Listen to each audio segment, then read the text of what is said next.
Matthias Corvinus was one of the most revered kings in Hungarian history. Ascending to the throne in 1458, at the age of 15, his reign was marked by a series of military, administrative, and cultural innovations that significantly expanded and strengthened the Hungarian kingdom. He was also known for his wise governance, not only a patron of the arts and sciences, but also establishing the Bibliotheca Corviniana, one of Europe's largest libraries at the time, becoming an attraction for scholars and artists from across the continent. His military skill was evident in his successful campaigns against the Ottoman Empire and his expansion into Austria and parts of the Czech lands. Thus, Corvinus's rule brought a period of relative peace and prosperity, marking his reign as a golden era in Hungarian history. Hello, welcome to the channel. If it's your first time here, it's good to meet you, and if you are coming back, it is great to see you again. As always, if you like what I do, there's a Patreon link in the description. Otherwise, help me reach my subscriber goal of 10,000. Hopefully, by the time you see this video, we're already there. You know, all the good stuff. Like, comment, subscribe. You know what to do. Now, without further ado, please get yourself relaxed, and we may begin our full biography of Matthias Corvinus. Matthias Corvinus was born on the 23rd of February, 1443, in the small city of Golesvar, now known as Cluj-Napoca, in modern-day Romania.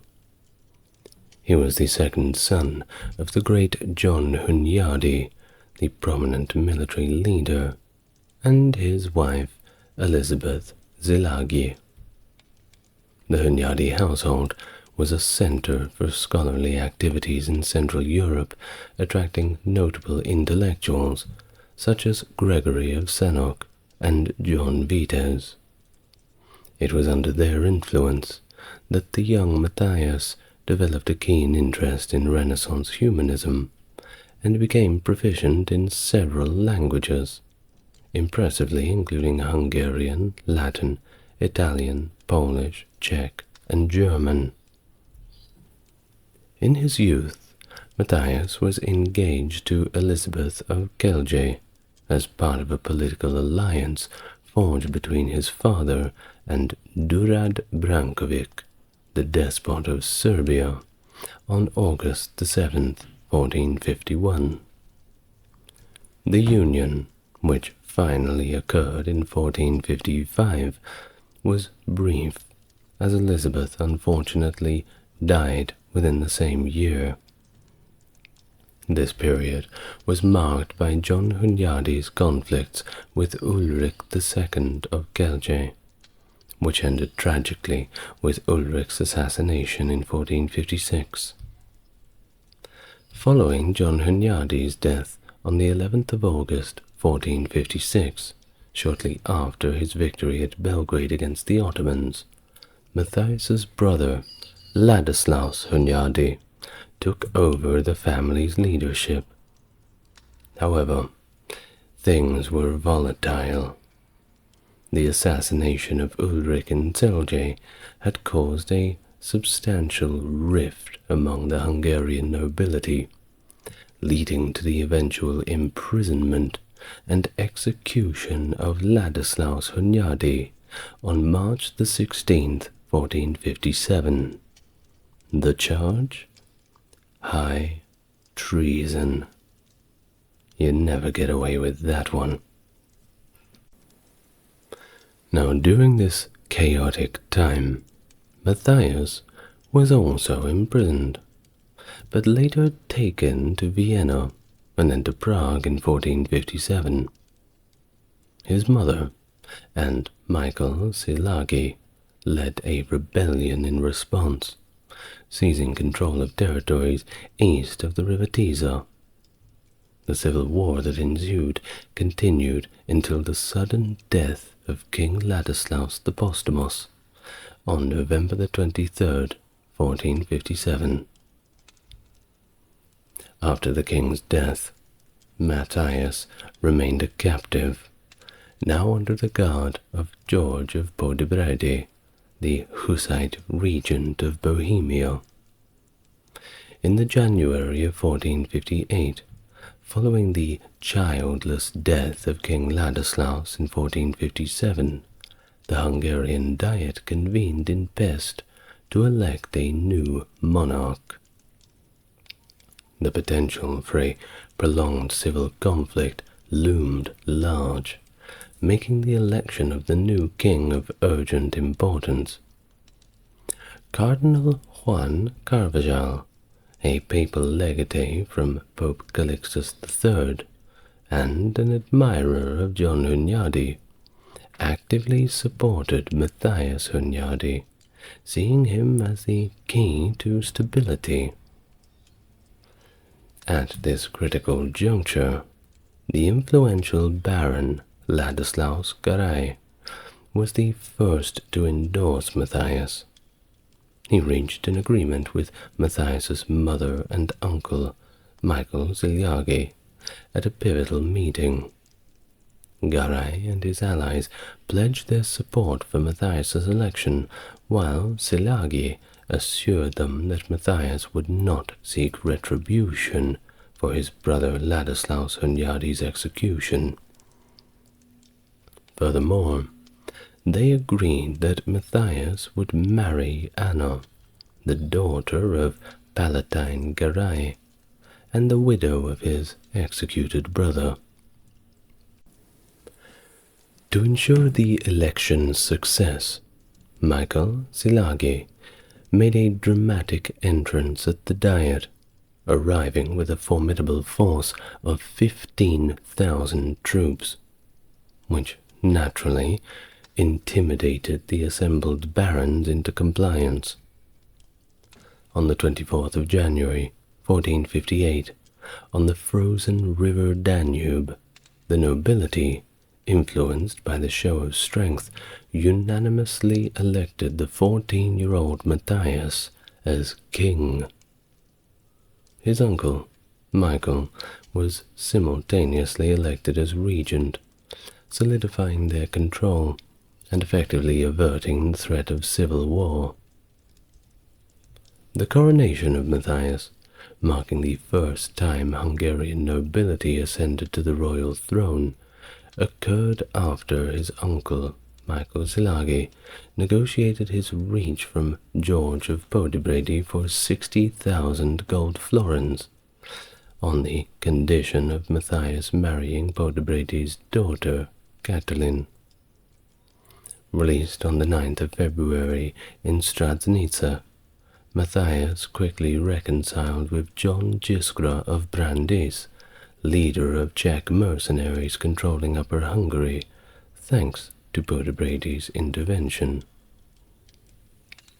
Thus, Matthias entered Buda on the 14th of February, and was symbolically seated on the throne at the Church of Our Lady, though he wasn't officially crowned due to the Holy Crown of Hungary being held by Frederick III, the Holy Roman Emperor.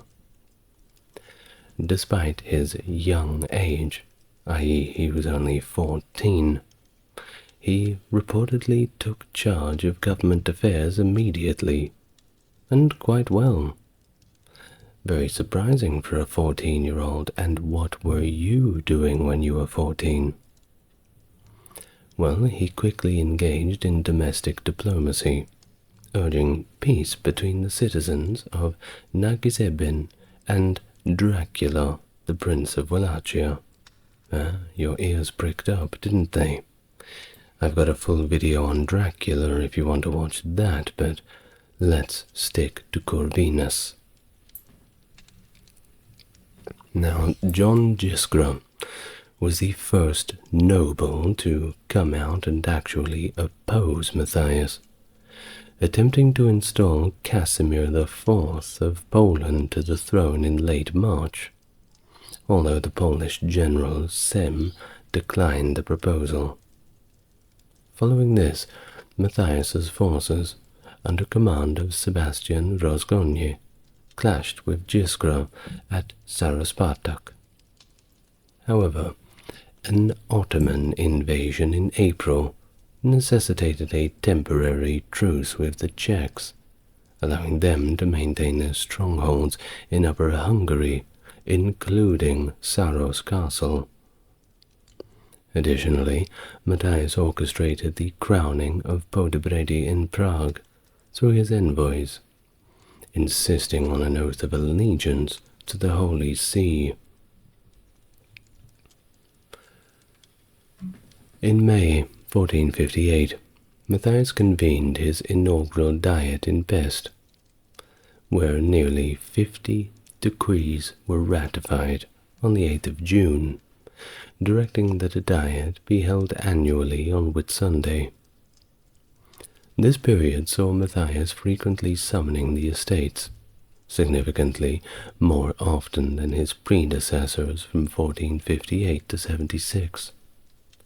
He maintained control over these diets, tight control, appointing and dismissing barons as needed, including the dismissal of Palatine Ladislaus Garay. He also appointed Michael Orzag as Palatine, promoting not only old aristocracy, but also capable individuals from lesser nobility, such as the Zapolya brothers, to somewhat significant positions. At the beginning of his reign, the quite early days, Matthias's annual revenue was approximately 250,000 golden florins. That's good. And despite a decree forbidding extraordinary taxes at the Diet of 1458, guess what? A special tax was still imposed later that year. Well, this all was going on as the Ottoman threat loomed, and in response, Matthias orchestrated his own military response, mobilizing the nobility and launching minor raids into Ottoman territory, securing the allegiance of King Stefan Thomas of Bosnia, and granting military command to his son, Stefan Tomasevic, over unoccupied Serbian territories. Tensions heightened at the Diet of Szeged by late 1458, as Matthias prepared for an impending war with the Ottomans. However, rumors of a conspiracy forced his return to Buda. These suspicions were confirmed when several barons, including Ladislaus Garay and Nicholas Ulaki, convened in Nemotavar, offering the Hungarian throne to Emperor Frederick III in the February of 1459. This betrayal, coupled with promises to Podebrady from Frederick, sparked a brief conflict, culminating in a tactical retreat by royal forces at Cormend in late March. Despite these challenges, Matthias managed to quell internal dissent and continued his efforts against the Ottomans, whose capture of Smederevo in June marked the complete conquest of Serbia. Matthias removed Archbishop Zexi as chief chancellor, appointing in his stead Stefan Vardai, Archbishop of Kalocsa, and John Vites.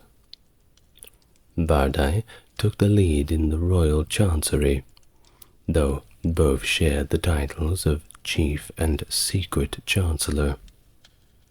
Concurrently, Matthias consolidated the superior courts of justice, merging the court of royal special presence, and the court of personal presence into a single supreme court. This move reduced the influence of the baronial courts and pushed forward the professionalization of judicial administration. With Albert Hangaxi, Bishop of Xanad, becoming the inaugural Chief Justice. In the summer of 1464, Sultan Mehmed II besieged Jas in Bosnia.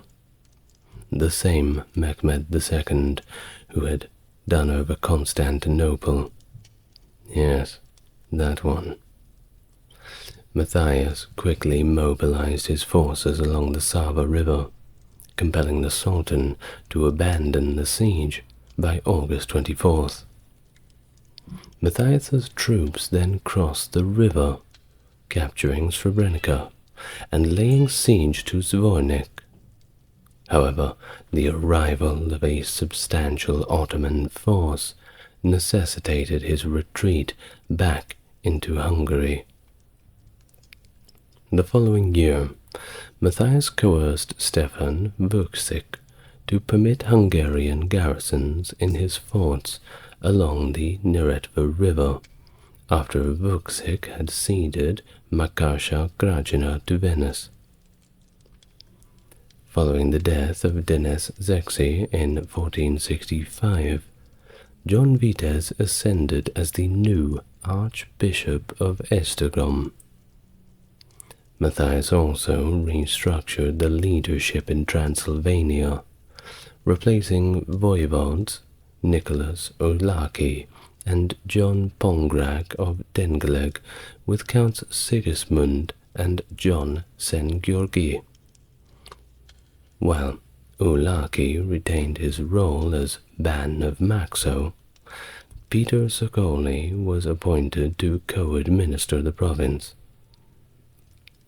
Ban, by the way, is the Hungarian title for a ruler, kind of like in Romanian how we have voivode.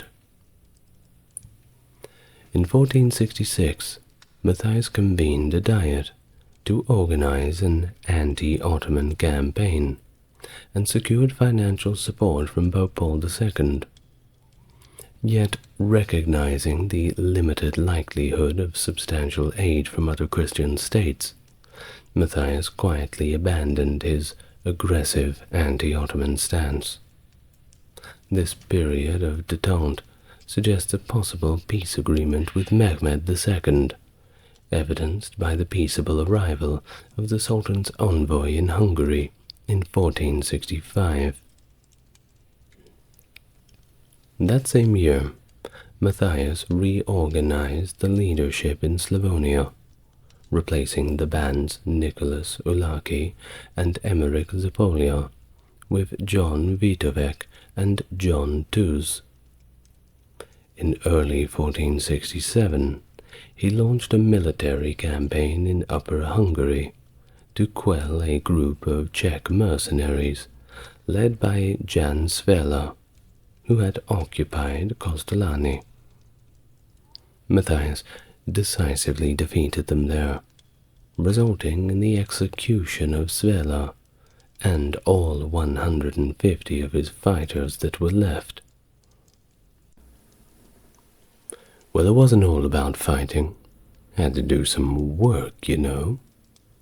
In March of 1467, Matthias put his hand to restructuring the tax system at a diet by renaming two traditional taxes, i.e. the chamber's profit became the tax of the royal treasury, and the 30th was rebranded as the crown's customs.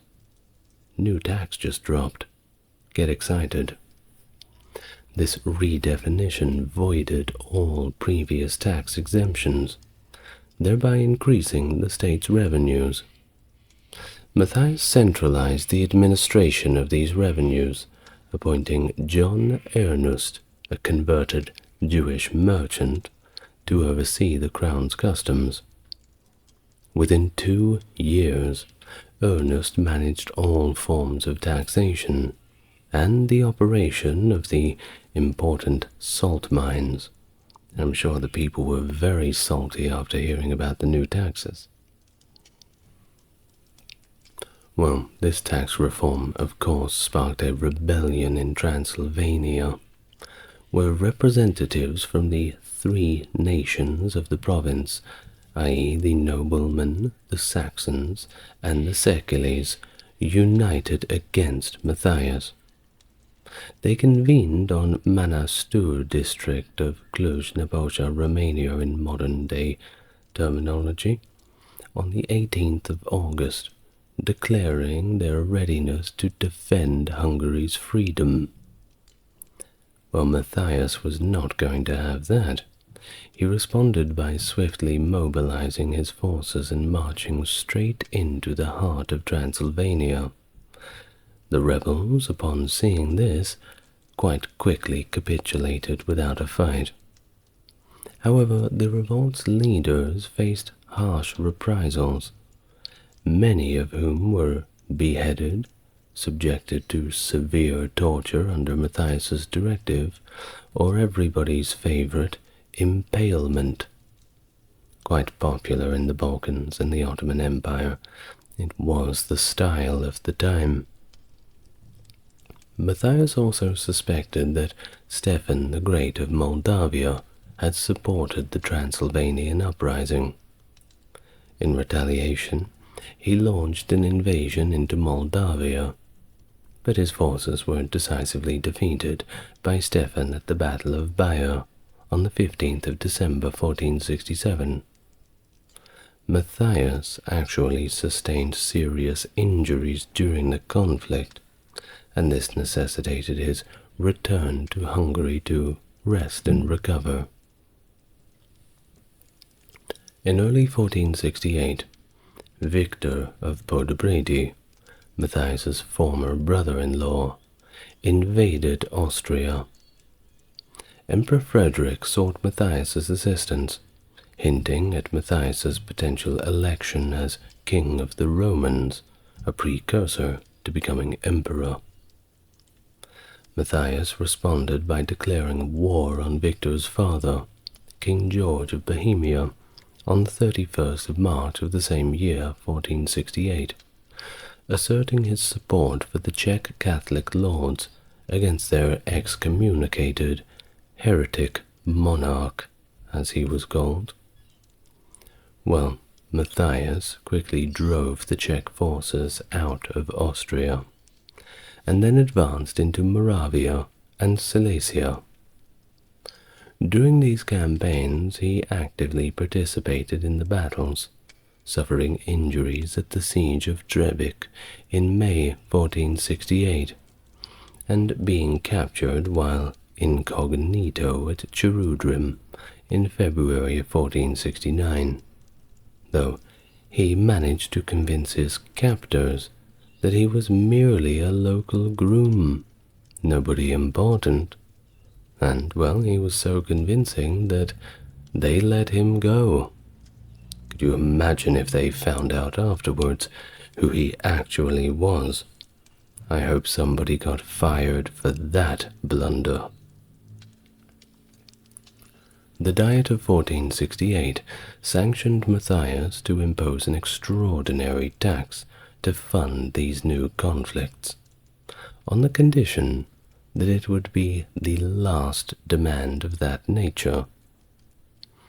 In this period, Matthias also enhanced his revenue through other royal prerogatives, like mandating a palatine's heir in a county, which was later cancelled in exchange for a fee from the locals. In the February of 1469, the Czech Catholics, led by Zdeněk of Sternberg, allied with Matthias, and their combined forces faced encirclement by George of Podebrady's army at Wilamov. Fearing capture, Matthias negotiated with his former father-in-law, leading to an armistice, signed in a nearby hovel where Matthias persuaded George to mediate between the moderate Hussites and the Holy See. Their subsequent meetings, including one in Alamoque in April, saw papal demands that George rejected. In May, the Czech Catholic Estates proclaimed Matthias King of Bohemia and Olomouc, though he was never formally crowned. And while in Moravia, Silesia, and Lusatia accepted his rule, Bohemia proper remained loyal to George, and staunchly so.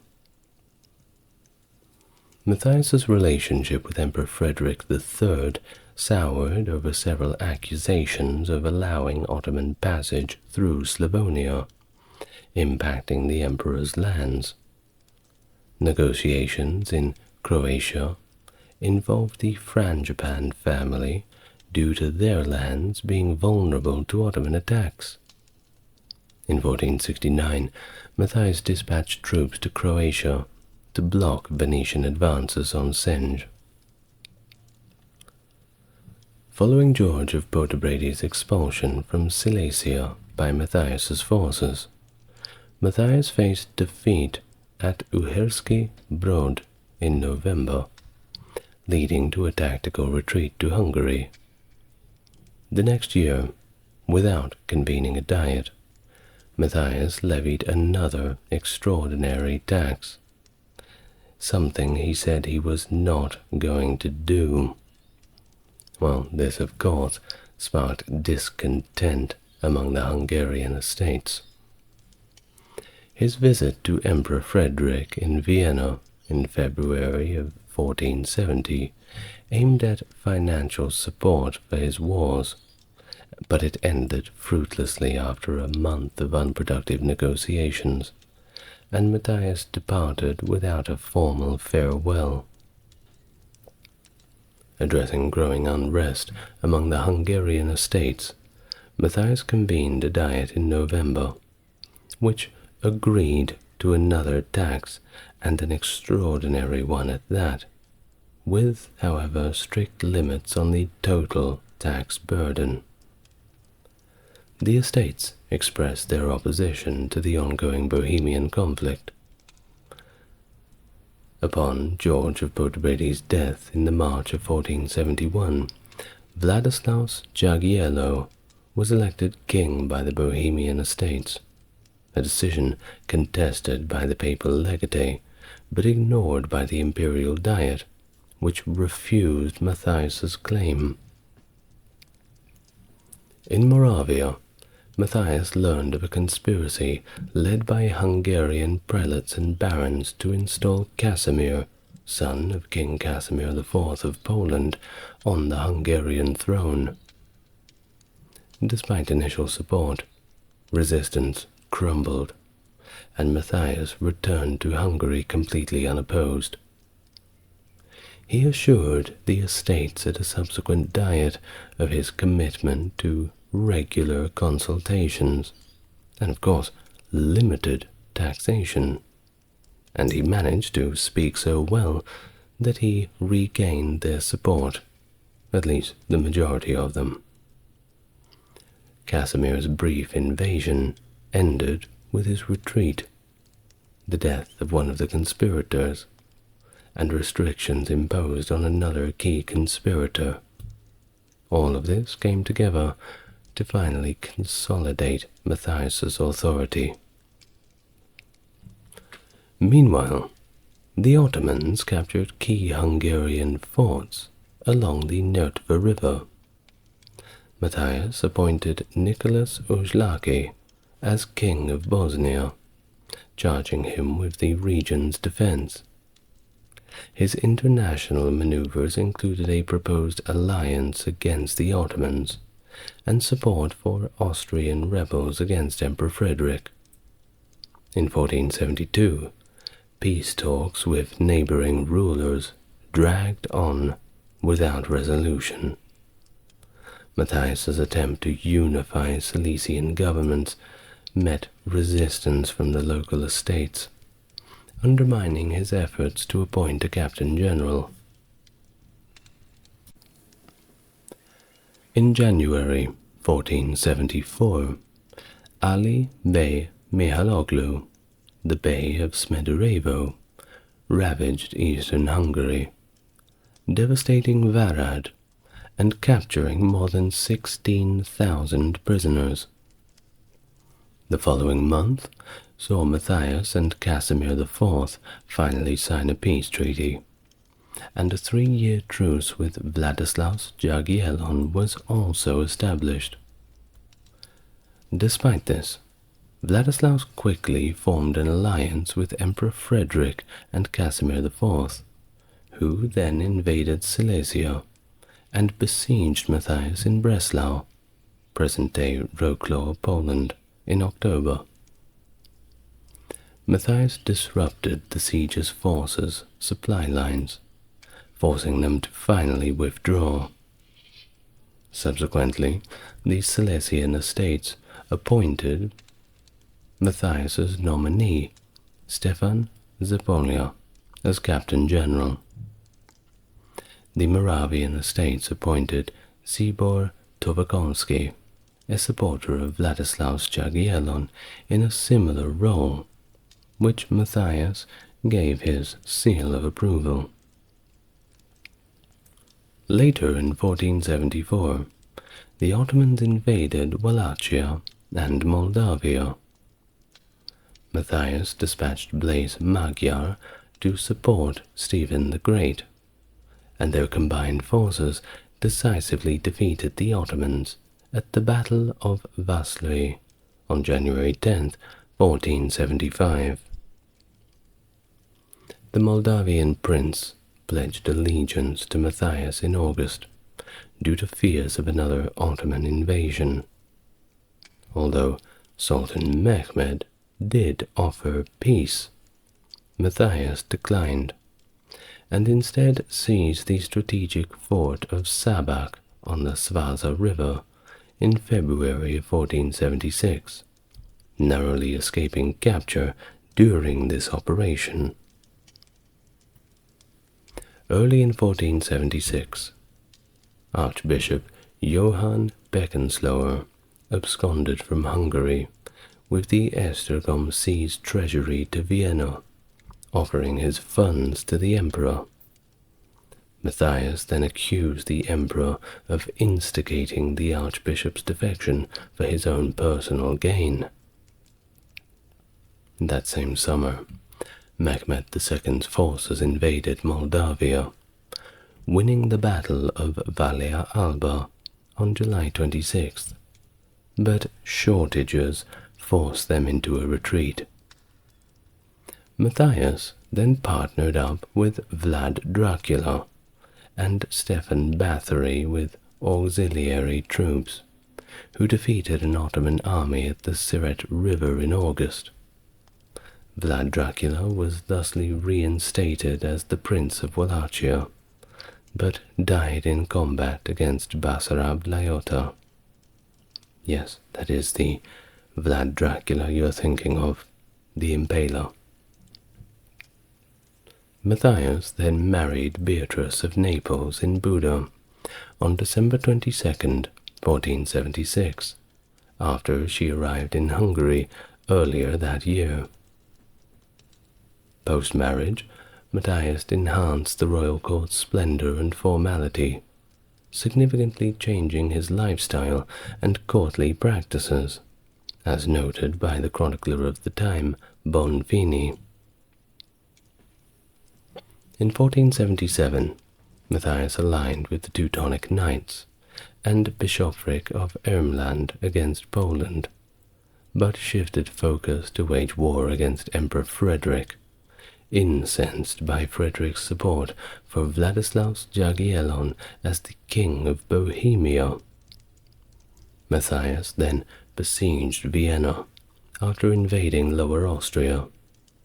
The conflict ended with a peace treaty mediated by various European powers in December, where Frederick recognized Matthias's rule over Bohemia, and thus agreed to an indemnity. Matthias and Vladislaus Jagiellon's envoys finalized a treaty in 1478. This treaty permitted both to equally claim the Bohemian crown. Thus, they got to work and divided the Bohemian territories, with Vladislaus governing Bohemia proper, and Matthias ruling Moravia, Silesia, and Lusatia. It wasn't a bad deal. The agreement was solemnly ratified in Olomouc on July 21st of that same year, 1478, and finally, it marked a formal end to their disputes. Emperor Frederick only partially fulfilled his financial obligations to Matthias under their earlier treaty in 1477. On March 26, 1479, Matthias forged a pact with the Swiss Confederacy, effectively blocking the emperor from hiring Swiss mercenaries. He also allied with Archbishop Bernard II of Rohr of Satzelburg, gaining control of fortresses in Carinthia, Carniola, and Styria. In late 1479, an Ottoman force, allied with Basarab Tepelus of Wallachia, invaded Transylvania and attacked Sazavaros, now Orastie in Romania.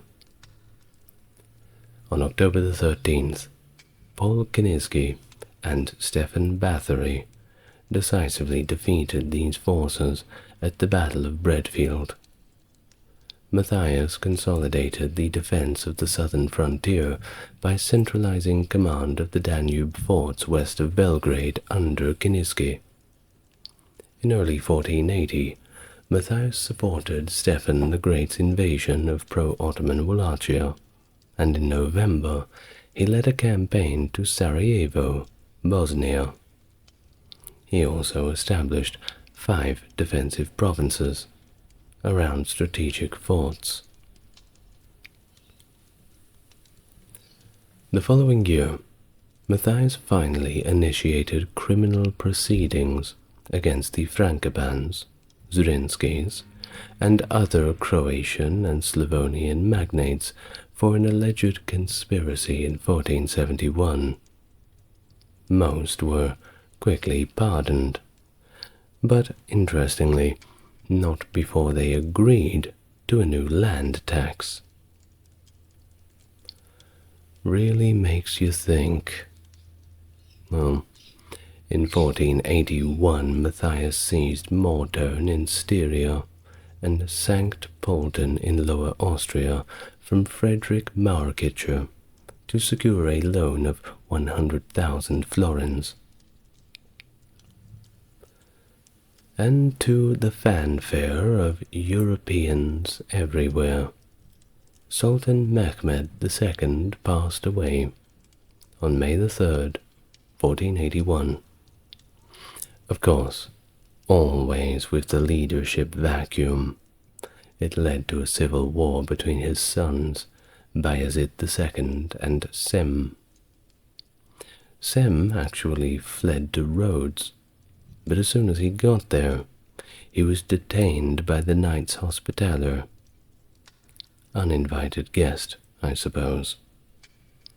Matthias also sought the custody of Sem, aiming to leverage him against Bayezid, though Venice and Pope Innocent later opposed the move. Later in that same year, Hungarian troops aided Ferdinand I of Naples in recapturing Otranto from the Ottomans. In 1482, Matthias formally declared war on Emperor Frederick, directing the siege of Hainburg personally from June, and leading to its capture finally in October, after which he seized several more towns over the following 3 months. And despite attempts at peace mediation, Matthias signed a 5-year truce with Sultan Bayezid instead Well, he then worked to strengthen his illegitimate son, John Corvinus's position, granting him extensive domains. He forced Victor of Podbrady to cede the Duchy of Trapau to John in 1485, despite opposition from Queen Beatrice, who was quite vocally against the idea. In January 1485, Matthias led what was now called his Black Army in a successive 5-month siege of Vienna, moving the royal court there afterward. In the same year, Matthias enacted the Decretum Maius, reforming the administration of justice and confirming the Palatine's regency in his absence. Relations with Emperor Frederick, well, they deteriorated further, leading to Matthias's proclamation as King of the Romans by 6 prince-electors in 1486. Despite forming an alliance with Vladislaus Jagiellon in September, Bohemian estates refused to confirm it, recognizing Maximilian's election instead. Matthias continued his military campaigns, capturing several towns in Lower Austria and imposing Hungarian governance while retaining some of Frederick's officials. The lengthy war finally concluded with an armistice on December 1487, initiated by Duke Albert III of Saxony. Matthias then entered peace talks, offering to return Austrian territories if Frederick and Maximilian renounced the 1463 territory and recognized him as the heir to the Holy Roman Empire. It's a bold strategy. Well, unfortunately, Matthias died in Vienna in 1490 before these negotiations were finalized, although, personally, I don't think they would have signed off on that. It's just a bit of a bridge too far. Well, King Matthias was lauded in the work Chronica Hungarorum, as I guess the Chronicles of Hungary, in 1488, which aimed to elevate the legacy of Attila the Hun, drawing parallels between him and Matthias, who of course was likened to the second Attila, and portrayed as a heroic figure akin to the aforementioned Scourge of God. In the latter years of his reign, of course, Matthias was quite feared by his subjects for his relentless approach towards those he suspected of disloyalty, as observed by Philip de Comines. In 1484 he imprisoned Archbishop Peter Varady, and by 1485 he had his Chancellor of Bohemia, Yaroslav Boskovic, executed. Matthias's stern measures extended to the aristocracy, evident from the 1487 imprisonment of Nicholas Banfi, a noble linked by marriage to John the Mad, Duke of Glogau. Thus Matthias's actions seemed aimed at seizing the Glogau duchy for his son, John Corvinus, leading to hostilities with John the Mad, allied with Duke Henry of Podbrady, and declared war on Matthias in May that year. Well, by November, Matthias's forces had taken over the duchy completely, so I'm sure he regretted that declaration. Well, how did he die? Most of the time, people would suggest gout. Either way, we know that by March 1489, his health had declined significantly, and he was apparently immobile and had to be carried around everywhere he went. Tensions over his successions grew, particularly between Queen Beatrice and John Corvinus. Matthias sought the intervention of Beatrice's brother, Alfonso, the Duke of Calabria, to dissuade her from pursuing the crown, expressing concerns over the Hungarian populace's strong resistance to female rule. To secure his son's future, Matthias proposed ceding Austria back to Emperor Frederick in an exchange for recognizing John Corvinus as the King of Croatia and Bosnia. Well, his final appearance was at a Palm Sunday ceremony in Vienna, 1490, despite reportedly feeling severely ill that day. His health worsened after consuming a rotten fig, leading to his death on April 6, 1490, amidst suspicions of a stroke or possible poisoning, according to differing medical opinions. Well, Matthias was finally interred in Székes Fehérvár Cathedral after a funeral at St. Stephen's Cathedral, Vienna, on April the 24th or 25th, the year 1490. So rest in peace, Mr. Matthias. The Muslim conquest of the Levant, occurring in the mid-7th century AD, a pivotal chapter in the rapid expansion of the Islamic Caliphate following the death of the Prophet Muhammad. Initiated by the Rashidun Caliphate, the campaign began under Caliph Abu Bakr and reached its zenith under Caliph Umar ibn al-Khattab. This military endeavor led to the swift defeat of the Byzantine armies, culminating in the decisive Battle of Yarmouk in 636 AD, a turning point that effectively placed the Levant under Muslim control. Thus, this conquest not only expanded the territorial reach of the burgeoning Islamic Empire, but also facilitated the spread of Islam, profoundly influencing the Levant for centuries to come. Hello and welcome back for another video. If you are new here, it's good to meet you, and if you're returning, great to see you again. As always, if you'd like to support the channel, links are in description, or just help me reach my subscriber goal. I think we can get up to 15,000 soon. No timelines. Well, I'd like to invite you to get relaxed, take a deep breath, and we can begin our history. For today's topic, the Muslim conquest of the Levant. Let's go and set a little bit of background. We have to rewind it a little bit to set the scene. For 7 centuries before the Arab-Muslim conquest, the region of Syria was under Roman control and experienced several invasions by the Sassanid Persians during the 3rd, 6th, and 7th centuries, alongside raids by their Arab allies, the Lakhmids. After the fall of Jerusalem in 70 AD, the Romans rebranded the region, including Judea, Samaria, and Galilee, as Palestina, divided into 2 dioceses.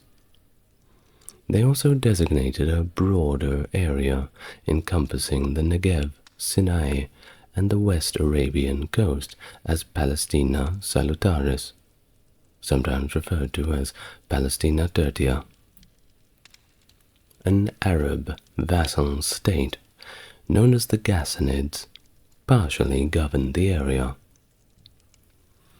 The Romans, commonly referred to as the Byzantines in this era, the Eastern Roman Empire that is, faced Persian occupation under Khosrau II from 603, enduring until Heraclius's victories prompted a peace treaty in 628, restoring Roman control shortly before the Islamic conquest. It was at this juncture the Romans were still stabilizing their rule, particularly in territories they had lost for nearly 2 decades, still doing the clean-up in those places.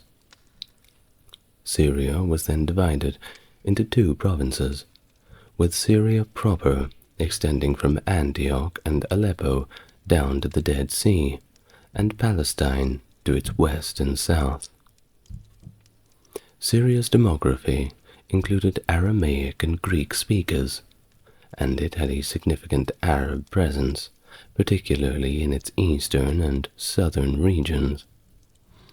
This Arab presence gained prominence with the migration of the Ghassanid tribe from Yemen, who, upon converting to Christianity, established a semi-autonomous state, albeit under the oversight of the Romans. The Ghassanids, who made their capital in Bosra, became a prestigious princely family in the empire, with the last king, Jabala ibn al-Ayman, ruling at the time of the Muslim conquest. In response to recapturing territories from the Sasanians, Byzantine Emperor Heraclius constructed defensive lines from Gaza to the southern Dead Sea to protect against bandits, rather than simply fortifying against these military threats. These defenses, concentrated primarily in northern Syria, were inadequate against the advancing Muslims from the south, who reached Gaza before encountering significant Byzantine forces. This period marked a critical point of military evolution within the Byzantine Empire, which, despite recovering from the Roman-Persian wars, was ill prepared for the challenges posed by the new Arab threat. During Muhammad's lifetime, military engagements with the Byzantine Empire were initiated. A notable early confrontation was the Battle of Mu'tah, which occurred in September 829 near the village of Mu'tah, east of the Jordan River, and in the vicinity of Karak, in modern-day Jordan. This battle pitted the forces of Muhammad against the Byzantine Empire and their Arab Christian vassals, the Ghassanids. Islamic historical narratives often depict this battle as a response to the execution of Muhammad's emissary by Ghassanid officials, who was en route to Bosra. Thus the Muslim forces were initially overwhelmed, and after the death of 3 Muslim commanders, leadership passed to Khalid ibn al-Walid, who managed to retreat successfully, saving what remained of the force and returning them to Medina. Following his farewell pilgrimage in 623, Muhammad appointed Usama ibn Zayd to lead an expedition aimed at avenging the losses in Mu'tah, where Usama's father, Zayd ibn Haritha, had died. Known as the Expedition of Usama bin Zayd, this campaign marked the first successful Muslim military raid into Byzantine territory in May or perhaps the early June of 632. Muhammad passed away in June of that same year, and Abu Bakr was named his successor as caliph. Soon after his accession, Abu Bakr faced the Rida Wars, a series of rebellions by Arab tribes. These were decisively ended by the year 12 Hijri began on the 18th of March 633, with the Arabian Peninsula unified under the central authority of the Caliphate in Medina. The broader ambitions of Abu Bakr, whether he aimed for extensive imperial conquests or not, still remain a matter of debate. However, it was his actions that certainly set the stage for expansive territorial conquests, initiating a significant period of military expansion that included a major conflict with the Persian Empire, directed by the famed general Khalid ibn al-Walid. Following his victorious campaigns against the Sassanids and the subsequent establishment of a base in Iraq, Khalid ibn al-Walid turned his focus towards consolidating control in the region. Concurrently, he engaged with the Ghassanids, who were Arab allies of the Byzantine Empire. During this period, the Caliphate in Medina actively recruited local tribal forces from across the Arabian Peninsula to bolster the Muslim armies, excluding only those tribes who had participated in the Rida Wars until they were eventually needed in 636 for the battles at Yarmouk and Al-Qadisiyah, mainly due to manpower shortages. Gotta have a human shield, right? Well, the organizational structure of the military under Caliph Umar evolved in 636, transitioning from tribal contingents to a more centralized army format, thereby making the military a formal department of the state. Under the leadership of Abu Bakr, the army was divided into 4 distinct corps, each tasked with a specific geographic objective and commanded by a designated leader. Amir ibn al-As was tasked with moving towards Palestine via the eastern Elat route, crossing the valley of Araba. Yazid ibn Abu Sufyan, his objective was Damascus in modern-day Syria, taking the route towards Tabuk. Shurabil ibn Hassana was directed towards Jordan, following in Yazid's path along the Tabuk route. Abu Ubaidah ibn al-Jarrah was to target Emesa, proceeding on the Tabuk route after Shurabil.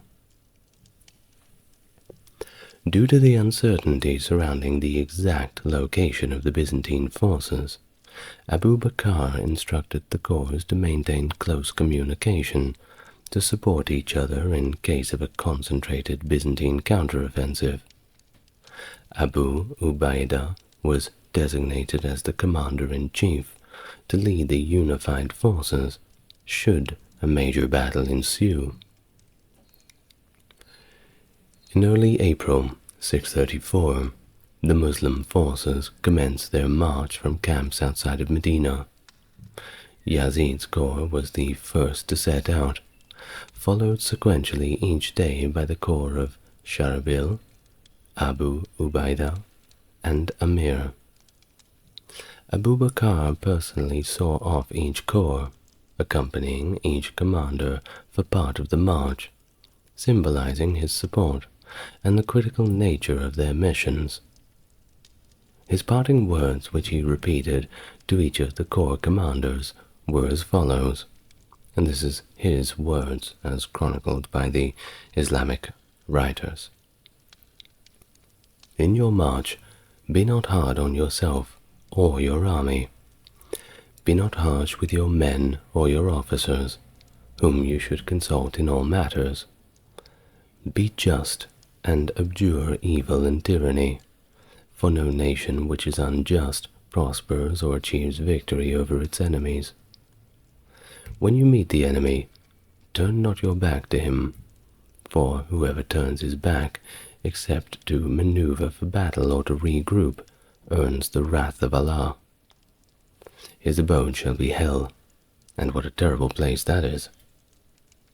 And when you have won a victory over your enemies, do not kill women or children or the aged, and do not slaughter beasts except for eating, and break not the pacts which you make. You will come upon a people who live like hermits in monasteries, believing that they have given up all for God. Let them be, and destroy not their monasteries, And you will meet people who are partisans of Satan and worshippers of the cross, who shave the center of their heads so that you can see the scalp. Assail them with your swords until they submit to Islam or pay the jizya. I entrust you to the care of Allah. End of the passage. The jizya, by the way, was a tax that was imposed on non-Muslims, not just on Christians, anybody who was a non-Muslim. Yazid's unit, progressing beyond Tabuk, engaged with a small retreating Christian Arab force, initially skirmishing with the Muslim vanguard. Post-conflict, Yazid directed his corps towards the southern end of the Dead Sea, reaching the valley of Araba concurrently with Amir bin al-As' arrival at Alat.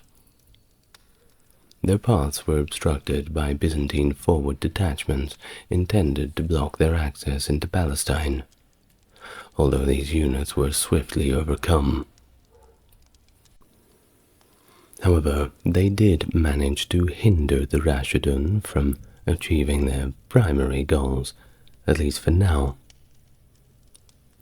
Meanwhile, Abu Ubaidah and Shurhabil continued advancing, and by early May 634 they had reached the area between Basra and Jabia. Emperor Heraclius, alerted by his Arab allies to the Muslim army's movements, began decisive counter-strategies. He commanded Byzantine troops from northern garrisons to converge on Ain ad-Din, positioning them to confront Amir's forces and potentially outflank the Muslim troops stationed in Jordan and southern Syria. The estimated strength of this Byzantine assembly was quite impressive, reportedly around 100,000. In late May, Abu Ubaidah relayed details of the Byzantine mobilization to Caliph Abu Bakr.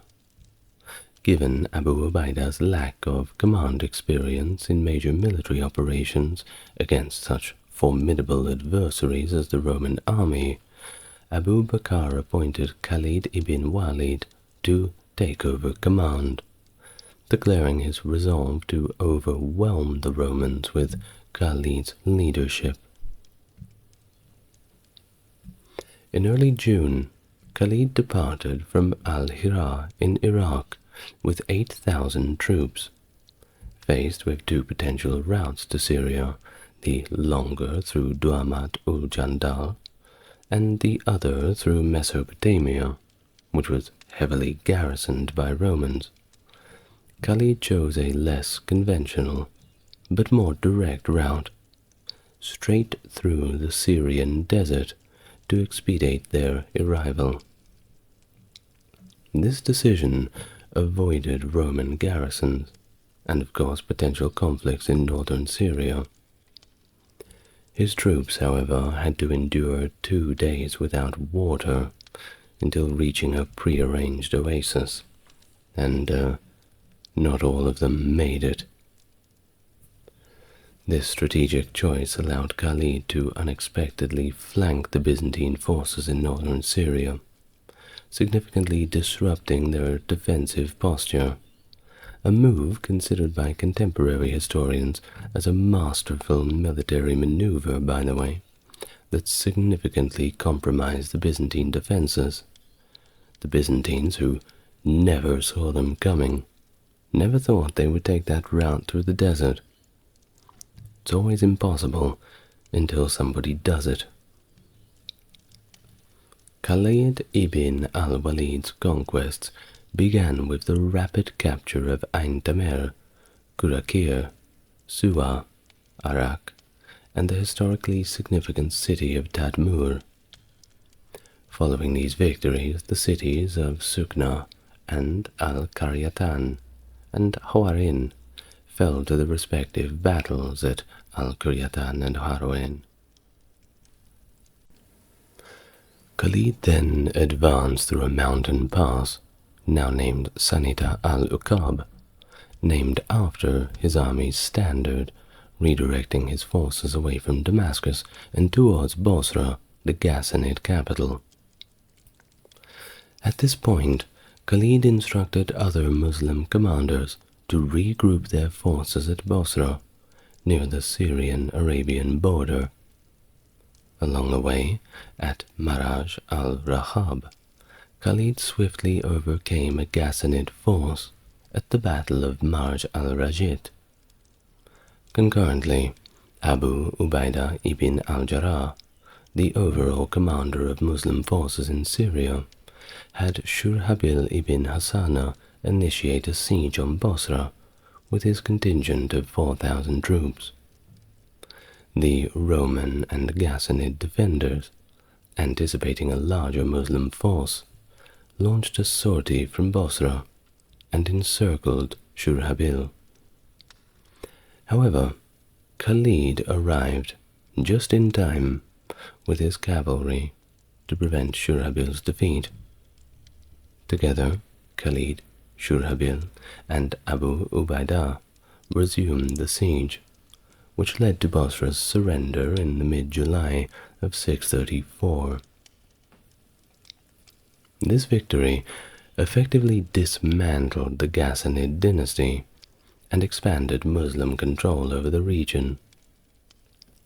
Following his takeover of command from Abu Ubaidah, on the directive of the Caliph, Khalid ibn al-Walid prepared to confront these substantial Byzantine forces which were now amassing at Ain ad-Din. Despite early Muslim sources citing Byzantine numbers at 90,000, modern estimates generally question this figure. But these same estimators do acknowledge the significance of the ensuing battle in the undermining Byzantine dominance in Syria. Regardless of the numbers, it was all a big deal. Well, this decisive clash occurred on the 30th of July, with the Muslim forces achieving a critical victory. The loss exposed Syria, and particularly the large city of Damascus, to further advances by the Muslim forces. Damascus, a major Byzantine stronghold under the leadership of Thomas, Heraclius's son-in-law, became Khalid's next target.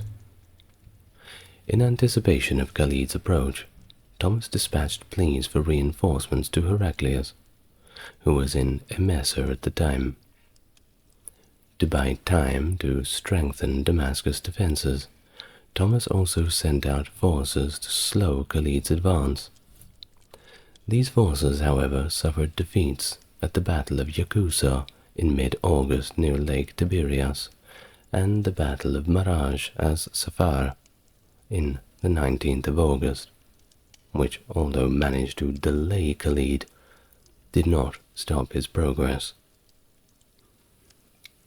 By the 20th of August, Khalid had laid full siege to Damascus. He strategically placed detachments to cut off any potential aid to the city, blocking routes from Palestine to the south, and the Damascus-Emesa road to the north, among others, hoping to starve the defenders out. Heraclius's reinforcements were decisively beaten at the Battle of Sanita al-Uqab, merely 30 kilometers from Damascus. Despite multiple Byzantine attempts to break the siege, Khalid's forces maintained their positions. Damascus ultimately fell to Khalid on the 18th of September, after a siege that lasted either 30 days or, according to some accounts, up to 6 months. While following the capture of Damascus, Heraclius retreated to Antioch. The residents of Damascus were granted safety, in exchange for a yearly tribute, of course, and the retreating Byzantine army was allowed a 3-day head start. Khalid, however, pursued them with his cavalry. taking a lesser-known route and successfully ambushing them at the Battle of Maraj al-Debaj, some 305 kilometers north of Damascus. On the 22nd of August, during the siege of Damascus, Abu Bakr, the first caliph, passed away, having previously designated Umar as his successor. Upon becoming caliph, Umar's initial action was to replace Khalid ibn al-Walid with Abu Ubaidah ibn al-Jarrah as commander-in-chief of the Muslim forces. Although Abu had received a letter detailing these changes during the siege, he withheld the announcement until after Damascus was secured. After the city's capture, Khalid demonstrated his loyalty to the new caliph by pledging his obedience and continued serving under Abu Ubaidah, albeit no longer in command. Khalid is noted for his acceptance of the transition, saying, "If Abu Bakr is dead and Umar is caliph, then we listen and obey." Under Abu Ubaidah's leadership, the pace and strategy of military operations in Syria saw a notable change, becoming more methodical and deliberate. Abu Ubaidah held Khalid in high regard and appointed him as the commander of the cavalry, continuing to rely significantly on Khalid's military acumen throughout the campaign. Shortly after Abu Ubaidah assumed the role of commander-in-chief, he deployed detachments to the annual fair at Abu al-Quds, now known as Abla, near Zalhua, located 50 kilometers east of Beirut, modern-day Lebanon. This detachment, however, was unaware of the true strength of a nearby Christian Byzantine Arab garrison, having been misled about its size by their informants. Well, the garrison did not like them gate-crashing, and quickly surrounded the Muslims, threatening to annihilate them. In response, Abu Ubaidah dispatched Khalid with reinforcements based on fresh intelligence. Khalid arrived just in time on October the 15th, managing to defeat the garrison and returning with substantial loot and numerous, very embarrassed Roman captives. This victory solidified Muslim control of central Syria, effectively severing Byzantine communications between northern Syria and Palestine, and that was a big problem for the Eastern Roman Empire. Well, following this, Abu Ubaidah directed his forces towards Fal, significantly below sea level, where a substantial Byzantine garrison remained, along with survivors from the Battle of Ainadan. This position was strategic for the Byzantines, who could launch eastward strikes to disrupt Muslim lines to Arabia and maintain a threat over Palestine. Upon arrival, Khalid, leading the advance, discovered that the Byzantines had inundated the plains by damming the Jordan River. Despite this, the Byzantine forces were still overcome at the Battle of Fal on the 23rd of January 635. Muslim forces continued their consolidation of the Levant. Shurhabil and Amir pushed deeper into Palestine, securing the surrender of Bet She'an and Tiberias in the early February. Upon assessing the Byzantine strength in Palestine, Caliph Umar sent detailed instructions to his commanders. He directed Yazid to secure the Mediterranean coastline. Amir and Shurhabil executed these orders effectively, engaging and overcoming the region's most formidable Byzantine garrison in the Second Battle of Ain-Nadin. Subsequently, Amir proceeded to capture several key locations, including Nablus, Amawas, Jaffa, Haifa, Gaza, and Yubna, thus completing the Muslim conquest of Palestine. Simultaneously, Shurhabil targeted the coastal towns of Acre and Tyre, while Yazid moved from Damascus to seize Sidon, Arka, Byblos, and Beirut. By 635, the Muslims controlled Palestine, Jordan, and southern Syria, except for Jerusalem and Caesarea, which remained under siege by Yazid until their capitulation in 640. This period also marked a significant change for the Jewish population of the region. According to the lexicographer David ben Abraham al-Farsi, the Muslim conquest allowed Jews, previously restricted by the Byzantines, access to prayer on the Temple Mount, providing them with a sense of relief. Following the decisive Battle of Fal, which effectively opened Palestine and Jordan to their control, the Muslim forces began to divide their efforts. Shurhabil and Amir directed their course southwards to secure Palestine, while Abu Ubaidah and Khalid, commanding a larger force, aimed to take northern Syria. Concurrently, Heraclius capitalized on the Muslim engagement at Fal by dispatching an army under General Theodras to reclaim Damascus, where only a minimal Muslim garrison was maintained. However, the Muslims were advancing towards Emesa, even as the Byzantine forces divided into two groups, one under Shinos and the Bekaa Valley at Miraj al-Rom, and another led by Theodras to the west of Damascus in the Al-Sabora area.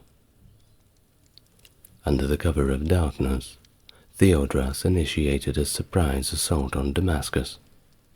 However, Khalid's intelligence network alerted him to the Byzantine movements, prompting him, with Abu Ubaidah's approval, to swiftly move his cavalry toward Damascus. As Abu Ubaidah engaged and overcome Shinos' forces at Marj al-Rum, Khalid confronted and defeated Theodras in Damascus. Shortly after these engagements, Abu Ubaidah directed his attention towards Heliopolis, known for the Grand Temple of Jupiter, which capitulated to the Muslims with minimal resistance in 636, and thusly agreed to pay a rather large tribute. Khalid was then dispatched towards Emesa, where he and Abu Ubaidah received peace overtures from the local authorities, not only of Emesa, but also of Chalkis, who proposed a 1-year truce. Accepting this, Abu Ubaidah focused on consolidating control in the newly conquered territories, rather than continuing immediate offenses into Emesa and Chalkis, turning his attention to capturing Hama and Marat al-Numan instead. Despite the peace treaty, Heraclius fortified northern Syria, particularly Emesa and Chalkis, by dispatching additional troops, thus breaching the terms he agreed on. In response, Abu Ubaidah and Khalid marched to Emesa. They encountered a Byzantine force designed to disrupt their advance, but this force was swiftly defeated. The subsequent siege of Emesa lasted 2 months, culminating in its capture in 636, the month of March. Khalid then led his cavalry north after taking Emesa, swiftly advancing into northern Syria. During a raid near Shaizar, he captured a convoy destined for Chalkis, gaining crucial intelligence from the prisoners about Heraclius's plans to rally a formidable force, estimated at 200,000, to reclaim Syria. Recognizing the imminent threat, Khalid promptly called off the raid. Heraclius, learning from previous encounters, aimed to avoid direct confrontation with the Muslim armies.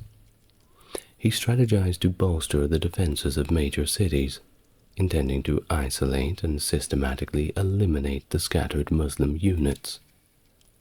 This strategy also involved coordination with Yazdgerd III of the Sasanian Empire, who had formed an alliance with Heraclius by marrying his daughter, or perhaps granddaughter, Manyan, in 635. Heraclius's plan was to simultaneously attack from the Levant, while Yazdgerd would counter from Iraq. However, Heraclius's plans were undermined when Yazdgerd failed to launch his part of the campaign, possibly due to exhaustion of his own resources. In response to the threat, Heraclius initiated a series of offenses in June of 636, with 5 large armies to retake Syria. Khalid, anticipating the strategic danger of Muslim forces being defeated in isolation, proposed to Abu Ubaidah during a war council to consolidate all Muslim troops at Jabiyah to prompt a decisive battle. Abu Ubaidah accepted, effectively countering Heraclius's attempts to avoid open battle, particularly against the Muslim light cavalry. From Jabiyah, they moved to the Yarmouk River's plains, advantageous for cavalry maneuvers. During this repositioning, Khalid's forces were successfully engaged and defeated a Byzantine vanguard, securing a safe withdrawal to Yarmouk, where they regrouped in July. The Byzantine forces, commanded by Van, arrived shortly thereafter.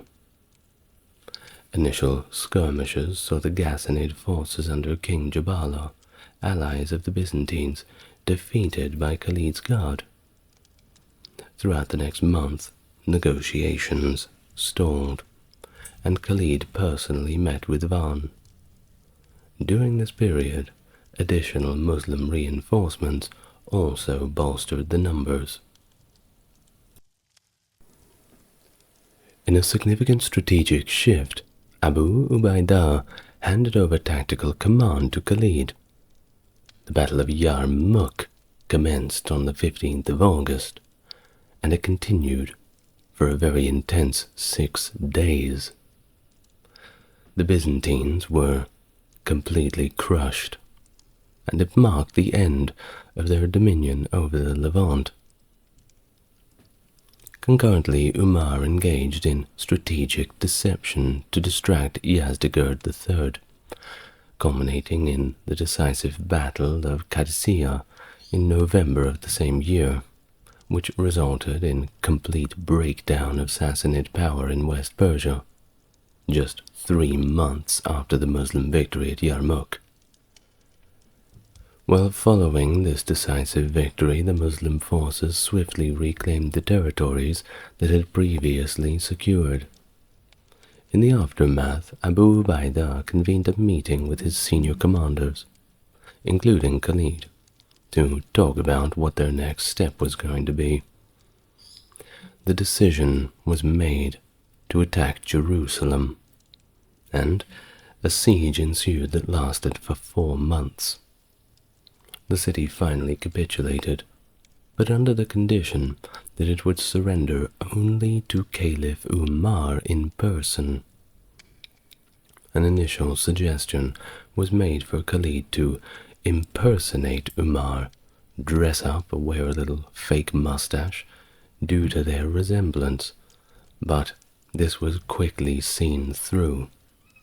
They effectively said, "That's not the real Umar. Bring us the real guy," prompting Umar himself to have to make the long trip all the way to Jerusalem to accept the city's surrender in April 637. I mean, it all sounds pretty serious, but I can't help but have a small smile creep up when I think about them dressing him up to look like the caliph to try to trick them. It just seems a little funny to me is all. Well, after Jerusalem, the Muslim forces dispersed to continue their conquests. Yazid's corps returned to Damascus and then moved to seize Beirut, while Amir and Shurahabil's forces pursued further conquests in Palestine. Meanwhile, Abu Ubaidah and Khalid, leading a contingent of 17,000 troops, advanced to northern Syria to secure more strategic locations. The next significant target was Chalkis, a vital Byzantine stronghold protecting the approaches to Anatolia, Armenia, and the regional capital, Antioch. Khalid was dispatched with his mobile guard to confront the fort's defenders, led by the formidable Greek general Menas. In a bold maneuver, Menas chose to engage Khalid's vanguard at Hasir, just east of Chalkis, aiming to destroy them before the main Muslim force could arrive. Well, the battle showed Khalid's military skill more than anybody else's, drawing praise from the Caliph Umar for his strategic prowess. With Abu Ubaidah joining him soon after, Chalkis surrendered in June, opening up northern Syria to Muslim control. The conquest continued with the siege of Aleppo, which fell in October after stiff resistance. The next target, Antioch. Khalid and Abu Ubaidah isolated the city from potential reinforcements from Anatolia by capturing nearby positions, including the strategic town of Azaz.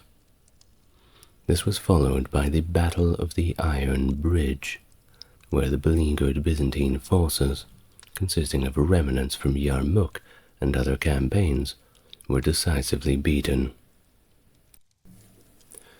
Antioch capitulated on the 30th of October, under the terms that all Byzantine troops could safely return to Constantinople. While the Muslim commanders then split their efforts, Khalid headed north, extending raids into Anatolia, while Abu moved south to secure the Mediterranean coast, capturing Tartus, Jabla, and Latakia. Emperor Heraclius, who had been in Antioch, retreated to Edessa before the Muslim forces arrived, and made preparations to defend the regions of Jazira and Armenia. Leaving for Constantinople, he narrowly evaded capture by Khalid near Marash. His escape through the Cilician Gates, marked his somber resignation to the loss of Syria, lamenting its fall as he departed from the region. In 638, following the Battle of Yarmouk, the Byzantine Empire's weakened state left it vulnerable, unable to mount a successful counter-offensive.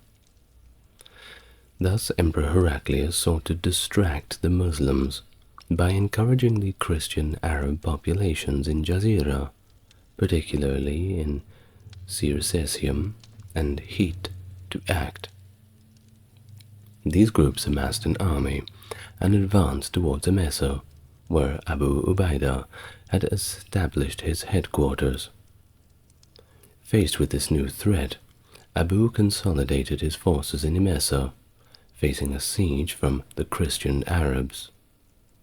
Khalid advocated for a direct confrontation, but Abu deferred the decision to Caliph Umar, who responded by dispatching reinforcements from Iraq, including a contingent led by Kaka ibn Amir, a seasoned commander from both Yarmouk and Al-Qadisiyah.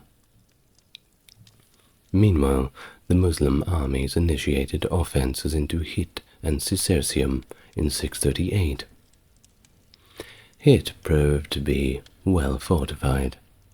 leading the Muslim armies to lay siege while the main force pursued the offensive towards Circesium. News of the Muslim advances into their homelands prompted the Christian Arabs to lift the siege in Emesa and retreat, only to be caught by Khalid's forces, which executed a devastating rear attack. Later in 638, Khalid captured Germanicia, further solidifying Muslim control in the region. The conquest of Jazira was pursued vigorously by Umar's orders. Sa'id ibn Abi Waqqas, overseeing the Muslim forces in Iraq, directed Iyad ibn Ghnam to secure the area between the Tigris and Euphrates up to Urfa. By 639 to 640, Raqqa and most of Jazira had fallen peacefully and agreed to pay the jizya tax, effectively marking the end of Eastern Roman influence in that area. The subsequent Muslim conquests continued northward. Khalid and Iyad ibn Ghnam led these separate campaigns through Byzantine territories, capturing key locations such as Edessa, Amida, Malatya, and extending their reach to Ararat in Armenia, including raids into Anatolia. Heraclius responded by withdrawing from the region between Antioch and Tartus, effectively creating a buffer zone between the Muslim-held territories and Anatolia. However, Umar decided to halt further expansions and instructed Abu, now the governor of Syria, to focus on consolidating Muslim rule in the region. This shift in strategy was influenced by several factors, including Khalid's removal from military command, which marked the end of his illustrious military career, and the subsequent challenges of drought and plague that hit the region in the following year. During the rule of Caliph Uthman, Byzantine Emperor Constantine III orchestrated an ambitious plan to try to reclaim the Levant, which the Byzantines had lost under the leadership of Umar. In response to this threat, Muawiyah I, the then governor of Syria, urgently called for reinforcements. Uthman promptly directed the governor of Kufa to dispatch troops to aid Muawiyah. The combined force successfully repelled the Byzantine offensive in northern Syria.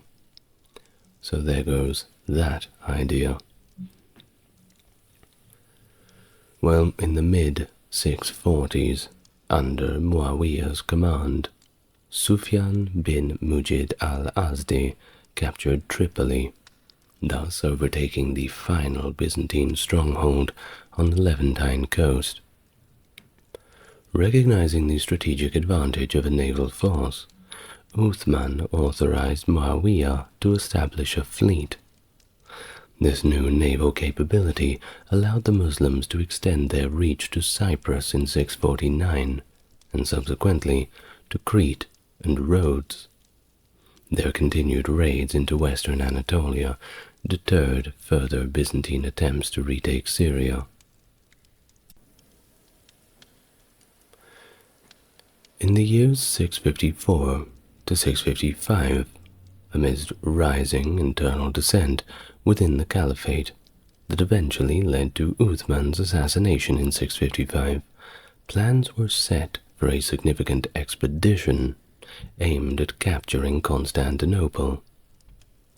However, the turmoil delayed this venture for decades, with later unsuccessful attempts made during the Umayyad era. Post-conquest, Syria was administratively divided into 4 districts: Damascus, Jordan, Palestine, and the later addition of Jund Kinasrin. The Arab military was stationed in separate camps, allowing life for the local populace to continue relatively undisturbed, at least for the moment. the Muslim administration actually exhibited quite a bit of tolerance towards the religious communities of Jews and Christians. But new taxes were implemented. The kharaj, a land tax based on agricultural productivity, and of course the aforementioned jizya, a tax levied on non-Muslims, which was justified in exchange for state protection and exemption from military service. Initially, the Byzantine civil service system was maintained, and Greek remained the administrative language in the newly conquered Muslim territories for another 5 decades. Of course, this period eventually set the stage for the rise of the Umayyad dynasty, following the First Muslim Civil War, sparked by Uthman's murder and the contentious appointment of Ali as caliph. The Umayyads, taking Syria as their power base and Damascus as their capital, marked a new chapter in Islamic governance, steering the caliphate for a subsequent century and requiring its own video. And with that, we reach the end of our video for today. I hope you enjoyed it. I'd like to thank my top-tier patrons, Stark Factory, JC, and Jeffrey. Thank you very much, lads, for supporting the channel. If you'd like to do so, you know what to do. Chivalry. A code of conduct that evolved over centuries. A code that embodies the ideals of knighthood, valor, and honor. Originating in medieval Europe, chivalry encompassed a complex set of virtues, but also obligations that shaped the behavior of knights on and off the battlefield. While it's often romanticized in literature and legend, the historical development and practical implications of chivalry reveal somewhat of a nuanced and dynamic system that adapted to the social and political trends of the Middle Ages. Hello and welcome to the channel. If you're new here, it's good to meet you. And if you're coming back, it's great to have you again. If you'd like to support the channel, as always, check out the Patreon.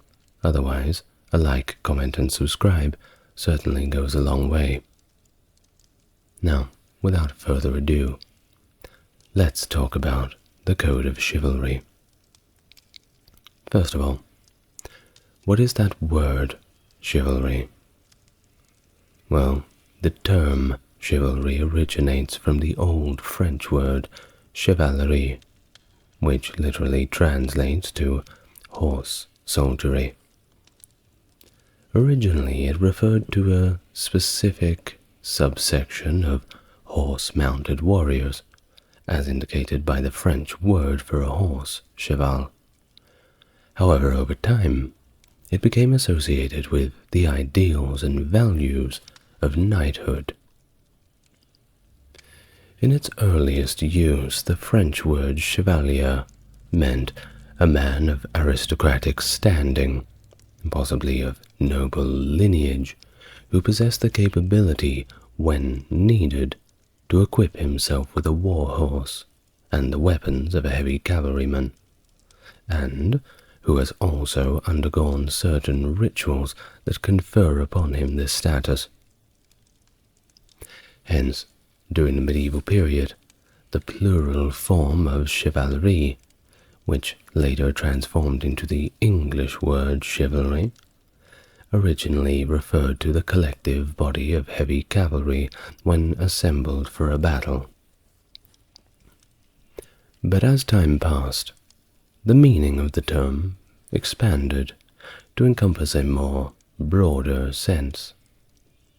During the Middle Ages, chevalier evolved from its original concrete military definition to represent the ideal of Christian warrior ethos, which was popularized in the burgeoning Romance genre of the 12th century. Additionally, it became associated with the concept of courtly love, which was promoted in contemporary poetry and music, such as, for example, the Minnesang. Now, these evolving ideals of chivalry emphasized virtues such as bravery, loyalty, honor, and respect for women. The principles of chivalry are encapsulated in 3 separate medieval works, each offering their unique perspective on the concept. An anonymous poem, Ordine de Chivalry, recounts the tale of Hugh II of Tiberias, who was captured by Saladin and released after agreeing to demonstrate the rituals of Christian knighthood. The poem sheds light on the rituals and customs associated with knighthood during the Crusades. The next one, Liber del Order de Cavalleria, authored by Raymond Lull from Majorca, delves into the subject of knighthood in general. Lull's work explores the various aspects of being a knight, likely influenced by the chivalric ideals prevalent during his time. And finally, Geoffrey de Charnay's Livre de Chivalry examines the qualities and attributes expected of knights, with a particular emphasis on prowess and martial skill. Charnay's work provides insight into the ideals and values upheld by knights during the late medieval period. Interestingly, none of these authors were aware of each other's works, yet their writings collectively contribute to a broader understanding of the concept of chivalry. And while each text approaches the concept from a different angle, they collectively depict chivalry as a way of life integrating military service, nobility, and of course, religious observance. The development of the Code of Chivalry occurred during the late Middle Ages, evolving in the aftermath of the Crusades. Influenced by both the historical deeds of knights in the Holy Land and these romanticized ideals of courtly love, the Code of Chivalry became a guiding ethos for knights, emphasizing virtues such as loyalty and compassion to others. Léon Gautier, a pioneering French literary historian, compiled what he referred to as the medieval 10 Commandments of Chivalry in his book Chivalry, published originally in 1884. These commandments encapsulate the core values and principles expected of knights during the medieval period. They provide a very good insight into the ethical code that governed the conduct of knights and shaped their ideals of honor and nobility. So, these, outlined by Gautier, the 10 Commandments of Chivalry, are as follows, and I'll read them in no particular order. Thou shalt believe all that the Church teaches, and shalt observe all of its directions. This commandment emphasizes the importance of religious faith and obedience to the teachings of the Church. All knights were expected to uphold and defend the Christian faith with no exceptions, and their actions were mostly guided by religious principles. Thou shalt defend the Church. More or less the same. Knights were seen as champions of the Church system, and they were expected to come to the aid to safeguard the Church's interests, both on and off the battlefield, and in war and peace. The Church was effectively the boss. Thou shalt respect all weaknesses, and shalt constitute thyself the defender of them. Now this one sounds a little tricky. What it means is that this commandment is underscoring the chivalric virtue of compassion and empathy towards others. Knights were expected to show kindness and mercy towards the weak, including women and especially children and the elderly. And it was thought that it was the priority of a knight to defend women from harm. Thou shalt love the country in which one was born. Of course, knights all had to be loyal to their homeland, and they were duty-bound to defend it against enemies, from without or within.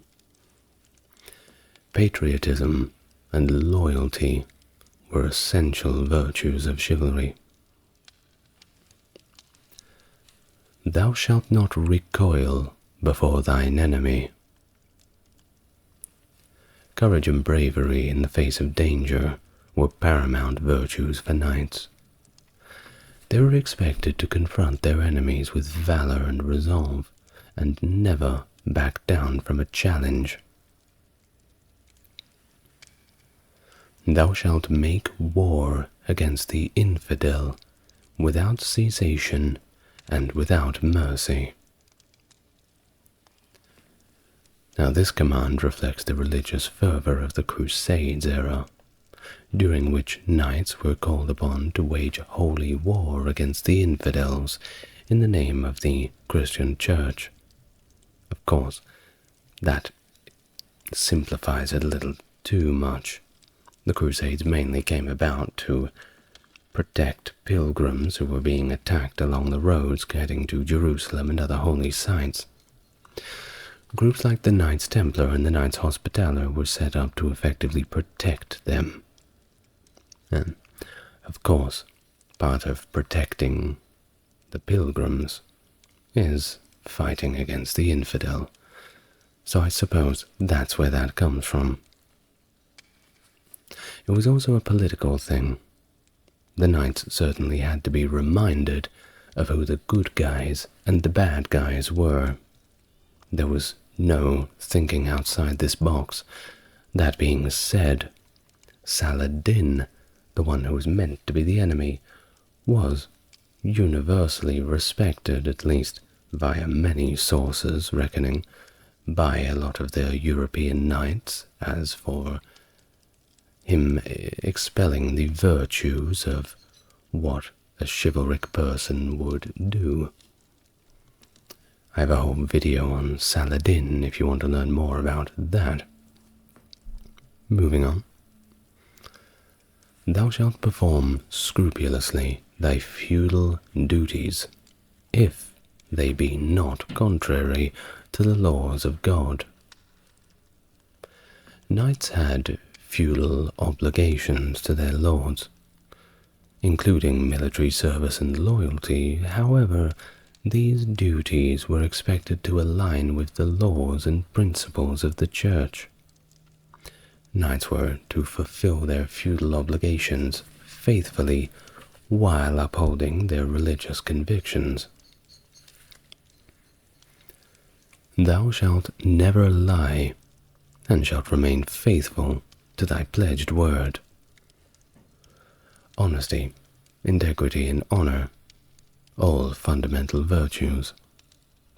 Knights were expected to uphold their word and act with honesty and integrity, not just in military matters, but in all of their dealings, both on and off the battlefield. Of course, this falls into line with observing the Christian ethics of not bearing false witness. Thou shalt be generous, and give largesse to everyone. Generosity and magnanimity were esteemed virtues of a chivalrous knight. Therefore, they were expected to be generous in all of their actions, and give freely to those in need. This includes their vassals, allies, and even outstretching a helping hand to the less fortunate. Thou shalt be everywhere, and always be the champion of the right and the good against injustice and evil. This commandment embodies the overarching duty of knights to uphold justice and righteousness.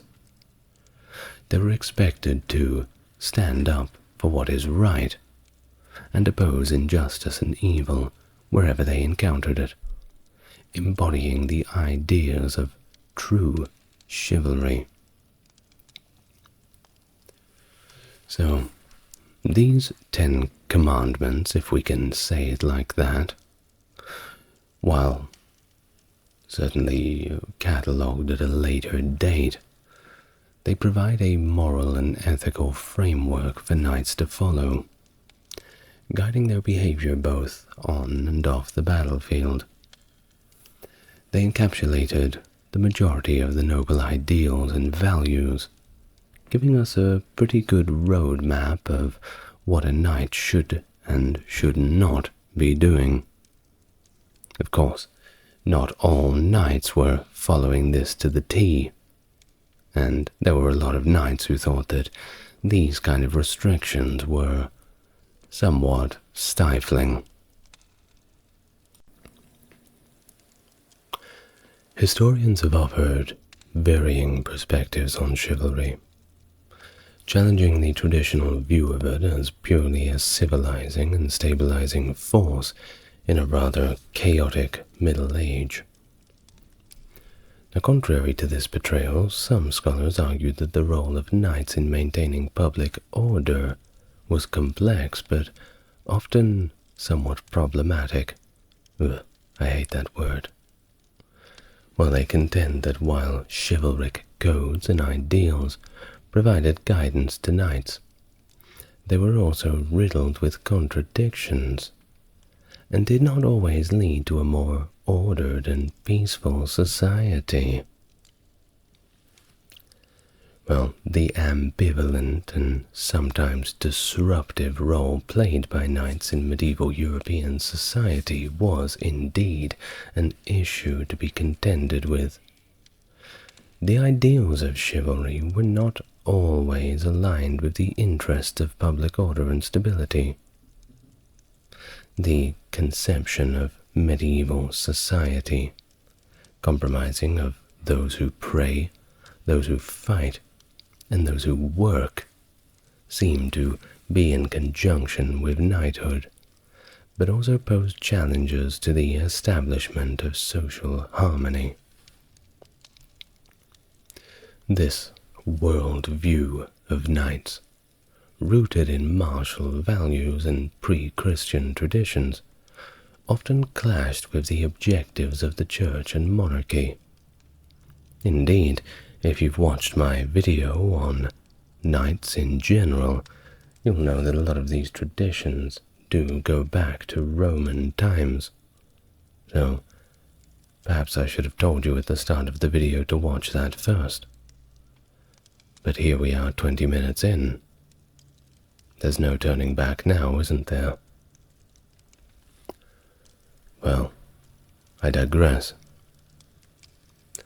The church sought to reform and guide knights, mold them into their image, recognizing the need to temper the disorderly and chauvinistic elements of chivalry.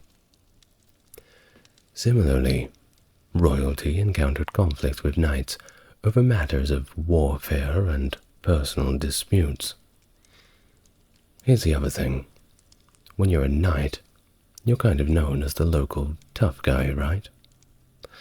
So, when somebody gives you a raw deal, there's only really one way of dealing with it. Well, of course, you're bogged down by this series of rules that you are meant to follow. But you're sick of being told what to do.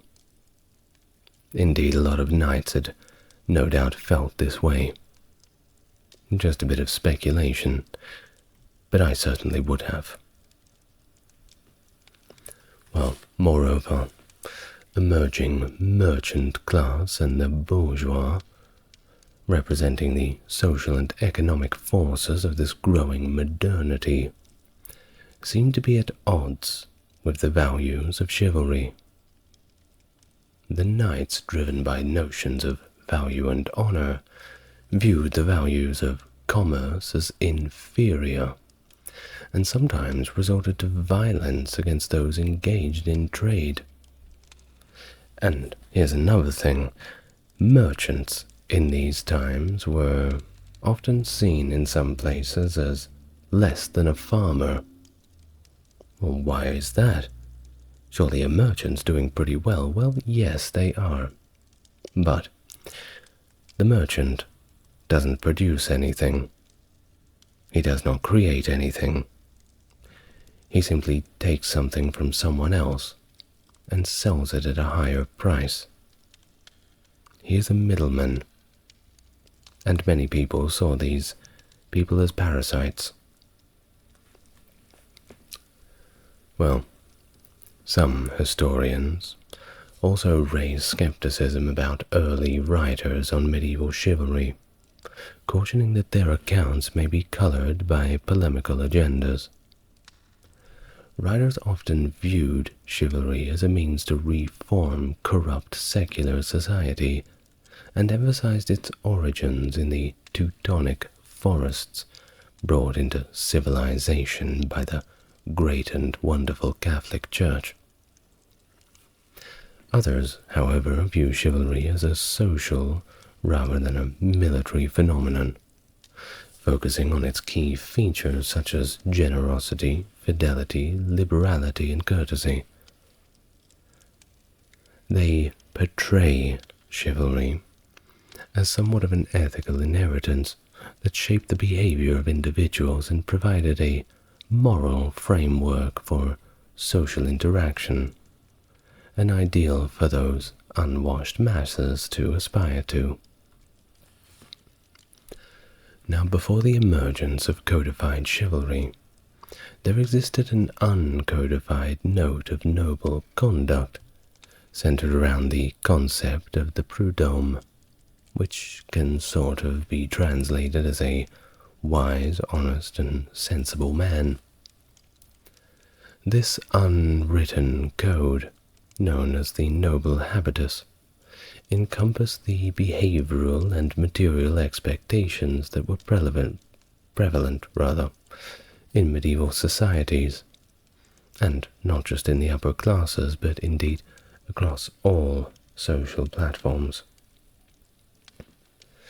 Now, this concept of noble habitus as a modern idea was pioneered by the French philosopher-sociologists in our modern era Pierre Bourdieu and Maurice Merleau-Ponty, although its roots can be traced back to works as ancient as those of Aristotle. It represents this set of social norms and expectations that govern the behavior of aristocratic individuals, emphasizing qualities such as wisdom, honesty, and sensibility.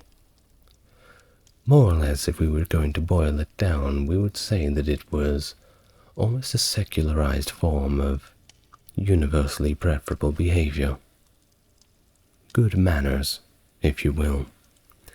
Going back to that golden rule that is prevalent in all cultures, treat others how you would like to be treated.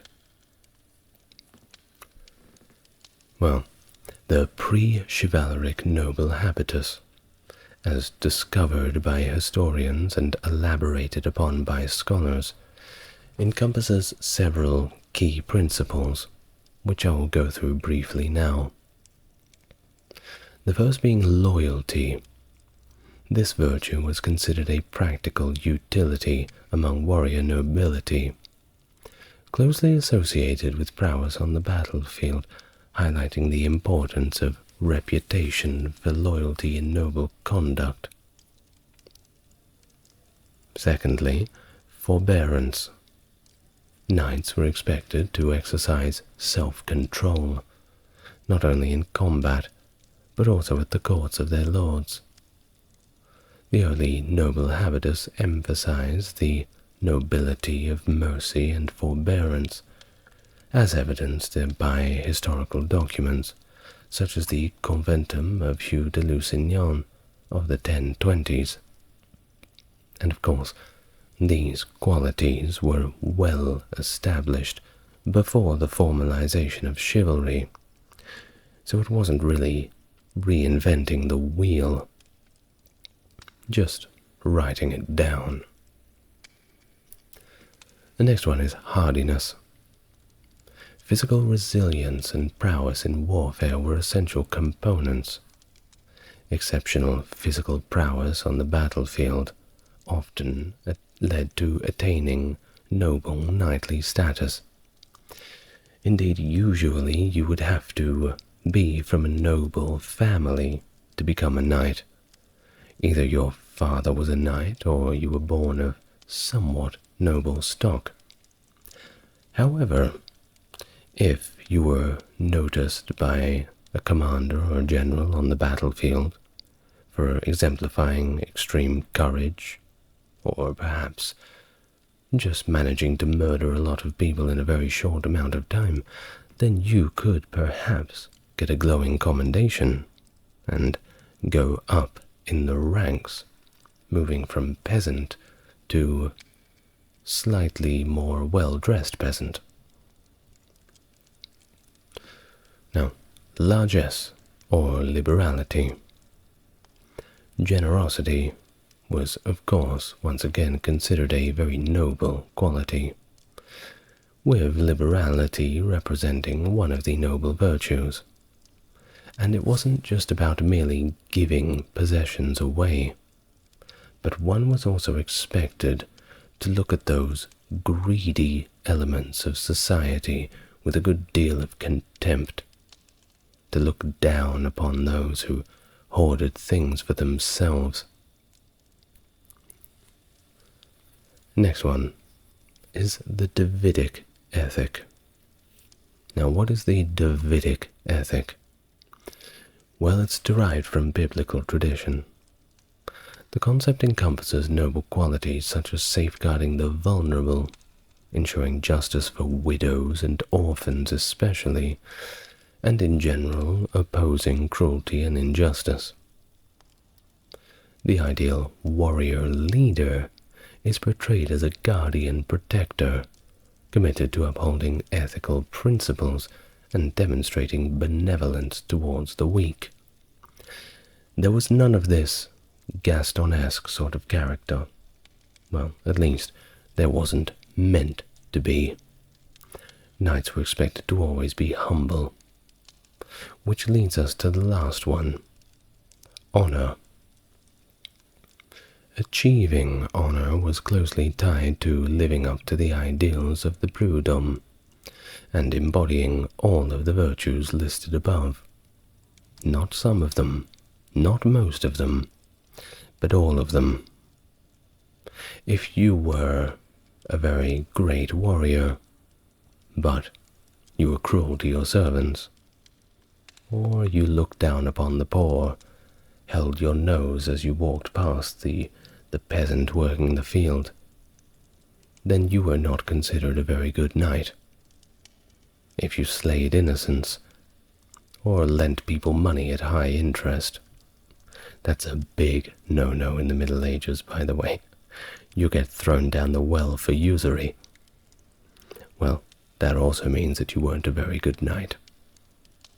Also, if you acted very, very nicely to everybody, rode around on your horse flicking coins to people, and generally being a nice guy, that was great, but when the call to arms rang out, if you weren't the first on the field, well, you'd lost your qualification, friend.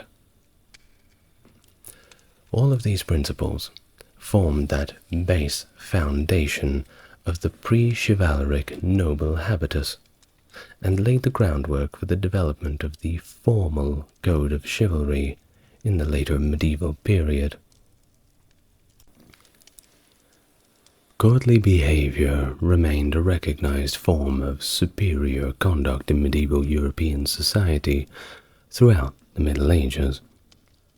It was expected of all aristocrats, and its norms were integrated in chivalric literature. However, unlike chivalry, courtliness was not confined to noble society alone. Examples can be found of servants, merchants, clergy, and free peasants being commended for their courtly behavior in medieval literature. This broader application of courtly behavior suggests its widespread influence across various social classes. Now, the emergence of chivalry as a recognizable and prescriptive code of behavior can be tied to a more exclusive definition of nobility that emerged around the late 12th century. This had a significant impact on the professional horse warrior, the knight. Retained knights were prominent figures in the households of barons, counts, and princes, and were considered proper associates of their lords. As such, knights adopted the fashions and behaviors of their lords. Many knights were drawn from the younger sons of noble families, leading them to regard themselves as noble, albeit of lower status than their lords. The tipping point of the nobilizing of the knight is often located in the households of the sons of King Henry II of England, particularly his eldest son, Henry the Young, died in 1183. Died quite young, by the way. Young Henry lived a lavish lifestyle, focused on the great northern French tourneying society of the 1170s and 80s. Funded by his father to distract him from meddling in his realms and to stake a claim to cultural superiority over other European princes. Now, despite criticism, and I mean widespread criticism, for his wasteful and hedonistic lifestyle, young Henry played a significant role in the development of chivalry as a noble code. The De Re Militari of Ralph Niger, circa 1187, the first known work to use the knight as a moral exemplar and definitive nobleman, was written by the young man's former chaplain, partly as a moral defense of the knightly lifestyle. Another reason for the coalescence of chivalry as a noble code in the late 12th century is suggested by an analysis of conduct literature. The courtly habitus underwent a crisis as its moral failures became evident to writers, particularly in the materialism that motivated courtly society. They're rich people. Come on. The Roman Diel's poet knight Raoul de Hodanc is seen as a critique of courtliness and its failures. Raoul's solution is to focus moral eminence on the figure of the knight, who is to be the avatar of a new moral nobility, set above all other males. A knight was expected to eschew materialism and embrace noble generosity.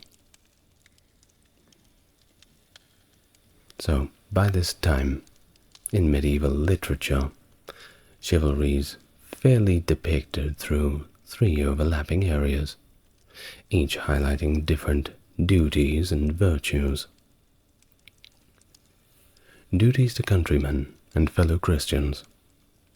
This encompasses virtues such as mercy, fairness and protection of the weak and poor, and the loyalty of the knight to his lord. It involves and rather emphasizes being willing to sacrifice one's life for others, whether it be for a lord or for a poor individual. Certainly a knight is expected to run into a burning building to save the maiden. Next up, duties to God. Of course, knights are meant to be agents of the church, Christian warriors, protecting the innocent, defending the church and championing good against evil, all while prioritizing obedience to God above loyalty to one's feudal lord. Duties to women. Now this is perhaps the most recognizable aspect of chivalry. It includes the concept of courtly love. Knights are expected to serve a lady, placing her above all others, and to exhibit gentleness and graciousness towards all women. There's a reason why we call gentlemanly conduct in the modern era as chivalrous. And of course, any man worth his salt wants to be as much of a gentleman as possible. Right, guys?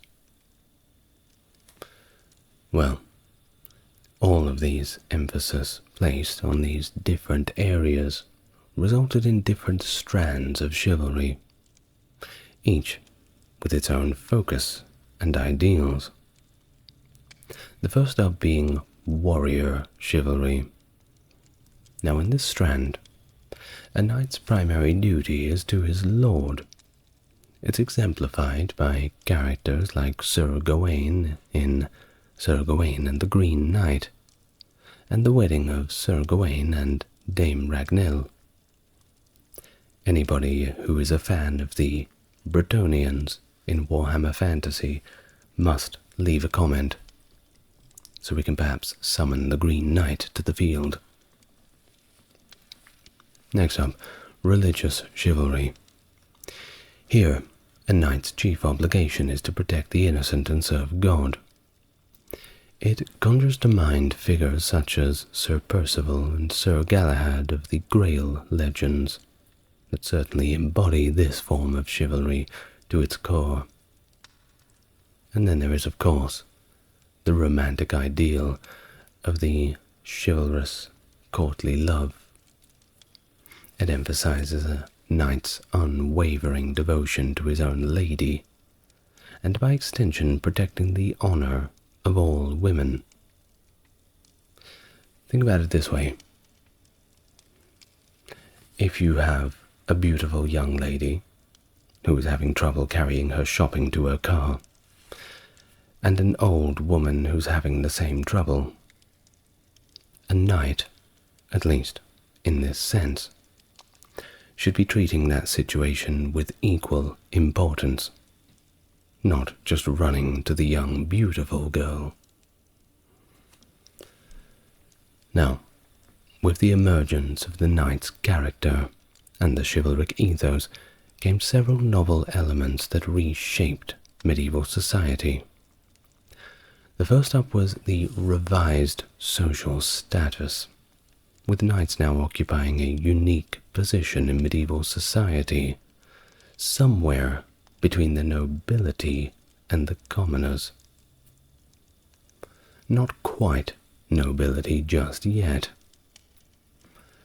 While their adherence to chivalric codes and their role as protectors elevated their social standing and distinguished them from the other classes within feudal society.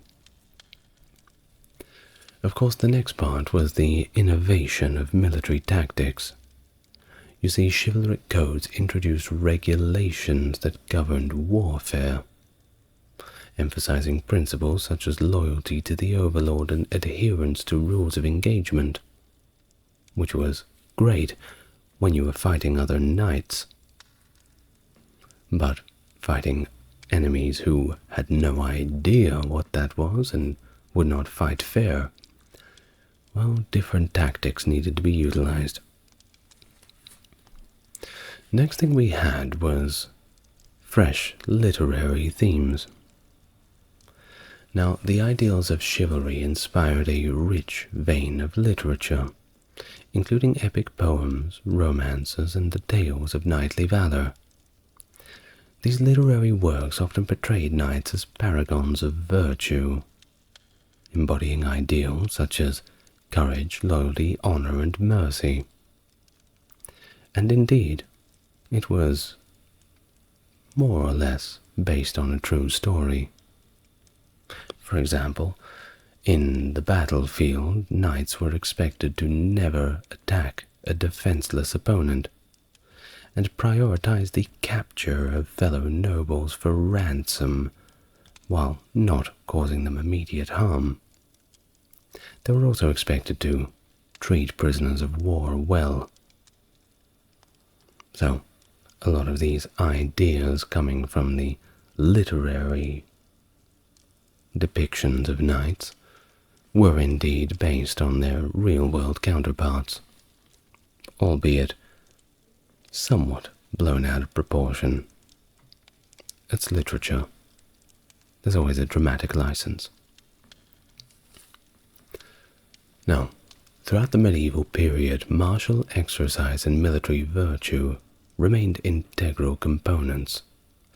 However, as warfare evolved, the role of knights on the battlefield began to shift, increasingly restricting their activities to tournament grounds and dueling culture.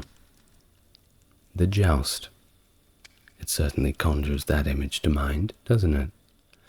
Continued to serve as a prominent display of knightly martial skill well into the Renaissance era. Additionally, the martial skills of knights extended beyond the battlefield to activities such as hunting. Expertise in this area became an essential aspect of courtly life during the later medieval period. Furthermore, the practice of heraldry, with its elaborate rules governing the displays of coats of arms, emerged alongside chivalry during the High Middle Ages. Heraldry served as a visual representation of a knight's lineage, achievements, and allegiances, further solidifying the connection between chivalry and aristocratic identity. Of course, Christianity was the big one that shaped the concept of chivalry, infusing those classical notions of heroism and self-sacrifice with Christian ideals. It can be observed in several key developments. The peace and truce with God. Instituted in the 10th century, this placed restrictions on knights, compelling them to protect and honor the weaker members of society while aiding the church in maintaining peace. The just war theory. The church became more tolerant of war in defense of faith and developed theories of the just and righteous war, which sought to establish ethical guidelines for warfare. Liturgies were introduced to bless a knight's sword and symbolize chivalric purification bath, imbuing military actions with religious significance. And here's a fun fact for you. In some kingdoms of the Middle Ages, priests were forbidden from fighting. As a matter of fact, the rule was they were forbidden from drawing blood. So, many people got around this by simply using a mace. Now, if you hit somebody hard enough with a mace, there's certainly going to be bleeding, especially those big maces that they were using. But rules are meant to be broken, aren't they? And so are jaws, apparently. Just ask some medieval priests about that. Now, the next one is chivalry as a Christian vocation. In medieval literature such as the Grail romances and Chevalier en Signe, chivalry was depicted as an order of God, with knights viewing their way of life, simply doing chivalry, as a means of pleasing God. It combined Teutonic heroic values with the militant tradition of the Old Testament. The concept of the Knight of Christ gained prominence in France, Spain, and Italy in the 11th century. That notion of religious chivalry was further developed during the Crusades, which were simply portrayed as chivalrous enterprises. Chivalric orders, including the Teutonic Knights of Germany, revered the Virgin Mary as their patroness. The development of chivalry, with its emphasis on the honor of a lady and knightly devotion, was certainly influenced by the cult of Mary. She served as a symbol of purity, compassion, and refuge. Kind of like a mummy, you know. Well, she shaped medieval attitudes towards women and contributing the development of Mariology. Think about it. Respect for women. You wouldn't disrespect a woman, wouldn't you? The Virgin Mary is a woman. It was kind of like that. Well, all in all, chivalry was a dynamic and adaptable code of conduct that evolved in response to local circumstances. Everyone's code of chivalry was a little bit different. It changed from France to Germany to Poland to really everywhere. In the late 15th century England, Sir Thomas Malory depicted numerous chivalric groups in his work The Death of Arthur, suggesting that each group had its own unique chivalric ideology. When The Death of Arthur was printed, William Caxton encouraged knights to read it, with the hope that the stories of chivalry could serve as a unifying force for the knightly community that was already fragmented by the Wars of the Roses. And during the early Tudor period of England, some knights still adhered to chivalric ethos, although fewer were actively engaged in warfare. The emergence of professional infantrymen on the battlefield somewhat reduced the opportunities for knights to demonstrate their chivalrous action. And the decline of chivalry was further accelerated by Queen Elizabeth I's decision to reserve the power to create knights exclusively for the monarchy, ending the tradition of knights being able to create other knights.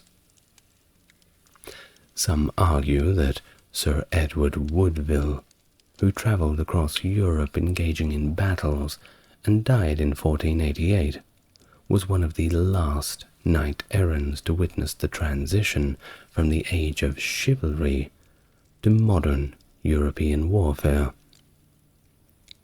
Well, whichever the case is, as the Middle Ages drew to a close, the code of chivalry gradually faded away, no longer serving as the guiding ethos it once was.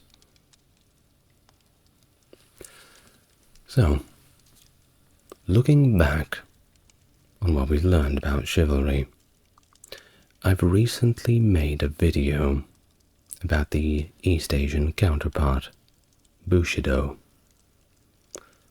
which I believe that both of these ethoses have their good parts and bad parts. Now, in terms of chivalry, the observance of that golden rule in our Christian theology of treating others how you would want to be treated, well, it's a bit of an obvious one, isn't it? We don't need a code of chivalry for that. But the interesting thing about the code of chivalry to me that really kills it is the unquestioning adherence to the Church. Now, if we are going to make the rule that serve God, serve the Bible, and serve what has been given to us at the Sermon on the Mount, fair enough. But if we are going to place it back into the hands of an entity that can be controlled and changed by the whims of human elements, such as the Church, well then things get a little dangerous, especially when they can tell you who to go and kill. Frederick Barbarossa, or Frederick I, the Holy Roman Emperor from 1155 until his death in 1190.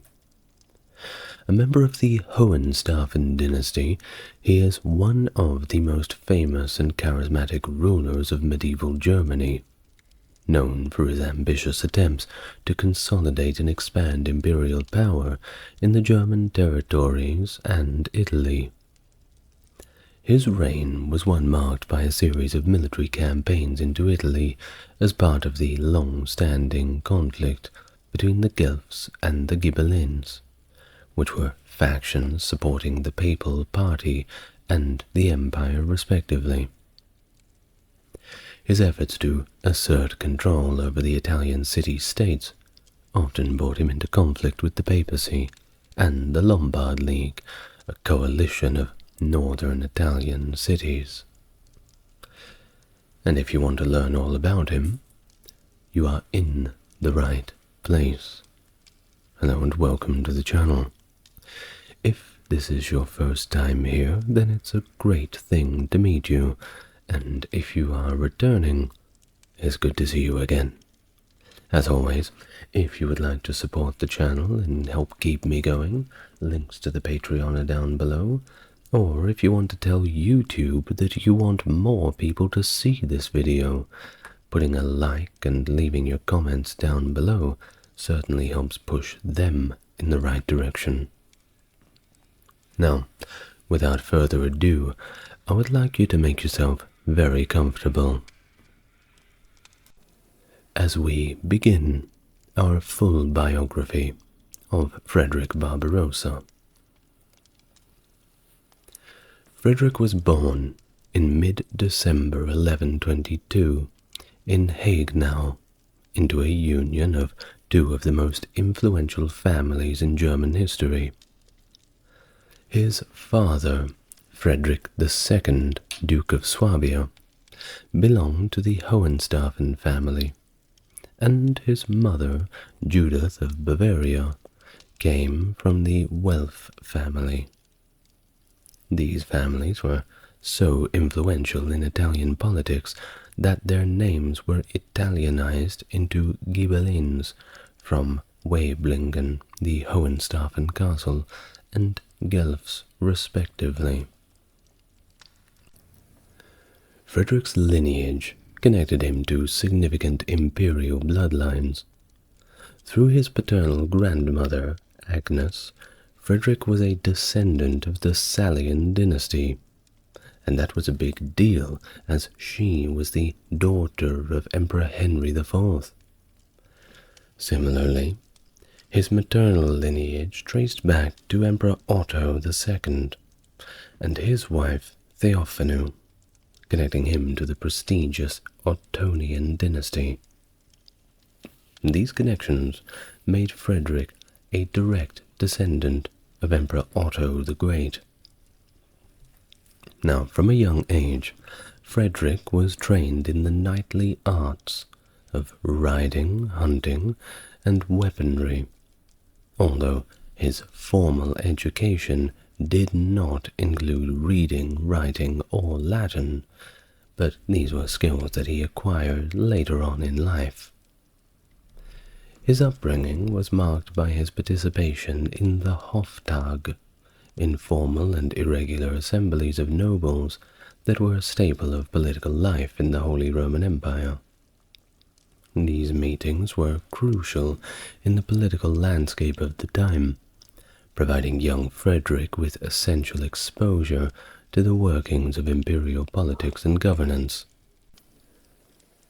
Notable Hofdag he attended during the reign of his uncle King Conrad III, including those of Strasbourg in 1141, Ulm in 1143, followed by Wurzburg and Worms in the following years of 1144 and 45.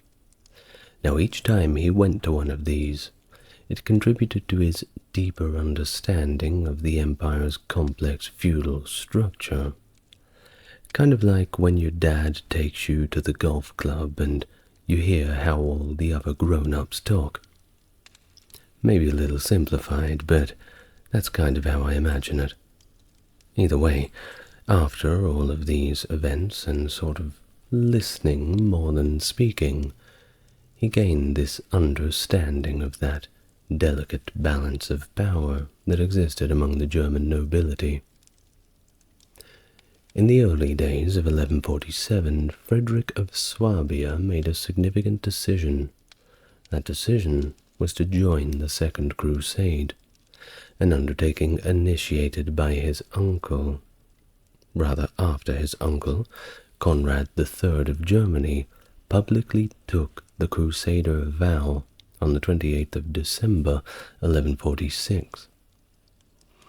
This decision came against the wishes of his father, Duke Frederick II of Swabia, who was terminally ill and disapproved of his son's participation in the crusade.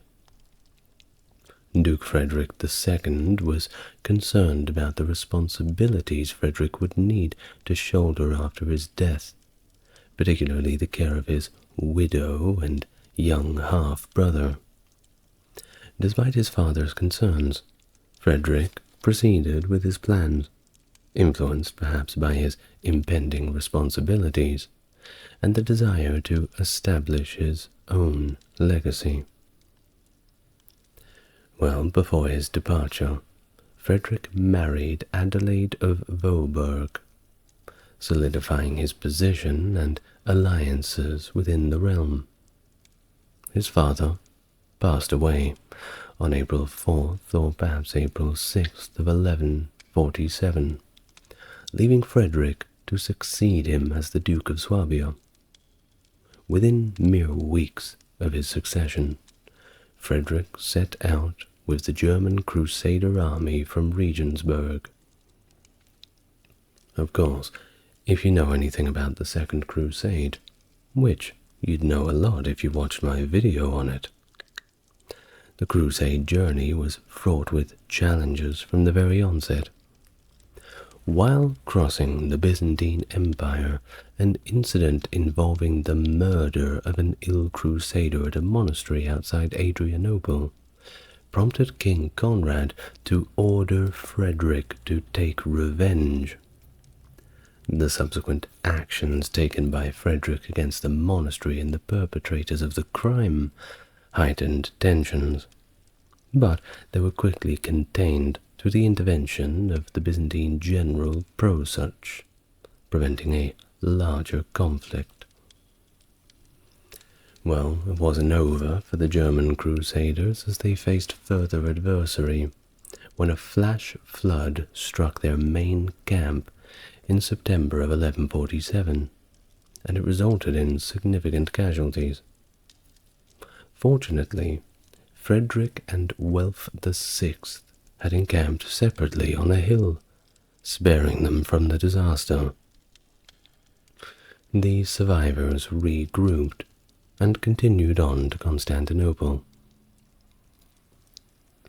The journey across Anatolia proved perilous, mainly due to being constantly attacked by the Turkish, forcing Conrad to reconsider their route. After a disastrous engagement near Dorylaeum, Conrad, falling ill and recognizing the untenable situation, retreated to Constantinople with a small retinue that included Frederick. Meanwhile, Frederick was tasked with seeking assistance from King Louis VII of France, leading to a brief coordination between the French and German forces. The Crusaders eventually regrouped and departed Constantinople again in the March of 1148, and they arrived in Acre in April of the same year. Visits to Jerusalem and participation in the Council of Acre followed, where plans were made to attack Damascus, and that's a very tall order, mainly because of the very intimidating walls that Damascus had. However, the subsequent siege of Damascus ended in failure, despite Frederick's rather notable performance, which was later recorded by Gilbert of Mons. Well, following the unsuccessful siege, Frederick and Conrad made their way back to Europe. In Thessaloniki, they reaffirmed a treaty with the Byzantine Emperor Manuel I Komnenos to cooperate against King Roger II of Sicily.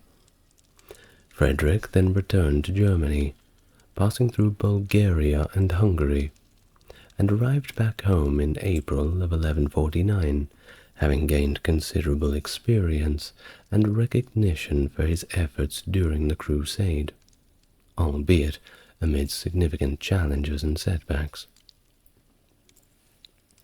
When Conrad III of Germany was on his deathbed in February of 1152, only Frederick, his nephew, and the Prince Bishop of Bamberg were present. At this critical juncture, both witnesses later claimed that Conrad, fully lucid, passed the royal insignia to Frederick, effectively bypassing his own son, Frederick IV, Duke of Swabia, and designating his nephew as successor to the throne. How convenient. Of course, this move was seen as strategic, prioritizing the stability and continuity of leadership over dynastic succession. Now, following Conrad's death, Frederick acted swiftly to secure his position. Not Frederick IV, Frederick I. I know, it's all a little confusing. There's too many Fredericks.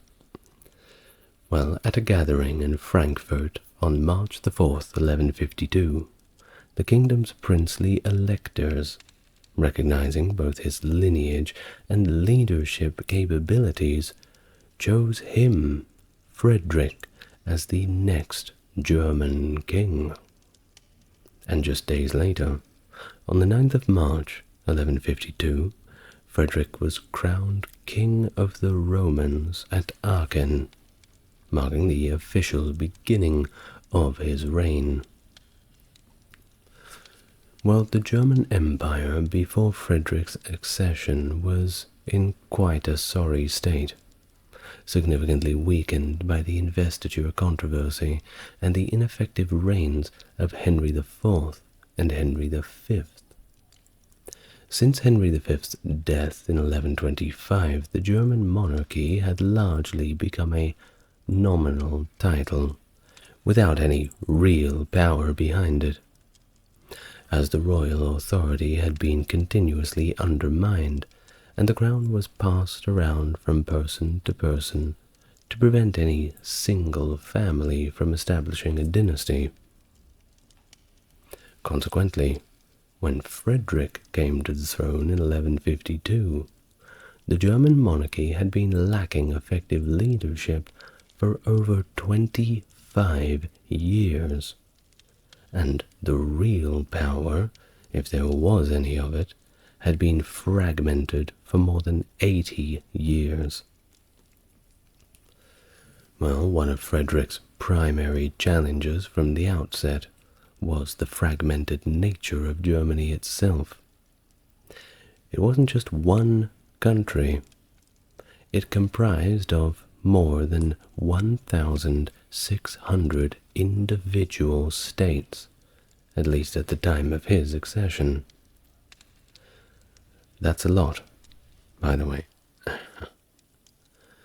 Well, while a few states like Bavaria and Saxony were relatively large, many others were so small as to be nearly insignificant on a map. The titles that came with the German crown, Caesar, Augustus, and Emperor of the Romans, had become more symbolic than practical, reflecting a grandeur that the monarchy no longer possessed in reality. Well, unlike his predecessors, Frederick approached the complexities of his empire not through attempts to dismantle the feudal system, but by seeking to restore and stabilize it. He recognized that his power base was limited, mainly comprising his own personal territories of Swabia and Franconia, and his forceful personality, of course.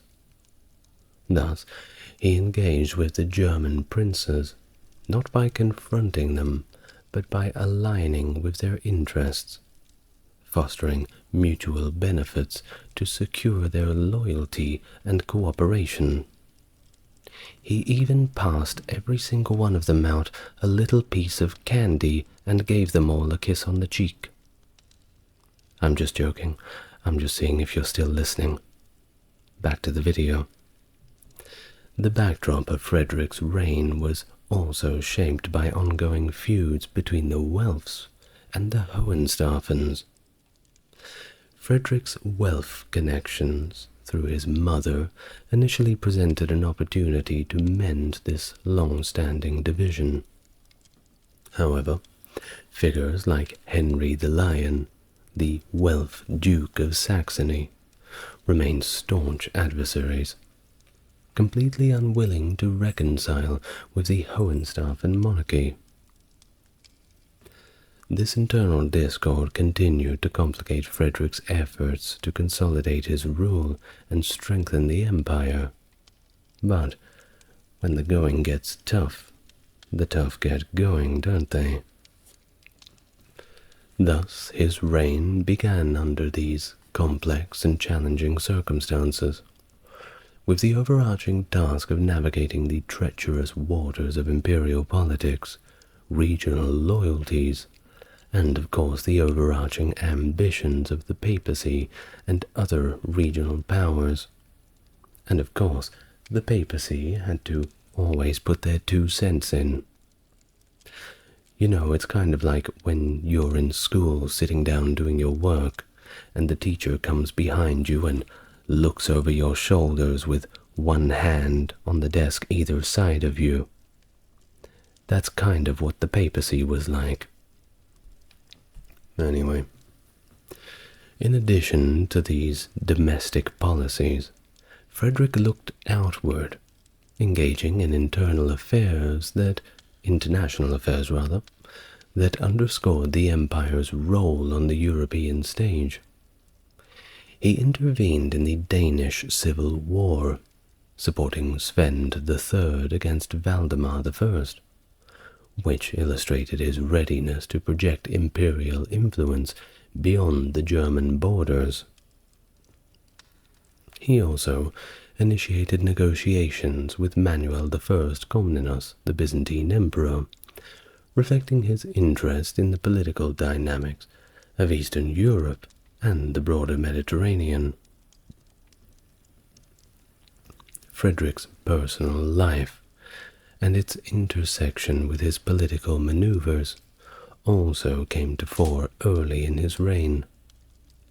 He sought the annulment of his marriage to Adelaide of Vohburg, which was childless and thus politically inconvenient.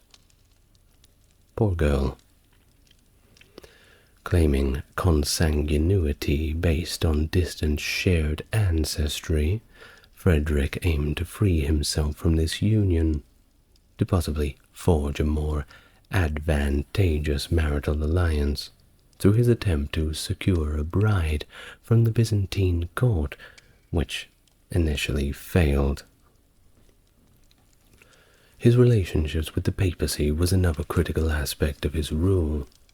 Upon his election, Frederick had informed Pope Eugene III of his new position, but had notably left out requesting the papal confirmation traditionally sought by German kings. This oversight was addressed in March of 1153, when Frederick secured the Treaty of Constance with Pope Eugene. The treaty was a significant diplomatic achievement, as Frederick promised to defend the papacy and to consult the Pope before making peace with common enemies like King Roger II of Sicily. In return, he received papal approval for his coronation as the Holy Roman Emperor. The agreement also included a commitment to assist in reasserting papal control over Rome.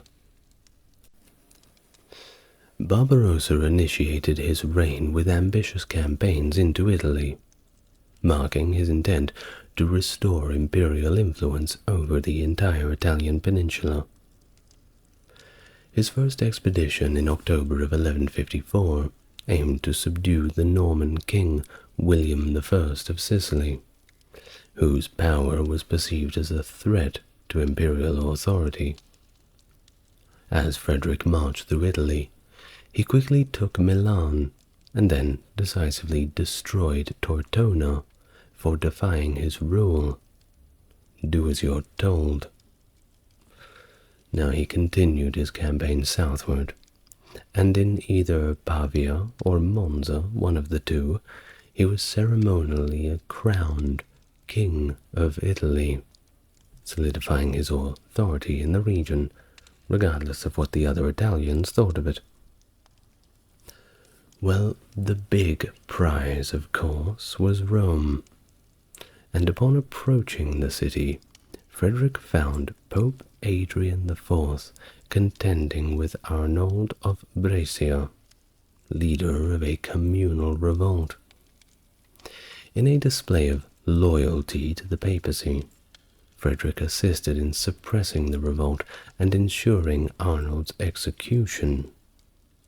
However, his relationship with Adrian was tested when Frederick initially refused to perform the humble act of holding the Pope's stirrup, which led to a brief standoff. The situation was, however, resolved when Frederick relented, symbolizing his submission and respect towards papal authority. Sometimes you've just got to do what you can at the moment and get 'em back later. Well, this act allowed his subsequent coronation as Holy Roman Emperor by Adrian IV in June 1155, amidst tumultuous conditions, as his coronation actually sparked riots in Rome, and rather angry ones, which he had to suppress with brute force. The Italian campaign, however, wasn't all good news. It strained resources and exposed Frederick to the complexities of Italian politics, including the challenge of managing relations with the Byzantine Empire, and, of course, the internal strife within the German territories that he had left behind. His brief return to Germany was marked by efforts to consolidate power, including the transfer of the Duchy of Bavaria from Henry II Jasamirgott to his cousin Henry the Lion, a maneuver that stabilized the region, but also set the stage for conflicts down the line. And, finally, Frederick found a new wife. Congratulations. His marriage to Beatrice of Burgundy in June of 1156 was not just a union of love, but also a strategic alliance that expanded his influence further into Western Europe. His declaration as the sole Augustus of the Roman world was a bold statement, asserting the Holy Roman Empire's supremacy over the Byzantine Empire. I'm sure the Byzantines really enjoyed hearing that. And it also indicated his imperial ambitions were not simply confined to Germany and Italy alone. Frederick was going after the world. These early actions of Frederick highlight his skill as a military leader and diplomat, his commitment to restoring the glory of the Holy Roman Empire, and his complex relationship with the papacy. They effectively set the tone for a reign that would be characterized by both brilliant success and formidable challenges, together hand in hand. Well, the failure of Frederick's initial Italian campaign and the subsequent peace terms that Pope Adrian IV negotiated with William I of Sicily left Frederick feeling somewhat slighted, particularly by the Pope's implication that the imperial crown was merely a papal gift. This strained the relationship between Frederick and the papacy, setting the stage for another conflict. In June 1158, seeking to assert his dominance and driven by a desire to subdue the Norman influence in southern Italy, Frederick embarked on his second Italian campaign. This expedition proved significant, culminating in the capture of Milan and the instigation of the Diet of Roncaglia.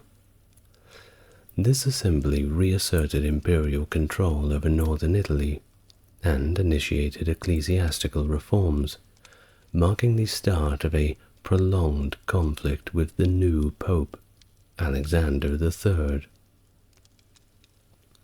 Following the death of Adrian IV in 1159, the papal election resulted in a schism, producing two rival popes, that being Alexander III and the anti-pope Victor IV.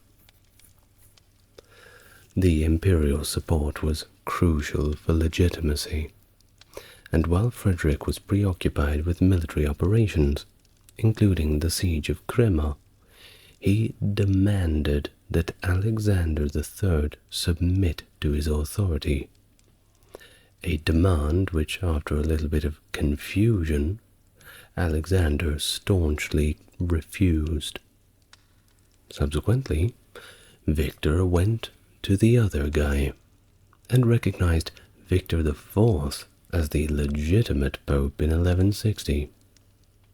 This, of course, led Alexander to excommunicate both Frederick and Victor, but I'm fairly sure they saw this coming. The conflict with Alexander III significantly impacted the politics of the region, aligning the Norman king of Sicily with Alexander against Frederick. The struggle for papal recognition continued with an attempted council in 1162, which ultimately faltered when King Louis VII of France withdrew, upon realizing that Frederick had manipulated the proceedings, of course in favor of Victor and against Alexander. Not fair. Well, amidst all the ecclesiastical disputes, Frederick faced repeated rebellions in Milan, leading to its surrender and subsequent destruction in 1162. This harsh treatment of Milan coerced other northern Italian cities into submission as well, further solidifying imperial control, but also fostering a kind of resentment. In the summer of 1162, Frederick's entry into Turin and the coronation that followed were meant to cement his status in Italy. And upon returning to Germany, Frederick managed internal disputes, notably curbing the ambitions of Henry the Lion and punishing the citizens of Mainz for their insurrection. His third Italian expedition in 1163, aimed at conquering Sicily, was thwarted by a coalition of cities opposed to his rule, largely provoked by his imposition of imperial taxes. A significant, yet controversial act of Frederick during this period was the removal of the relics of the biblical Magi from Milan in 1164, which he then gifted to the Archbishop of Cologne. Now this move not only endowed Cologne with valuable religious attraction, but also demonstrated Frederick's use of sacred symbols to bolster his political and spiritual authority. Now back in the Rhineland, during a period of relative peace, Frederick organized the canonization of Charlemagne at Aachen, an event presided over by the anti-pope Pascal III. This event was significant not only for its religious implications, but also as a demonstration of Frederick's influence over the Church through his support of Pascal, who was not, of course, recognized by the mainstream Catholic Church, which was still led by Pope Alexander III, and who was still very, very annoyed with Frederick. By October 1166, amid concerns about a potential alliance between Alexander III and the Byzantine Emperor Manuel I, Frederick embarked on his fourth Italian campaign. This campaign was crucial for securing the position of Pascal III, and also aimed at having his wife, Beatrice, crowned as Holy Roman Empress. However, his longtime ally and powerful vassal, Henry the Lion, opted out of the campaign to focus on his own territorial disputes and expansion efforts into Slavic lands in northeastern Germany. While Frederick's campaign initially focused on Ancona, which had pledged allegiance to the Byzantine Emperor, underscoring the broader conflict between the Holy Roman Empire and the Byzantine Empire over influence in Italy. However, after achieving a significant victory at the Battle of Monteporzio against Roman forces loyal to Pope Alexander III, Frederick abandoned the siege of Ancona and moved swiftly to Rome. It was there that Beatrice was crowned empress, and Frederick received a second coronation from Pascal III, reaffirming his claim and authority as the emperor. This campaign, however, took a dire turn when a sudden epidemic, which was probably malaria or the plague, struck the imperial army, causing significant casualties and forcing Frederick to run back to Germany. The epidemic marked a significant setback.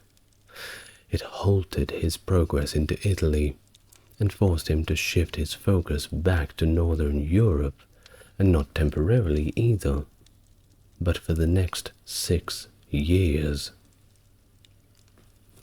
Putting plans on hold, it seems. Well, you can't keep a good man down, can't you? During this period in Germany, Frederick engaged in consolidating his rule and settling various ecclesiastical disputes, and there were plenty of them. He asserted imperial authority over the regions of Bohemia, Poland, and Hungary, and sought to improve diplomatic relations with other European powers, including Manuel of Byzantium, Henry II of England, and Louis VII of France. This time also saw internal reorganization within the empire, especially after the death of many Swabian counts and nobles in the 1167 epidemic, including his cousin, the young Duke of Swabia. Frederick managed to reorganize this territory, installing his younger son, Frederick V, as the new Duke of Swabia. In 1169, among all of these internal and external challenges, Frederick took a significant step by having his eldest son, Henry, crowned King of the Romans, a title indicating the heir to the empire, while he himself retained the title of emperor. The act was aimed at securing succession and stability within the empire. Well, Frederick wanted to go back to Italy, and he certainly did in 1174, and it marked a crucial juncture in his reign. Reflecting the growing power and autonomy of the northern Italian cities, which at this time had begun to really prosper through their trade. This economic prosperity contributed to a shift away from medieval feudalism, at least in its traditional political form. In a practical sense it remained, but it also helped fuel the increasing anti-German sentiment throughout Lombardy. This sentiment culminated in the restoration of Milan in 1169, a city that was previously razed by Frederick, which became a symbol of the resistance of the Lombards.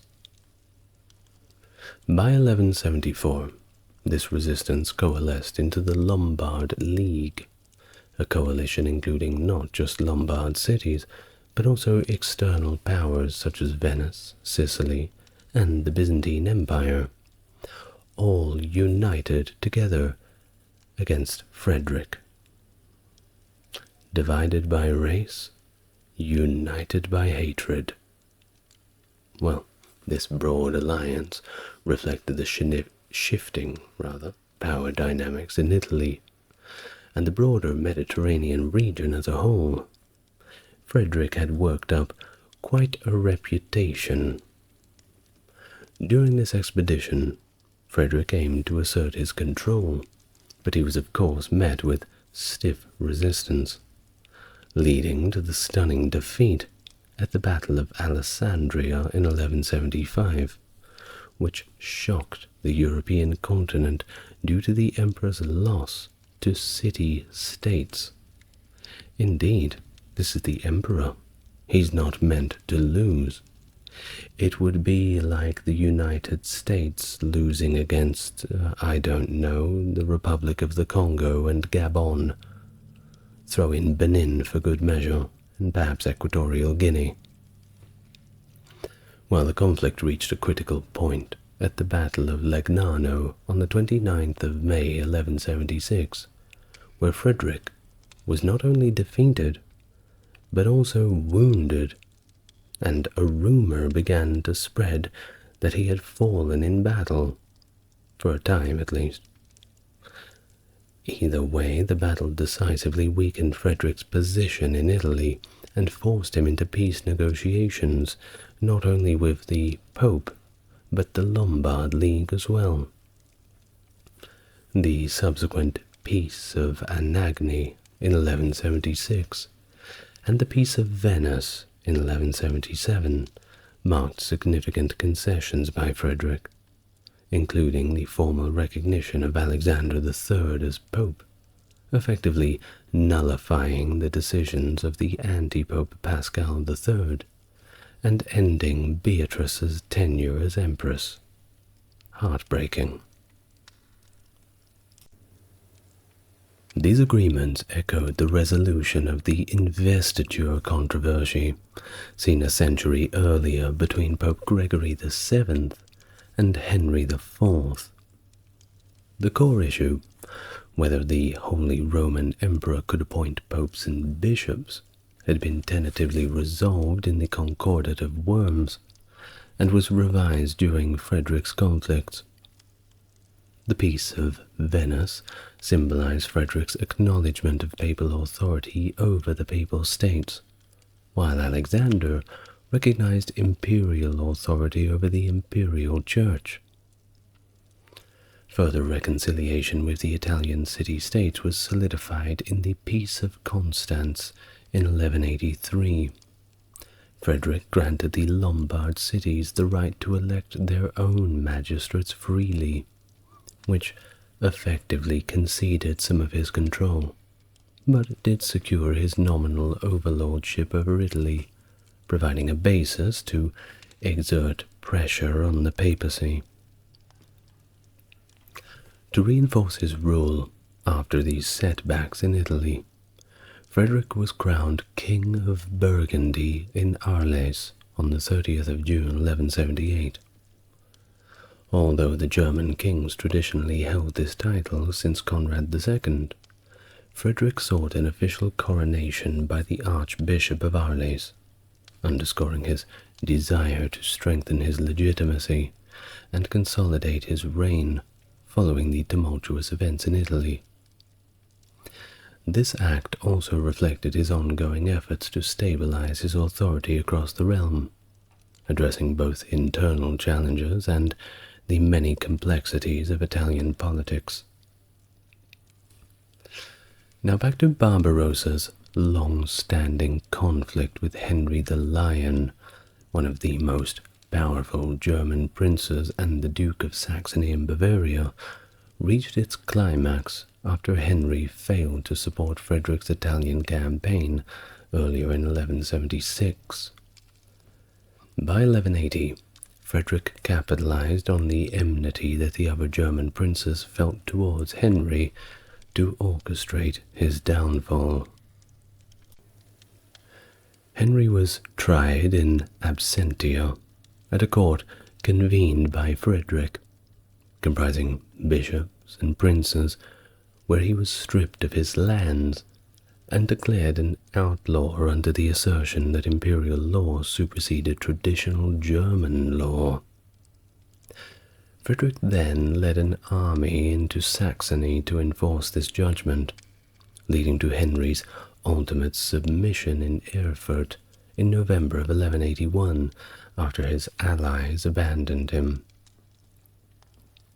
Henry was then exiled for 3 years to Normandy, under the protection of his father-in-law Henry II of England, and upon his return to Germany, he was confined to a much reduced Duchy of Brunswick, leading a quieter life and engaging in arts and architectural patronage. Despite Frederick's official victory over Henry, the feudal structure in Germany meant that Frederick's control over Henry's former vassals was somewhat limited, as German feudal allegiance was owed directly to one's immediate lord and not to the emperor.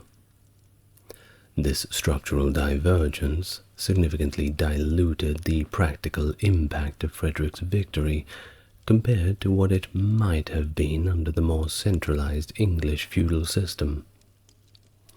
The Italian campaigns and ongoing conflicts left Frederick facing a disordered situation in the new German states, with ongoing civil wars among the princes who aspired to independence, or even the crown itself. German hegemony in Italy at this point was nominal at its best, with the Pope remaining the dominant force there. After his defeats in Italy, Frederick had returned to Germany rather bitter and disheartened. No daylights nor heel taps. Facing princes who were consolidating their power and wealth, thereby entrenching their autonomous control. In 1184, in an attempt to consolidate his position and display his influence, Frederick hosted the Diet of Pentecost, a grand chivalric ceremony where he knighted his 2 eldest sons and celebrated with thousands of knights from across Germany. It was a night to remember. All right, I'll stop.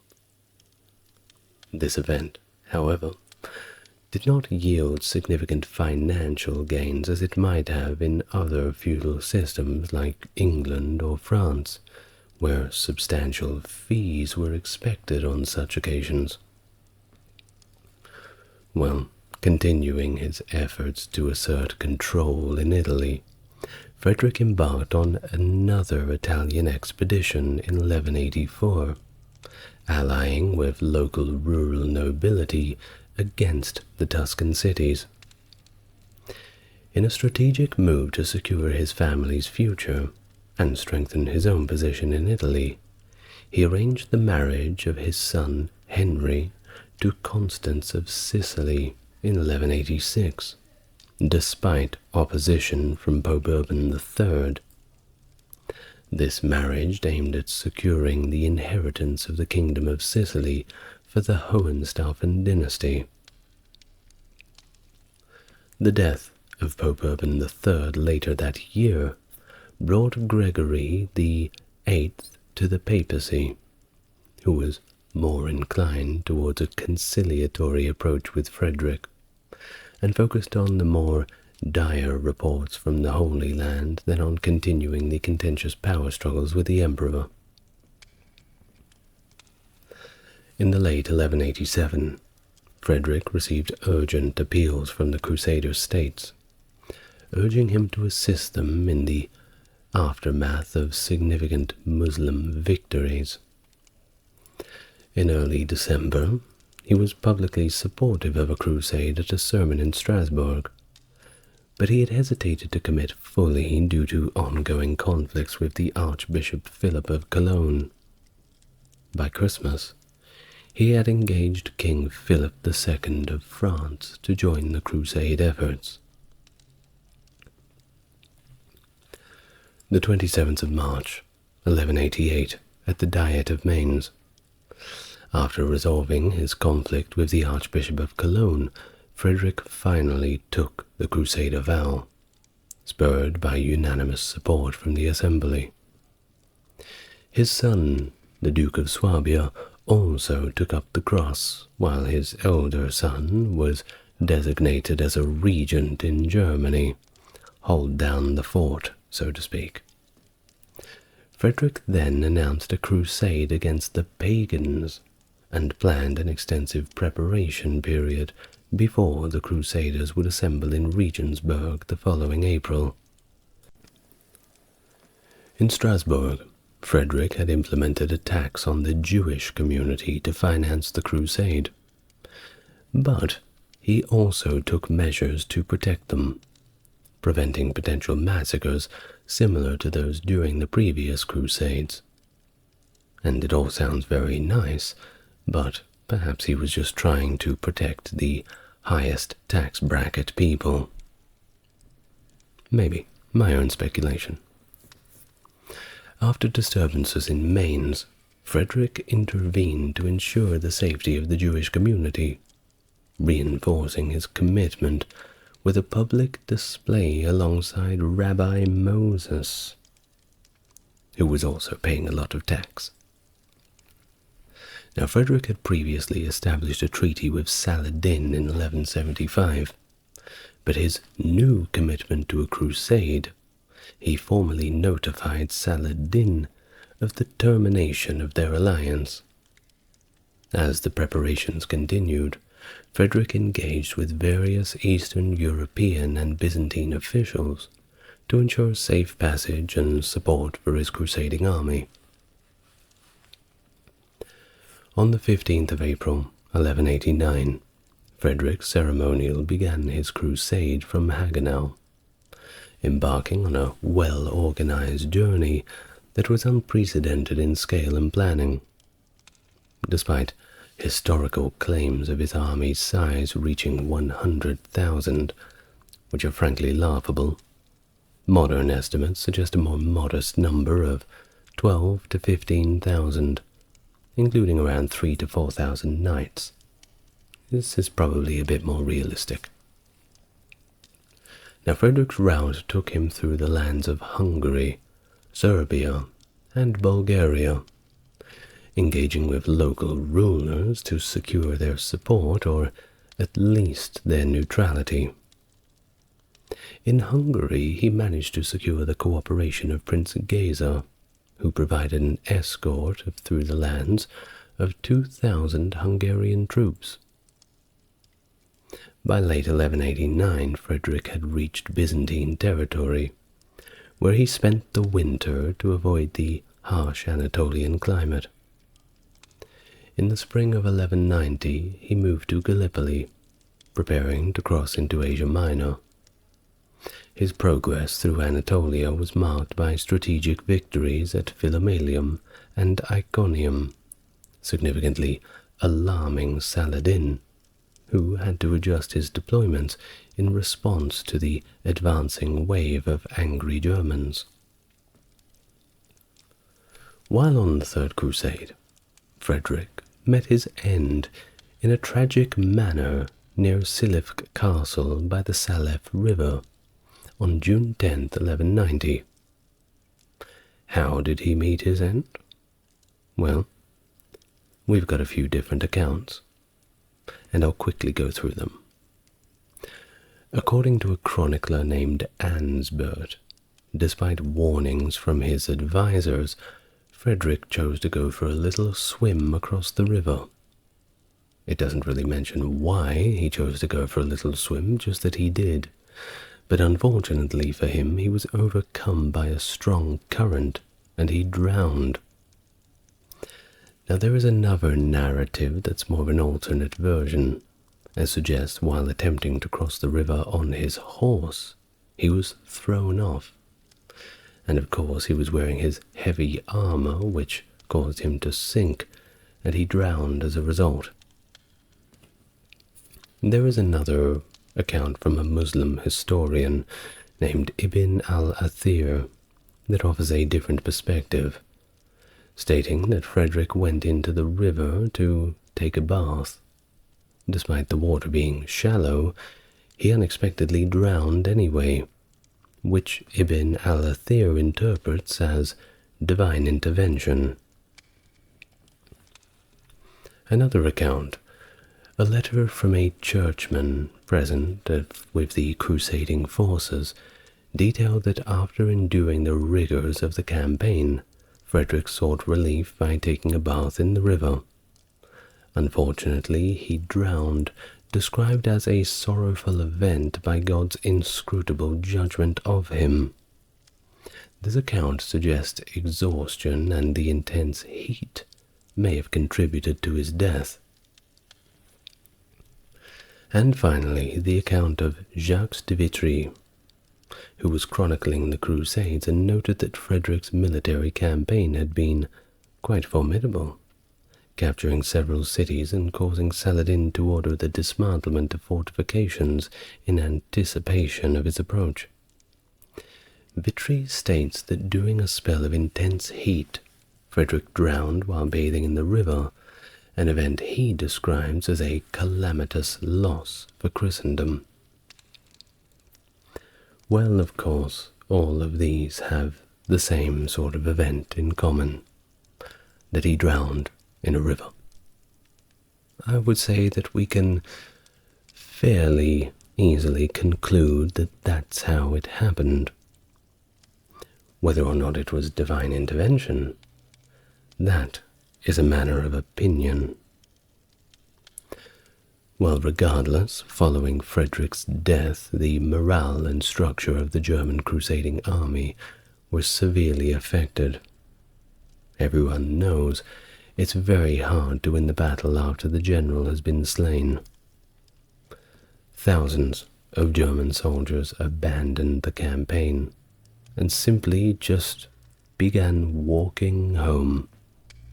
The force that remained, along with the Hungarian contingent led by Prince Geza, was further weakened by disease near Antioch, something else that the Muslim chroniclers thought was another little piece of divine intervention. Frederick's body could unfortunately not be preserved for transport back to Germany. Thus it was divided according to the medieval custom for royal burials. His flesh was buried in Antioch, his bones in Tyre, and his heart and organs in Tarsus. The leadership void left by Frederick's death complicated the Crusader state's political dynamic. The command fell immediately to his son, Frederick VI of Swabia, and the diminished forces struggled to maintain their objectives. The overall command of the Crusader forces saw increased rivalry between King Philip II of France and King Richard I of England, both of whom had arrived by sea. Ultimately, Richard signed the Treaty of Ramlo in 1192, which concluded his crusading efforts. The treaty wasn't a bad deal. It allowed Christians to visit Jerusalem as pilgrims in complete safety, although the city did remain under Muslim control. The Latin kingdom was left with only a narrow coastal strip extending from Tyre to Jaffa.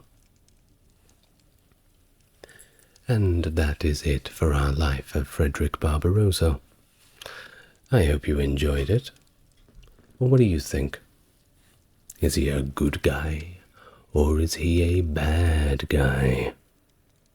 Of course, it's always a little bit more complicated than that, isn't it? Always the villain in someone's story, no matter who you are. Edward of Woodstock, also known as Edward the Black Prince, a paragon of medieval knighthood and medieval prowess, whose legend is woven into the fabric of English history. Born in 1330, he was the eldest son of King Edward III of England, and his life was marked by significant military achievements during the 100 Years' War. His leadership at the battles of Crécy and Poitiers not only demonstrated his tactical genius, but also cemented his reputation across all of Europe, which led to his knighthood at the age of 16.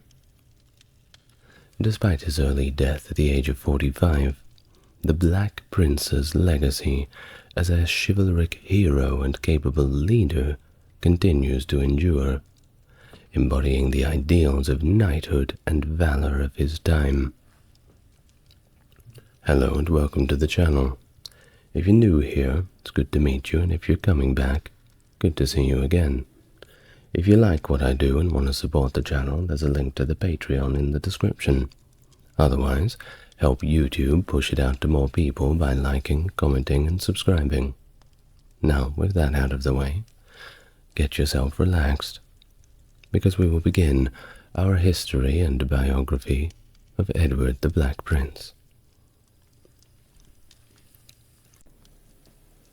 Edward was born on the 15th of June of the year 1330 at Woodstock in Oxfordshire, as the eldest son of Edward III and Queen Philippa of Hainault. His birth into royalty came at a time when his father, Edward III, was deeply entrenched in conflicts with France over territorial claims and the French throne itself.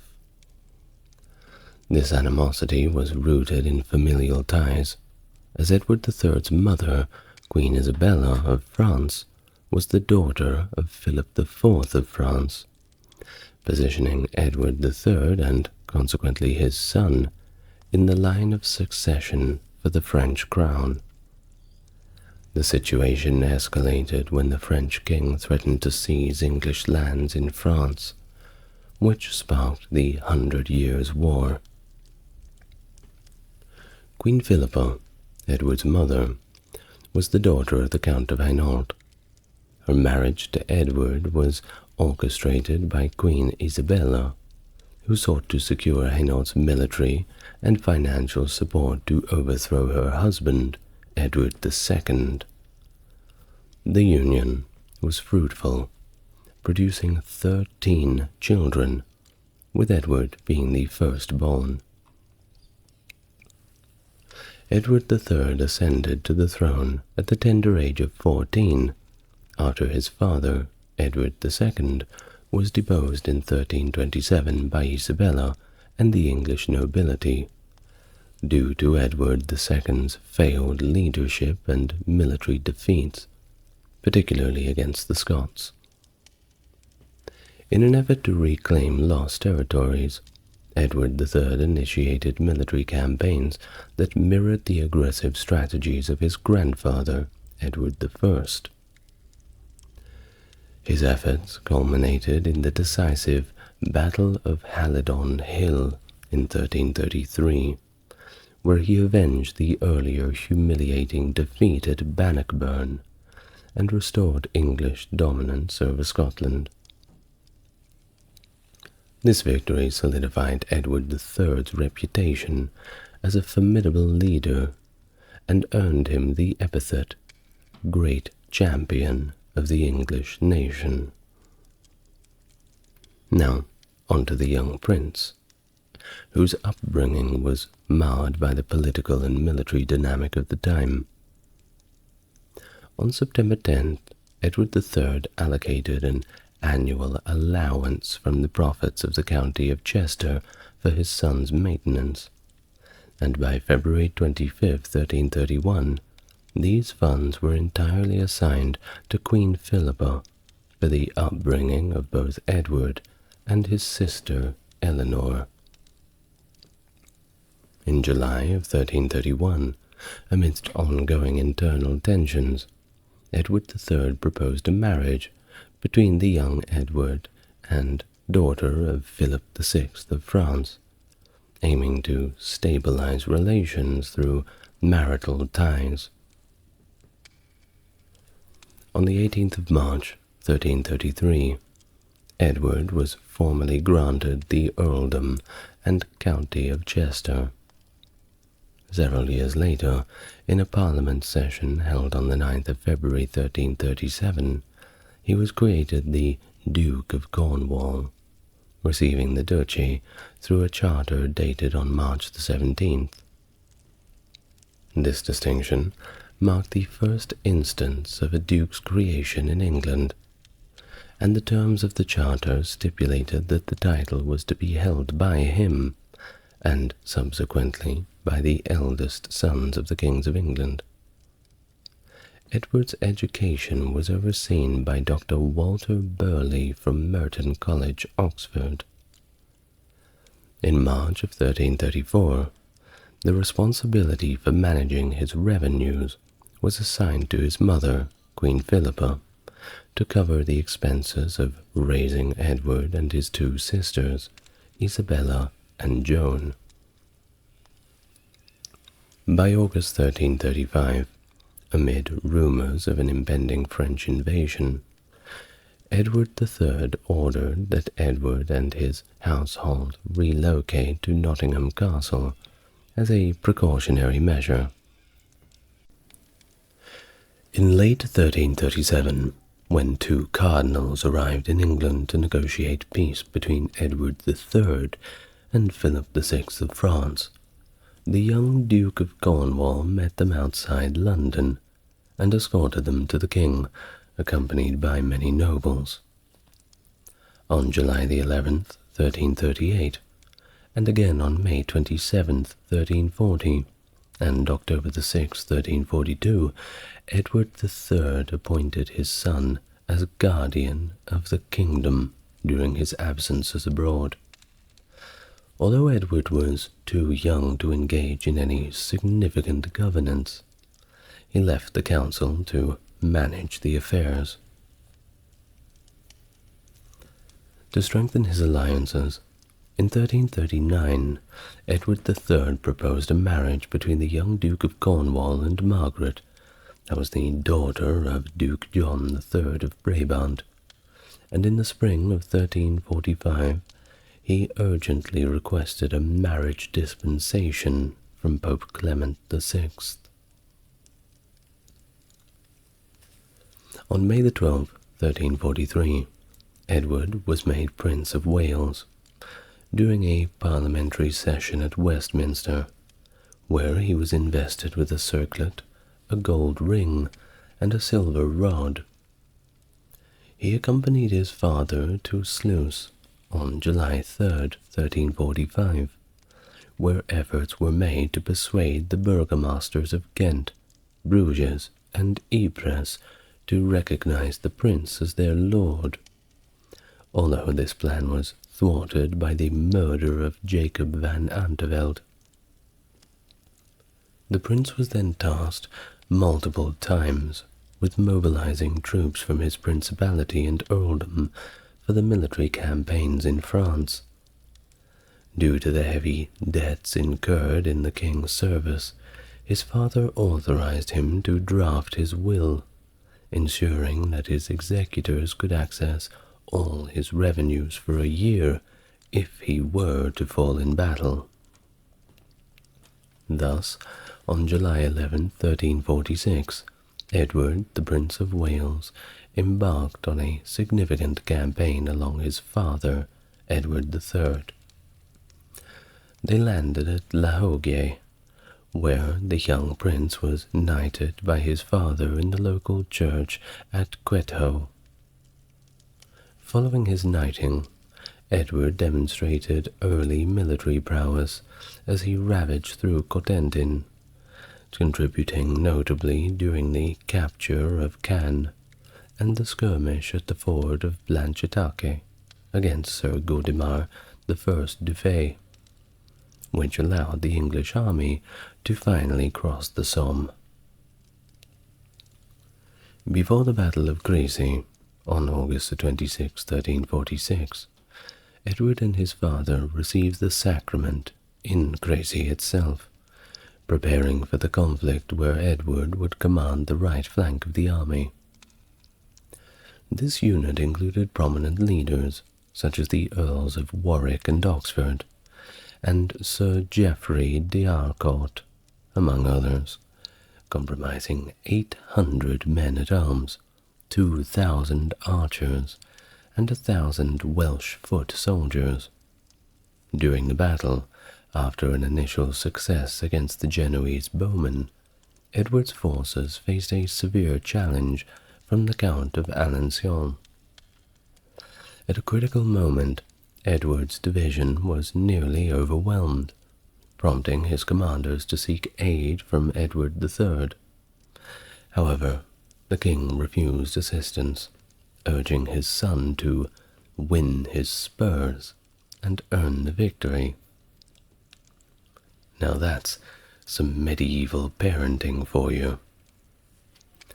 Well, during this intense phase, Edward was thrown to the ground, only to be saved heroically by Sir Richard Fitzsimon, his standard-bearer.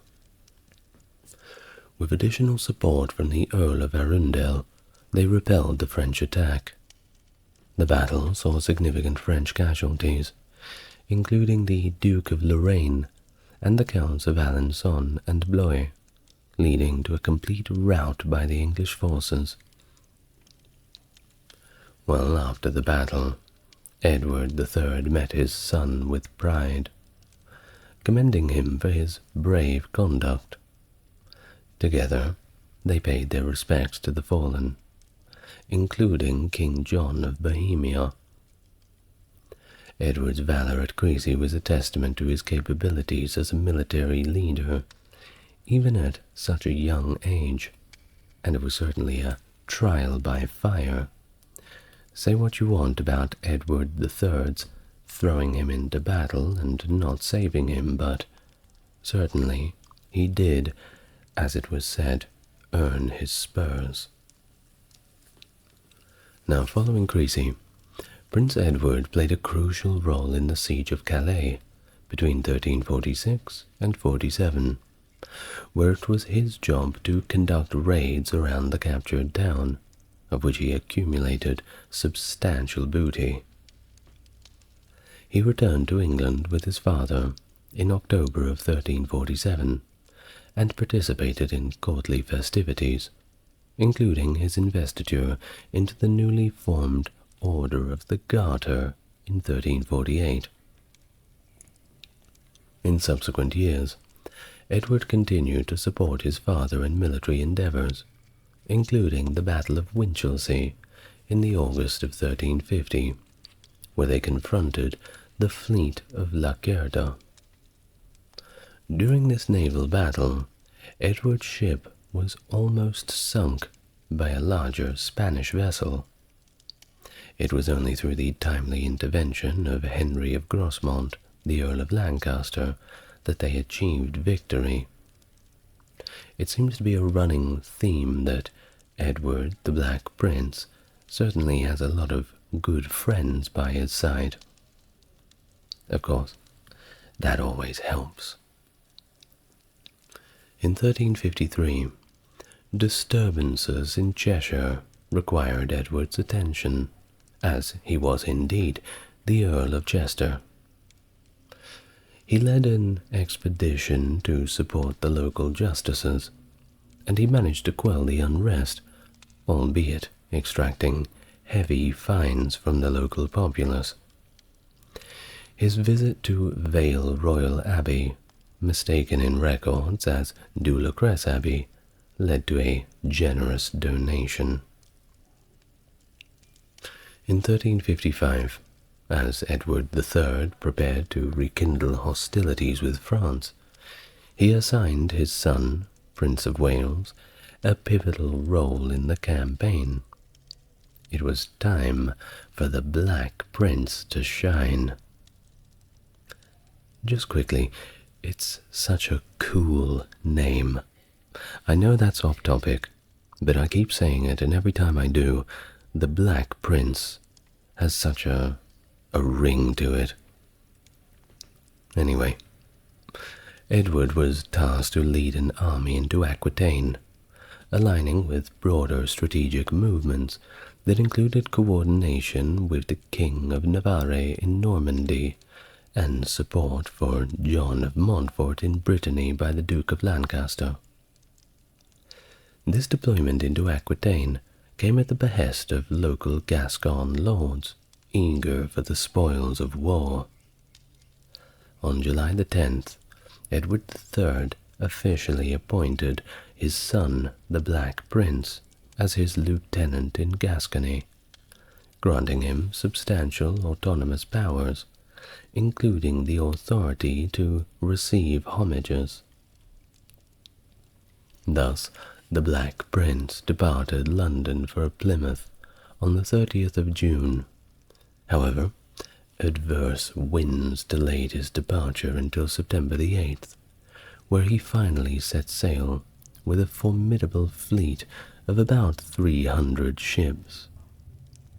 His force was indeed quite substantial, comprising about 1,000 men-at-arms, 2,000 archers, and a significant contingent of Welsh foot soldiers, alongside 4 earls who were notable figures of military command. Upon the arrival in Bordeaux, he was warmly received by the Gascon lords. A decision was made to initiate a swift, aggressive campaign before the onset of winter. On October the 10th, the Black Prince embarked on his campaign with a well-equipped force that included 1,500 lancers, 2,000 archers, and 3,000 light foot soldiers. This military venture quickly devolved into a ruthless marauding expedition across the counties of Juliac, Armagnac, Asterac, and the Comminges. Upon crossing the Garonne at Sainte-Marie near Toulouse, which was then defended by John I, the Count of Armagnac, the expedition laid waste to the region. The local garrison, under orders from the Count Armagnac, refrained from engaging the invaders, simply allowing the Black Prince and his forces to continue their destructive paths straight into the Lourdes. The campaign was marked by harsh tactics against the local population, particularly in Montxard, where the troops stormed the town, committed atrocities against its residents, and plundered wealth, including carpets, draperies, and jewels. The people of the region, described by the Black Prince as good, simple, and ignorant of war, were severely exploited.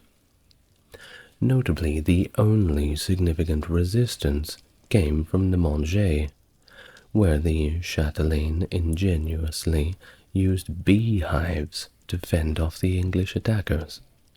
Very creative. The prince's army continued its path of destruction through Carcassonne, sacking the town but not the well-fortified citadel.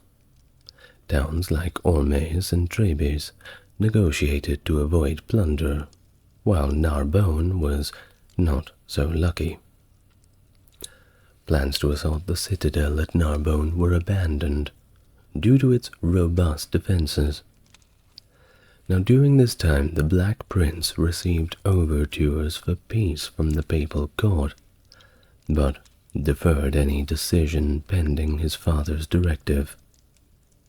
Ultimately, the expedition, which lasted 8 weeks and only saw 11 days of rest, concluded with the prince's uneventful return to Bordeaux. That being said, it was a very hard trip with all the treasure he had to carry back with him. On the 6th of July, 1356, Prince Edward embarked on an expedition through France to Normandy with the intention of supporting his father's Norman allies, including the King of Navarre and Geoffrey d'Arcon. He began this journey by crossing the Dordogne at Bergerac on August the 4th. As he progressed through regions like Auvergne, Limousin, and Berry, his forces engaged in widespread plunder and burning.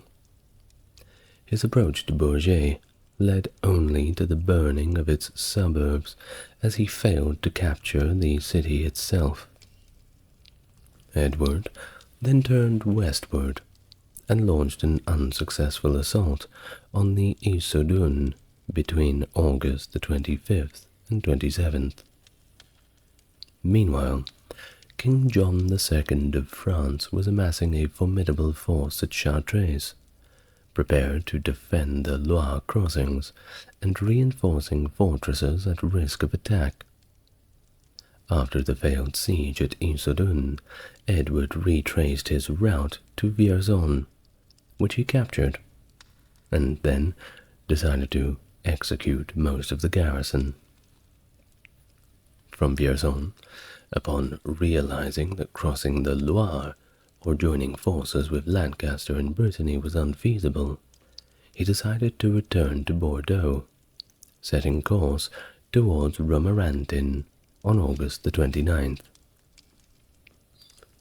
Upon hearing that the French knights had withdrawn into Romorantin, Edward moved to assault the fortress on August the 31st. Despite the stiff resistance and personal loss of a friend which enraged him, Edward succeeded in capturing the fortress by September 3rd. Reportedly, he had used Greek fire to set its roofs ablaze. If you don't know what Greek fire is, it's kind of like an ancient form of napalm, the secrets of which we've somewhat lost since the fall of Constantinople. They've kind of figured out how to do it, but maybe it's not the same. Well, as he continued his march through Berry, King John II, having gathered a large army, crossed the Loire at Blois and pursued the English forces. Despite being significantly outnumbered, Edward commanded about 7,500 men compared to John II's upwards of 20,000. Edward maintained a parallel path to the French, staying just miles away. By September 17th, as confrontations began near Poitiers, Edward positioned his forces on the advantageous terrain, using the natural landscape and fortifications to strengthen his defensive position. Despite the French king's substantial numerical advantage, Edward's strategic positioning and preparation played a more important role. The prince decided to deploy his archers more effectively, using the terrain's hedges for protection. He set out an ambush that proved pivotal in the ensuing battle. On the morning of September 19th, the Battle of Poitiers commenced. French forces, attempting to break through the English defences, were decimated by English archers, as the French ranks faltered. The English counterattacked, leading to a comprehensive victory for Edward's forces. The battle then concluded with the capture of King John II and numerous French nobles, causing significant French casualties and resulting in a decisive English triumph. Following the battle, Prince Edward treated his royal captive with notable respect, serving him personally at dinner and refusing to sit at the same table, citing his unworthiness compared to the great king. Now, this is interesting, because it was this act of chivalry that was praised widely, and it also enhanced Edward's reputation. So whether or not he was doing this as a genuine act of kindness and chivalry towards the French king, or if he just knew this would make him look very gentlemanly, well, that's a matter of debate. But either way, the result speaks for itself. Well, one thing that wasn't very gentlemanly was the amount of plunder he got from the campaign. And after securing these swaths of treasure, Edward returned to Bordeaux, where he spent the winter celebrating his successes. In March of 1357, he agreed to a 2-year truce, desiring to return to England. Despite some opposition from the Gascon lords over the removal of King John II to England, Edward quelled their dissent with a payment and left the governance of the region to local lords.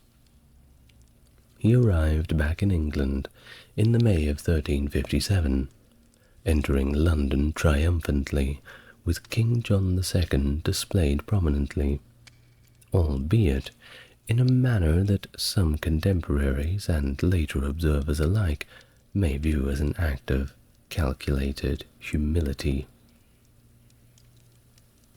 Now, after his triumphant return to England, Prince Edward immersed himself in the vibrant court life, participating in numerous festivals and tournaments.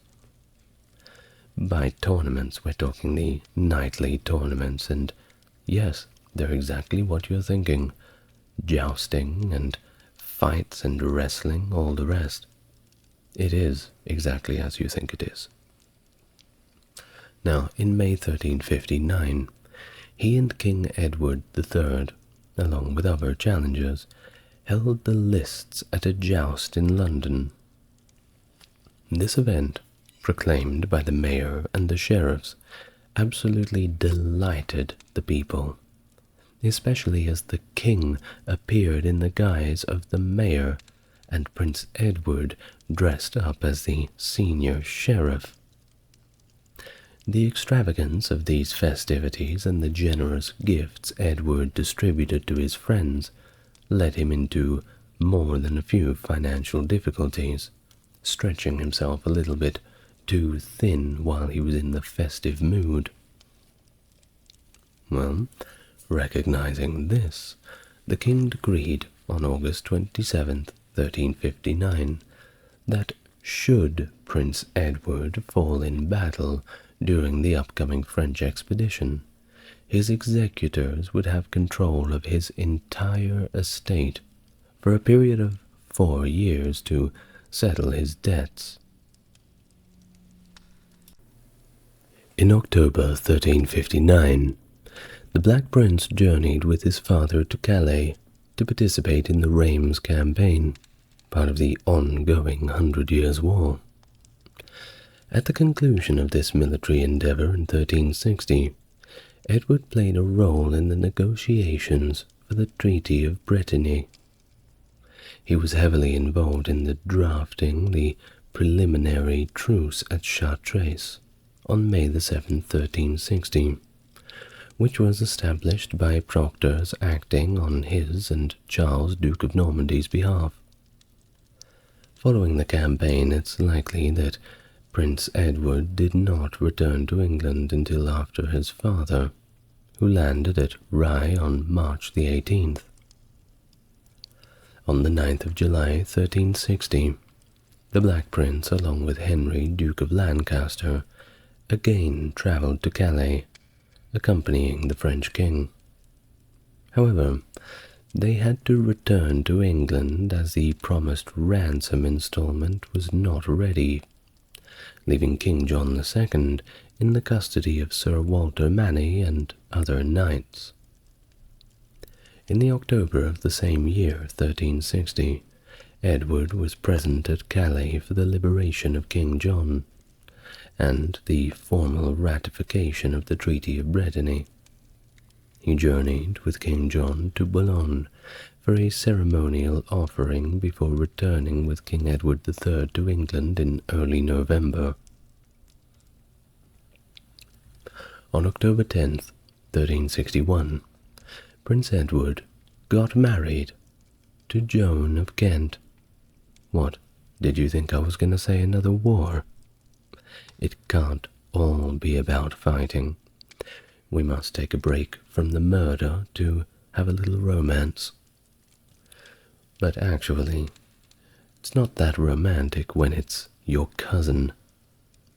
Well, of course, marrying your cousin was not such a big deal back then, and far be it for me to push my morality onto others.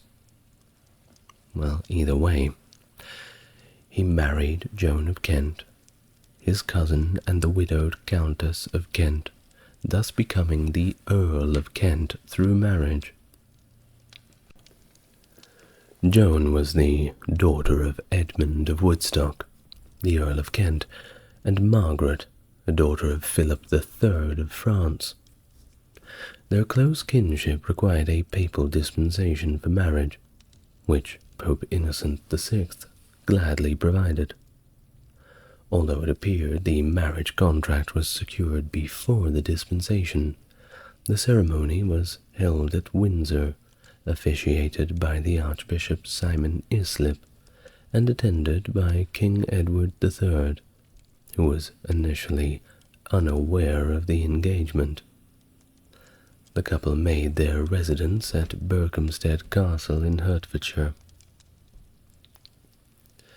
Now, on July 19, 1362, Edward III granted the Black Prince all English territories in Aquitaine and Gascony as a principality, requiring an annual tribute of an ounce of gold, and conferring the titles of Prince of Aquitaine and Gascony. After Christmas celebrations at Berkhamsted, the Black Prince departed for Gascony in February with his household, arriving at La Rochelle. There he joined John Chandos, the king's lieutenant, and travelled to Poitiers to receive a homage before continuing to Bordeaux to establish his court, alternating between there and Angoulême. During his rule, he appointed John Chandos as Constable of Guyenne, and secured lucrative positions for his knights, though his favoritism towards the English led to quite a few eyebrows, if not outright discontent among the Gascon lords, exacerbated by Charles V of France, who actively encouraged local opposition. Despite attempts to mediate regional conflicts and hosting dignitaries like Peter, King of Cyprus, in Angoulême, tensions remained high, particularly with local nobles such as Arnaud Amanieu, the Lord of Albret, and Gaston, the Count of Foix, who openly supported the French. The regional instability was compounded by the activities of the Free Companies, mercenary groups that had shifted allegiance to Bertrand de Guesclin and supported Henry of Trastamara against King Peter of Castile. When Peter sought Edward's aid and arrived in Bayonne, the prince supported him, further entangling English forces in continental disputes.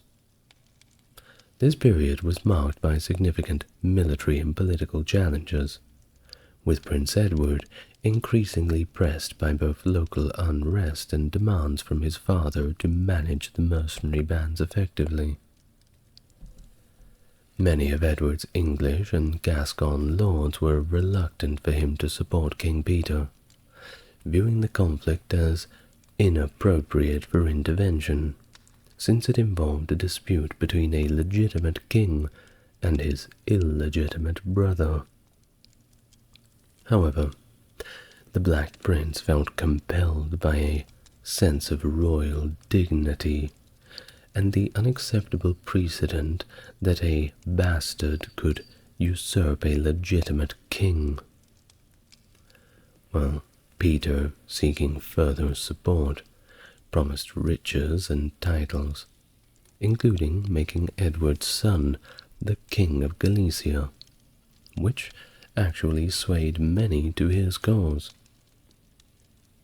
A parliament was then convened in Bordeaux and deliberated on this matter, seeking the opinion of King Edward III, who endorsed his son's involvement.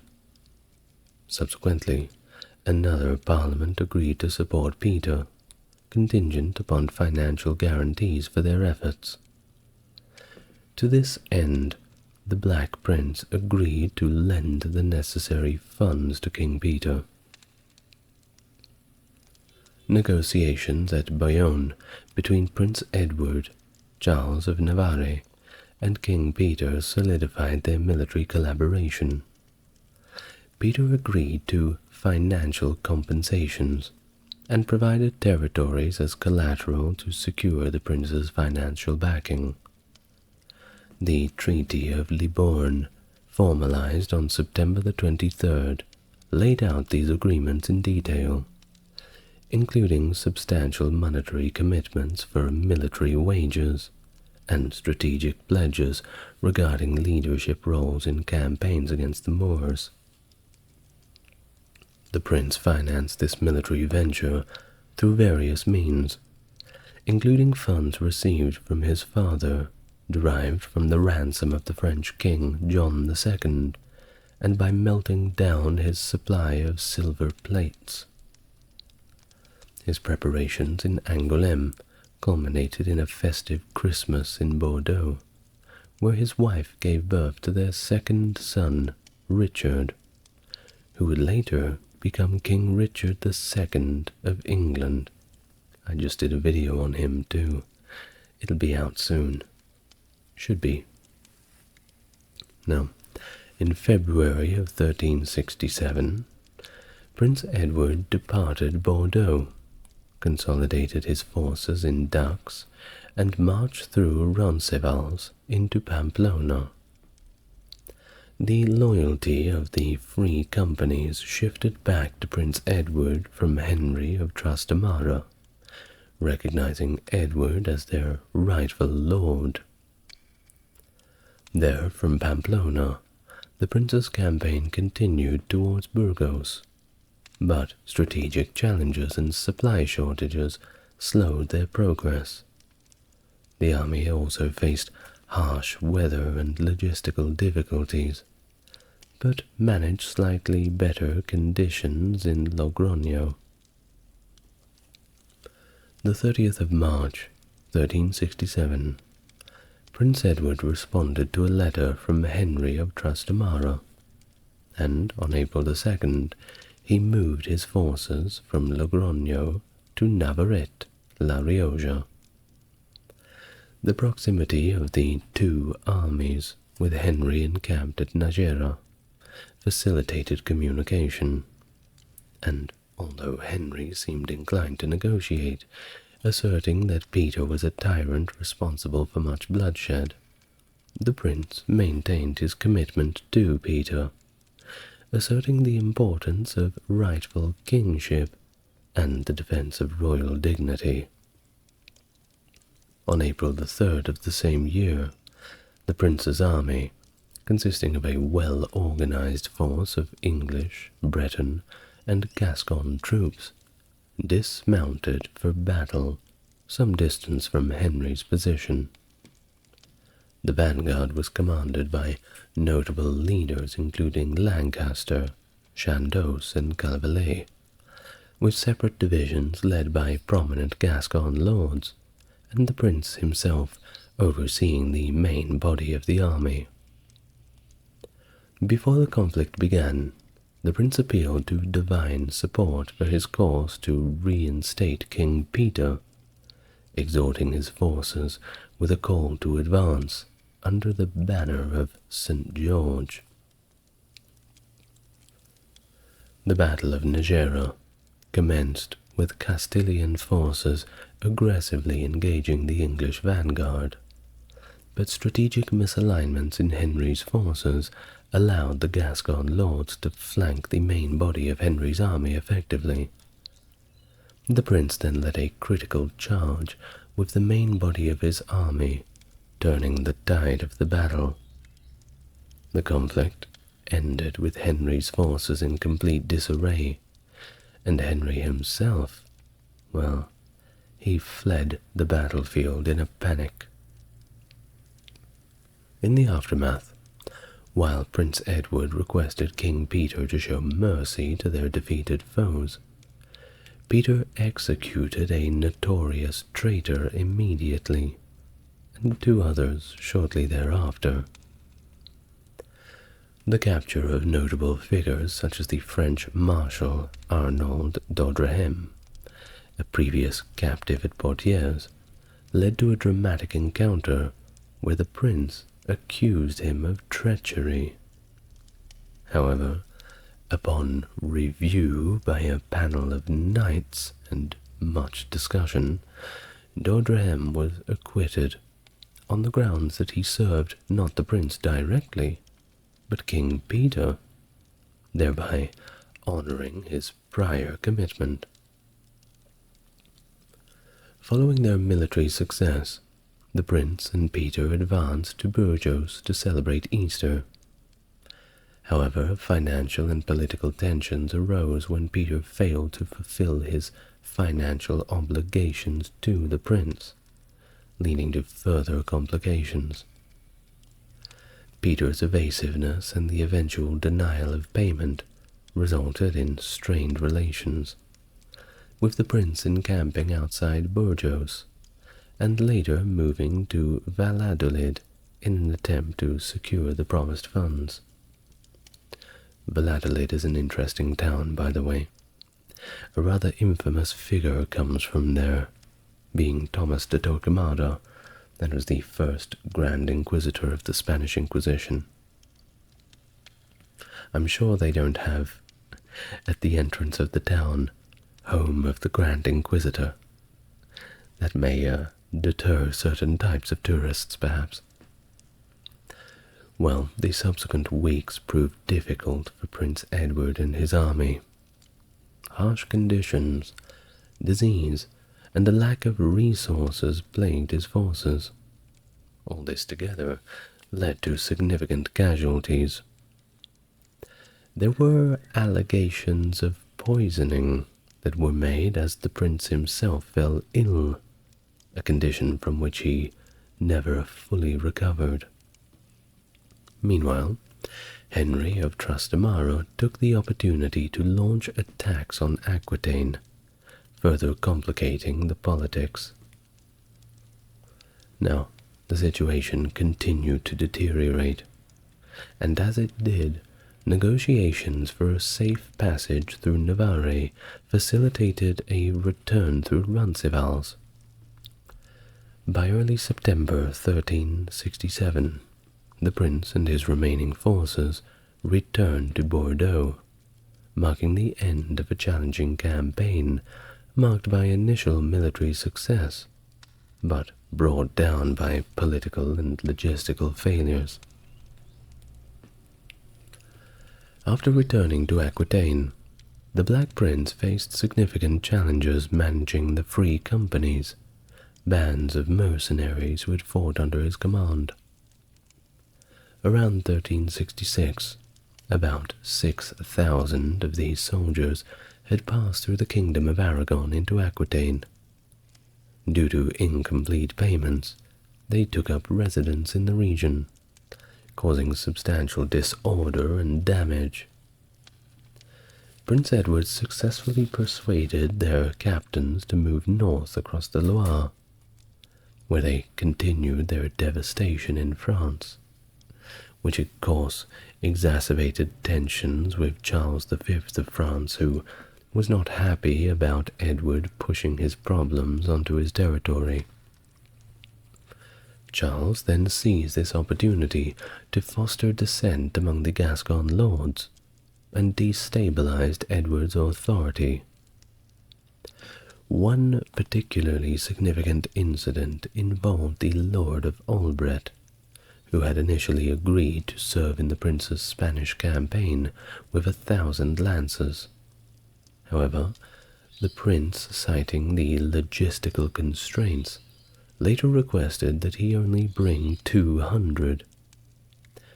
This perceived slight deeply offended the Lord of Albret, marking the beginning of a strained relationship that was exacerbated by the prince's failure to pay an annual pension to Albret. The situation worsened when Albret, aligning himself closer to France, betrothed Margaret of Bourbon, the sister of the Queen of France, further alienating him from the prince. Facing financial difficulties from the expensive Spanish campaign and his customary extravagance, the Black Prince convened the estates of Aquitaine in Saint-Emilion and later in Angoulême in early 1368. There, he managed to secure a hearth tax to alleviate his financial strains, though this move was, of course, unpopular and further alienated the local nobility, which I'm sure that the prince was very surprised to hear that they weren't pleased to have another tax to pay. Well, jokes aside, the major vassals of the High Marchers refused the tax. They just said, "No, we're not paying it." And prominent figures like the Counts of Armagnac, Périgord, and the Comminges, alongside the Lord of Albret, brought their grievances to the King of France, asserting his paramount lordship over them and rejecting Edward's authority. Well, Charles V of France was happy about this, and he capitalized on this unrest by summoning the Black Prince to Paris in 1369 to answer for his actions, a demand that Edward outright refused, threatening to arrive with a military force instead. Now this tension escalated into open conflict, during which Sir Thomas Wake, the High Steward of Roger, was attacked by forces loyal to the dissenting French lords, indicating a worsening situation for English control in the region. By 1369, a full-scale war was back on. The health of the Black Prince had also significantly deteriorated. You know, that problem with the poisoning. Like we said, it never went away. This, of course, prevented him from taking an active role in military operations. Despite all this, however, he continued to attempt conciliatory measures with the Gascon lords, but it was to no avail, and the political influence of John of Gaunt, possibly acting against him at the English court, further complicated his position. Charles V's strategic deployment of forces into Aquitaine resulted in severe losses for the English, culminating in the siege and controversial capture of Limoges in 1370, where the Black Prince, despite his illnesses, directed harsh retributions against the city for its betrayal. Ultimately, the worsening of his illness forced the prince to retire first to Angoulême and then to Bordeaux, leaving the direct military engagements to other commanders. The death of his eldest son, Edward of Angoulême, in 1371, really hit Edward hard. He was deeply grieved and exacerbated already by his declining health. The last thing he needed was the stress. Following the advice of his personal doctor, he decided to return to England to recuperate. Accompanied by the Duke of Lancaster, he landed at Southampton in early January of 1371 and proceeded to meet his father, Edward III, at Windsor. During this meeting, Edward successfully contested a treaty that his father had arranged with Charles of Navarre the previous month, objecting to the cession of lands demanded by King Charles. After halting the treaty, the Black Prince returned to his manor in Berkhamsted. Back in England, he found himself naturally opposed to the influence of the anti-clerical and Lancastrian party. His stature and the trust he commanded among the clergy were evident when he met with the Convocation of Canterbury at the Savoy on May the 2nd, persuading them to make an exceptionally large financial grant. Well, around this time, his health actually began to show a few signs of improvement. At least compared to before. And in August 1372 he joined his father on an expedition aimed at relieving Thouars. However, bad weather prevented their fleet from reaching the French coast, and the mission was called off. On October the 6th, 1372, citing the insufficiency of revenues from Aquitaine and Gascony to cover its expenses, he resigned his principality, formalizing this decision in Parliament the following month. During the same Parliament, he effectively negotiated with citizens and burgesses to extend customs protections for merchant shipping for an additional year. In 1374, amidst growing tensions with the Church, Prince Edward presided over a council at Westminster, responding to Pope Gregory XI's demand for a subsidy to combat the Florentines. Despite the Pope asserting dominion over England, the prince, frustrated with Archbishop Whittlesey's hesitation, managed to assert the independence of the crown, declaring that no previous monarch had the authority to subject the kingdom to external rule. By the time the Good Parliament, as it's called, convened on April 28, 1376, Prince Edward was widely regarded as a champion of the Commons against administrative abuses. Aligned with William of Wykeham, he opposed the influence of the Duke of Lancaster and the corrupt courtiers surrounding him. Despite receiving a significant bribe, from Richard Lyons, the king's financial agent who was under impeachment, the prince refused it, maintaining his integrity, even though he later remarked it probably could have been useful to pay the kingdom's soldiers. Recognizing his impending death, the Black Prince prepared by making provisions for his servants in his will and bidding farewell to his father, asking him to ensure the protection of his son Richard. Now I know I say that casually, but that is so sad. It's so sad that your son would have to die before you. Indeed, it reminds me of the scene in Lord of the Rings where Theoden is burying, I forgot the name of the son, burying one of his sons, and he turns to Gandalf and says, "No son should have to bury his father." Ooh, terrible. Anyway, I digress. Well, Edward the Black Prince died on June the 8th, 1376, at the Palace of Westminster. In his final moments, attended by the Bishop of Bangor, he sought forgiveness from God and those he had wronged, leaving a legacy marked by both his military skill and his principled stand against corruption.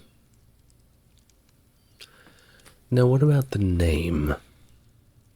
Why was he called the Black Prince? As I've said, it's a cool name.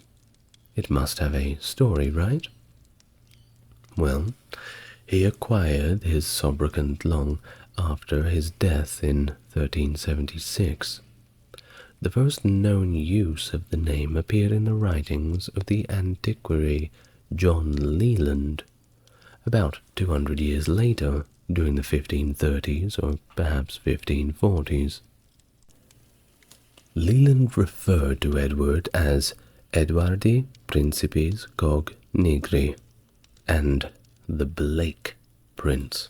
That's right, Blake, not Black, while summarizing earlier historical works, although these sources themselves that he was summarizing did not use that name. Now, this name Black Prince gained wider recognition through Roger Ascham's Toxophilus of 1545, where Ascham mentioned "ye noble Black Prince Edward besides Poitiers." Later, Richard Grafton in his Chronicle at Large of 1569, and Raphael Holinshed in his Chronicles of 1577 also used the term the Black Prince, solidifying its association in the historical narrative. Notably, William Shakespeare also referred to Edward as the Black Prince in his plays Richard II and Henry V. The origins of the name are not definitively known, but theories generally focus on two aspects. One, Edward's heraldic symbols, and two, his military reputation. One suggestion is the name derived from the black field of his shield for peace, or rumors that he wore black armor, though direct evidence for black armor is scant and debatable.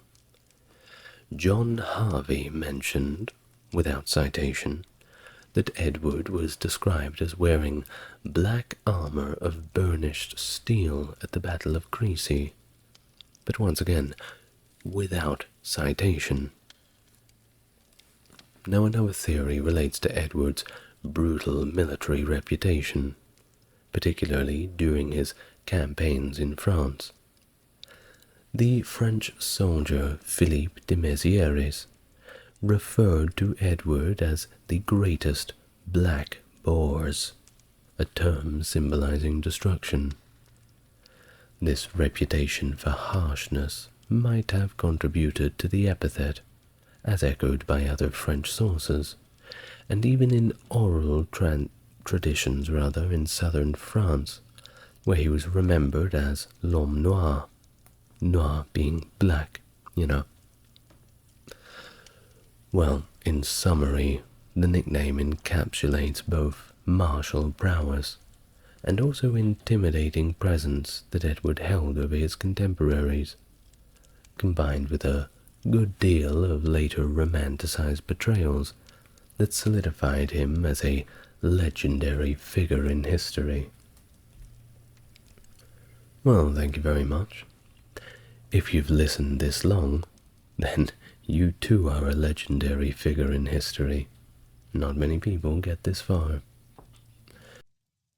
The Goa Inquisition, established in 1560 by the Portuguese colonial administration in their newly acquired Indian territory, a notorious extension of the Portuguese Inquisition aimed at enforcing Catholic orthodoxy among the newly converted Christian population.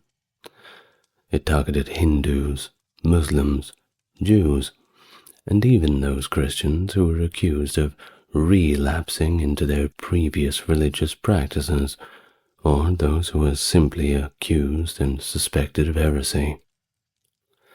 The tribunal was of course notorious for its severity, employing torture and public executions as methods to enforce conformity. Thus the Inquisition's oppressive measures included the banning of local customs that were incompatible with their Catholic practices, leading to significant cultural and religious disruptions, a deep scar on the region. Hello and welcome to the channel. If it's your first time here, it's good to meet you. If you are coming back, great to see you again. Well, looks like we got past 10,000 subscribers. Isn't that great? Thank you very much. Let's try and go for 20 now. As always, if you like what I do, there's a Patreon link in the description, or just like and leave your comments down below. That helps me out. Now, without further ado, let's get on to the topic at hand. A full history of the Goa Inquisition. Please, get relaxed, deep breath, and we may begin. Let's go back to the roots. How did this all come about? Well, we have to go back to Spain to figure that out. Ferdinand and Isabella, the rulers of Aragon and Castile respectively, united their kingdoms through marriage in the year 1479, effectively forming what would become what we now know as the country of Spain. Their reign saw the expulsion of Jews from Spain in 1492, many of whom sought refuge in the neighboring Portugal. However, within a few years, similar anti-Jewish sentiments and the practices of the Inquisition were adopted by the Portuguese. By 1497, the King of Portugal mandated the forced conversion of Jews to Christianity, creating a group known as New Christians, or Crypto-Jews. The government initially promised not to scrutinize the sincerity of these conversions, at least for 20 years. However, in 1506, a horrific event unfolded in Lisbon, where several hundred of the New Christians met their fate, a tragedy incited by the sermons of two Spanish Dominicans, whipping the public up into a frenzy. This led some of the persecuted Jews to flee to the Americas, while others relocated to Asia, and this included India. These New Christians, along with Portuguese missionaries and colonial officials, spread the Inquisition to various Portuguese colonies, such as the Estado da India. One prominent New Christian, Garcia de Orta, who moved to Goa in 1534, was posthumously condemned for practicing Judaism. Thus, the Goa Inquisition was founded, and it was notorious for its severe enforcement, similar to the tribunals in Lima and Brazil, other colonial locations, which also operated under the Lisbon Tribunal. These tribunals were responsible for arresting, interrogating, and punishing individuals who secretly practiced religions other than Christianity. Well, Goa was there long before the Portuguese found it. In fact, before the Portuguese conquest, Goa's history included being a significant Hindu capital under the Kadamba dynasty and later experiencing a Muslim invasion in the late 13th century by Malik Kafur on behalf of Alauddin Khaliji. By the 14th century, it was under the control of the Vijayanagara Empire, and in the 15th century, it became part of the Bahmani Sultanate. Just before the arrival of the Portuguese, Goa was ruled by the Sultan Adil Shah of Bijapur. The Portuguese, led by Admiral Alfonso de Albuquerque, arrived with the intent to conquer and establish a colony. With the help of the Hindu Vijayanagara Empire's regent, Timaya, they captured Goa from the Muslims in 1510, making it a central hub for Portuguese colonial activities in India, and a critical trading post between the Portuguese Vijayanagara Empire and the Bijapur Sultanate. Conflicts between these regional powers and the Portuguese continued for many decades. Following Vasco da Gama's return from India, Pope Nicholas V issued the papal bull Romanus Pontifex in 1455, and this granted Portugal the exclusive rights to the propagation of the Catholic faith in the newly discovered territories, and of course, trade in Asia under a Padraudo. This arrangement extended Portugal's influence and facilitated its monopoly over the Christian mission and trade in parts of Asia, and later, under similar mandates, South America. The Jesuits, among other religious orders, were pivotal in these missions from the 16th century onwards. Starting in 1515, Goa became the focal point of Portugal's efforts to spread Catholicism across Asia. The region was attractive to the persecuted New Christians of Portugal, who moved in significant numbers to Goa. This migration was driven by the opportunity to reconnect with Judaism openly, without fear of the Inquisition, and of course to engage in trade, which had been restricted in Portugal following the onset of the Portuguese Inquisition, which of course we will get to in another video. Well, in Goa, the situation was a lot better than it was in Portugal. The New Christians, or the crypto-Jews as we can call them, established a substantial community, and they became economically influential, controlling trade between Portugal and its eastern colonies. Despite their contribution, their presence was contentious, leading to complaints from both secular and ecclesiastical authorities in Goa about their trade practices, and of course, religious disloyalty. The Archbishop of Goa, Dom Gaspar de Leão Pereira, was particularly hostile towards the New Christians, and advocated for the establishment of the Inquisition to curb their influence. The Inquisition in Goa established was then to enforce Catholic orthodoxy, notorious for its severity, paralleling the infamy of its counterpart in Portugal. The Jews, or New Christians, who had came so far to get away from the Inquisition, found that the shop next door was putting up the signs. They would try to get away from the Inquisition, but unfortunately, the Inquisition came to them.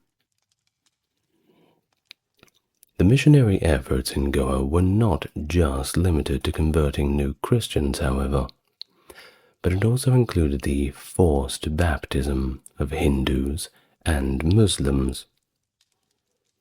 The establishment of the diocese in Goa in 1534, followed by the arrival of Francis Xavier in 1542, marked significant milestones in these efforts.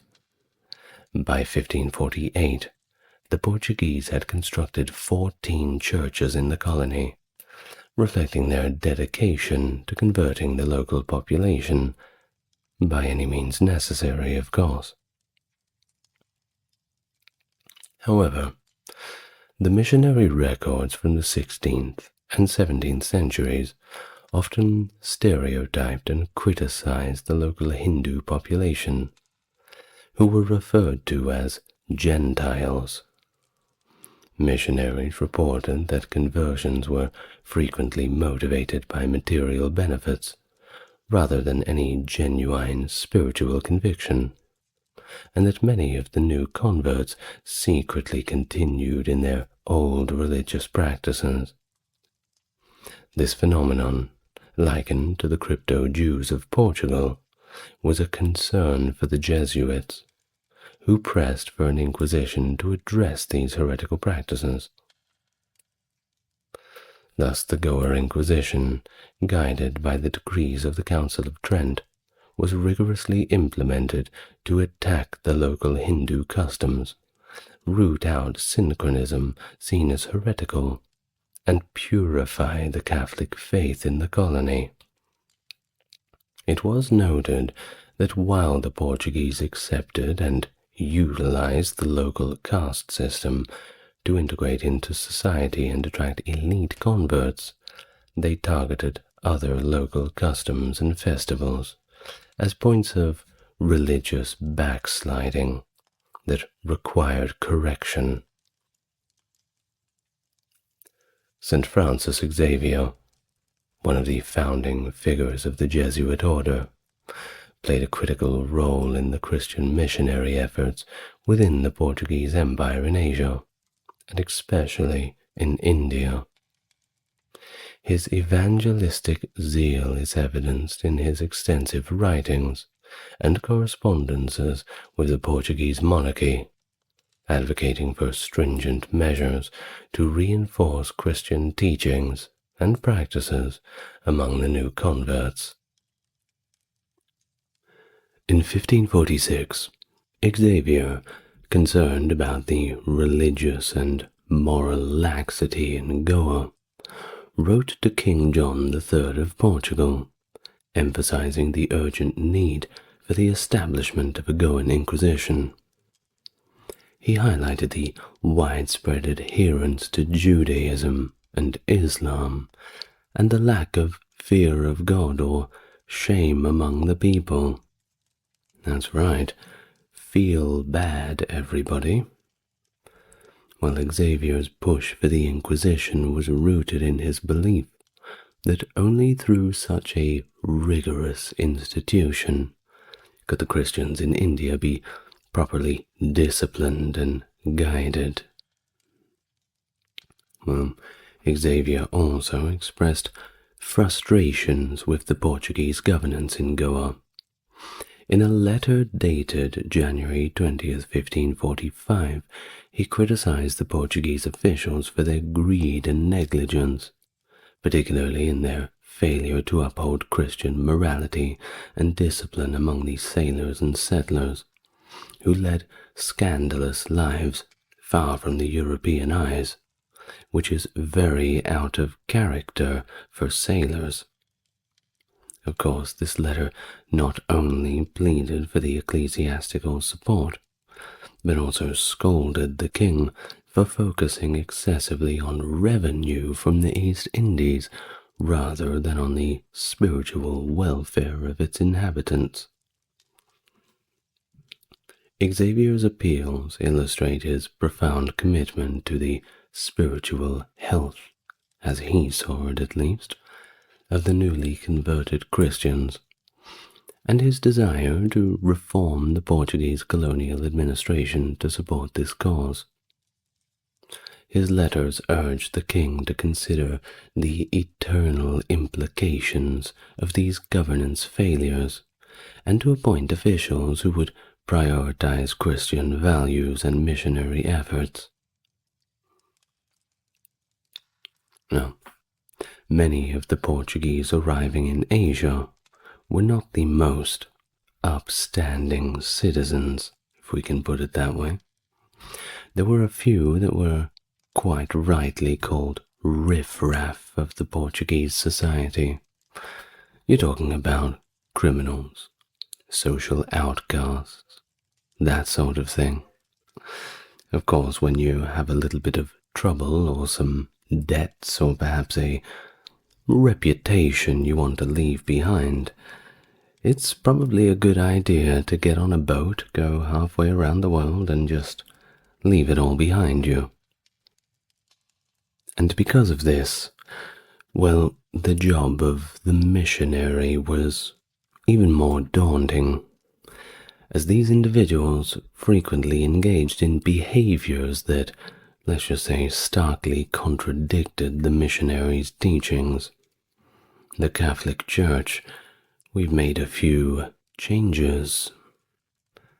Well, Xavier's legacy in Asia is complex, and it really does require its own video, but it was certainly marked by a level of zeal for conversion, and of course the establishment of these Christian institutions that were juxtaposed with his critical stance towards the colonial authorities' misconduct, which he did call out. So credit where it is due. Yes, he was criticizing heretics as he saw it, but also holding the people in his own camp to the same standard.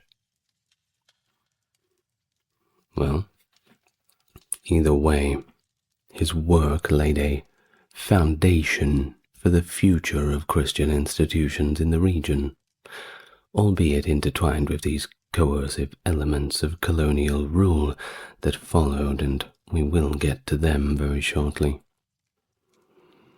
Well, before the formal establishment of the Inquisition in 1560, the Portuguese authority in Goa were already suppressing the Hindu practices.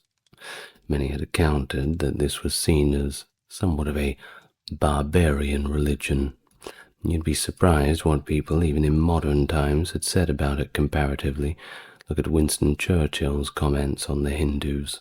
Rather an unfair assessment. Well, but back to the Portuguese. An order from King John III of Portugal, issued on the 8th of March 1546, mandated the complete destruction of Hindu temples, the prohibition of public Hindu rituals, and even the expulsion of Hindu priests from Portuguese territories. Effectively, this criminalized Hinduism. A special tax was also imposed on Muslim mosques before 1550, and there are records of executions for heresy, including a new Christian, one of those crypto-Jews, in 1539, and of course a Jewish converso in 1543. Converso is another word, a Spanish term for a converted Jew, same as a crypto-Jew. Now, this indicates a climate of religious intolerance that had taken root even before the formal institution of the Inquisition had been set up. Well, the Inquisition itself began when Cardinal Henrique of Portugal sent Alessio Fias Falsao, and that's my pronunciation of his name, don't take that as gospel, as the first inquisitor to Goa. The Inquisition tribunal operated out of the former palace of Sultan Adil Shah, signifying a shift from Islamic to Christian dominance in the region, and of course one must remind themselves that Islam did its own suppressions of Hindus at the time, especially up in Delhi with their sultanate established there. Once again, a video of its own. A series of stringent measures were put into place to enforce Christian orthodoxy and suppress other faiths, and here are just a few of them, the main points, in no particular order. Well, first of all, non-Christians were completely barred from public office, no exceptions, and even some public roles were restricted to Christians only. So if you wanted to get ahead, make a good bit of money, well, you had to play by the rules. Hindu children whose fathers had died were required to be turned over to Jesuits for immediate baptisms and conversion to Christianity. Hindus were also forbidden from creating religious symbols, and only Christians were allowed to handle such tasks. So, of course, you weren't allowed to make Hindu religious symbols either, but even making a little altar to pray at or any other kind of religious symbol, no, you are not qualified to do such a thing. Must go to the Inquisition's Arts and Crafts class at 9:30 on a Sunday morning for that. Now, also, inheritance laws were altered in favor of Hindu women who had converted to Christianity, and it allowed them to take all of their parents' property, 100% inheritance.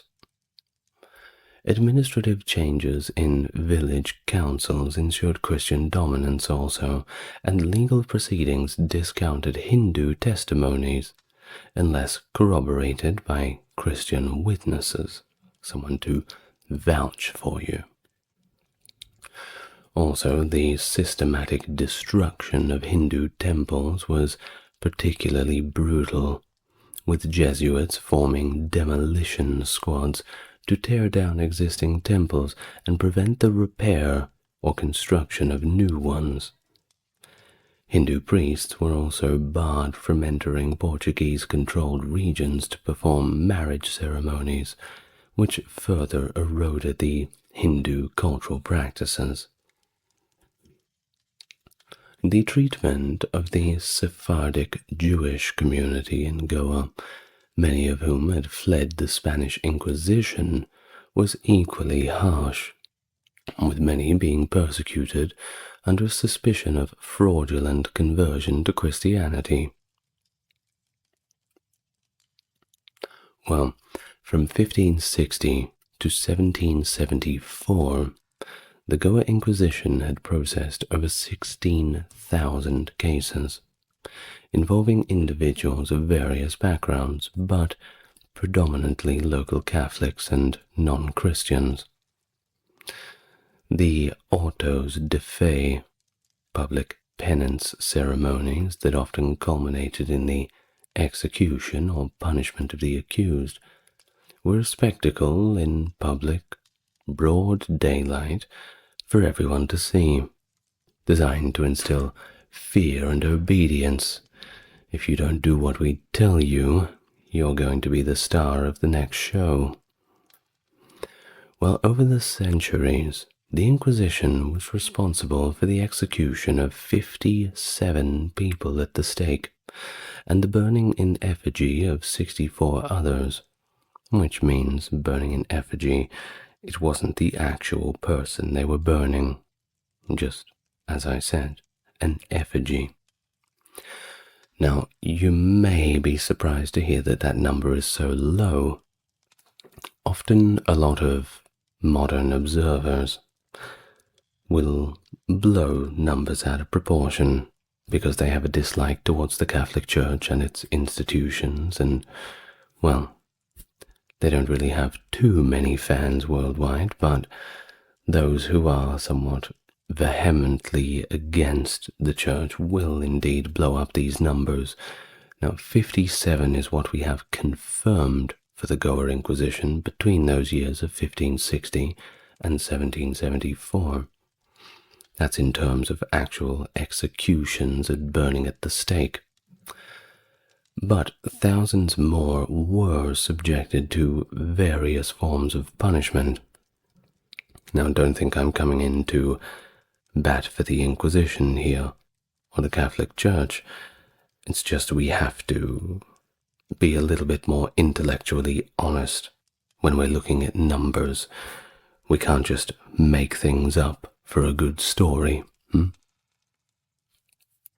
Well, the request to initiate the Inquisition in Portugal's Indian colonies came from Vicar General Miguel Vaz and targeted various groups, including the Muslims, Jews, the New Christians, Hindus, and those who engaged in spreading gentility and heresy. This, of course, made Goa a focal point for persecution driven by the Portuguese.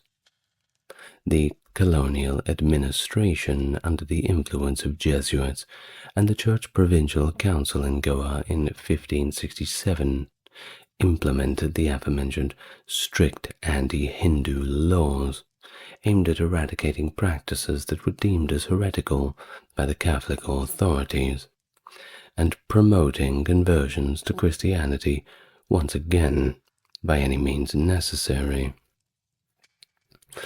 Now, these laws included the prohibitions on Christians employing Hindus as well, and also the public worship of Hinduism.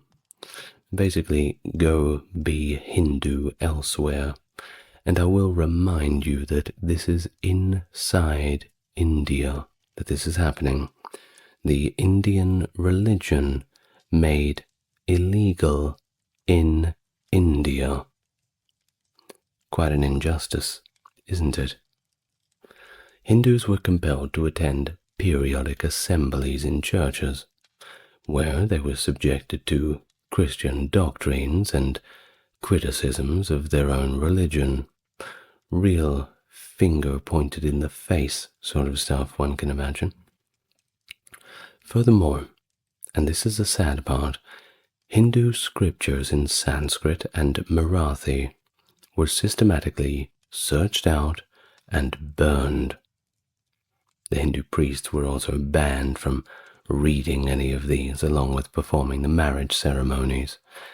We have lost quite a lot of documentation because of these sort of medieval book burnings.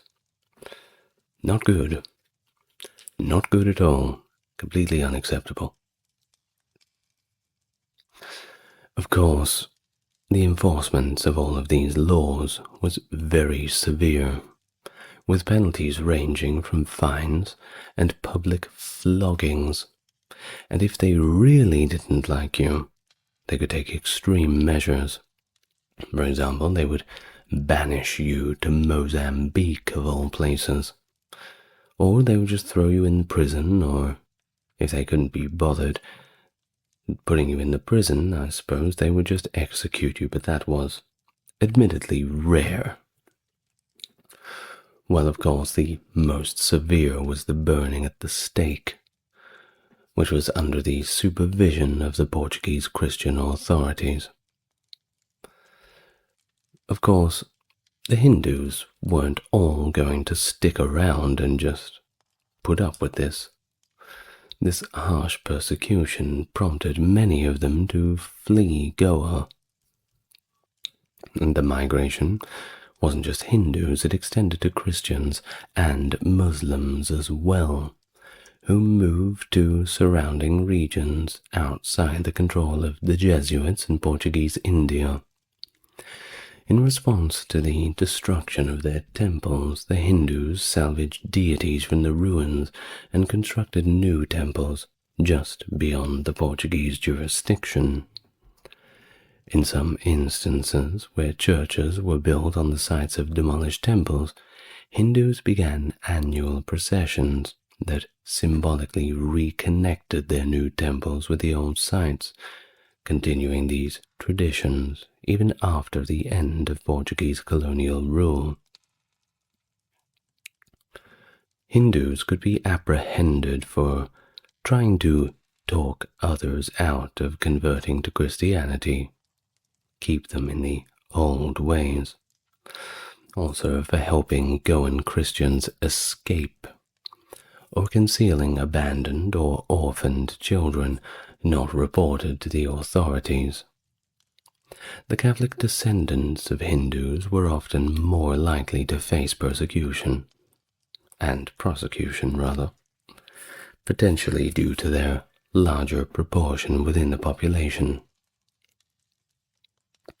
About 74% of those prosecuted were accused of crypto-Hinduism, 74%, secretly practicing Hinduism despite officially, on paper, being Christian.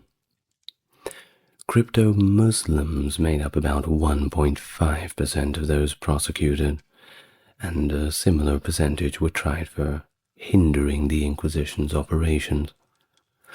Most of the Inquisition's trial records from its nearly 250 years of operation were destroyed, however, by the Portuguese after its abolition.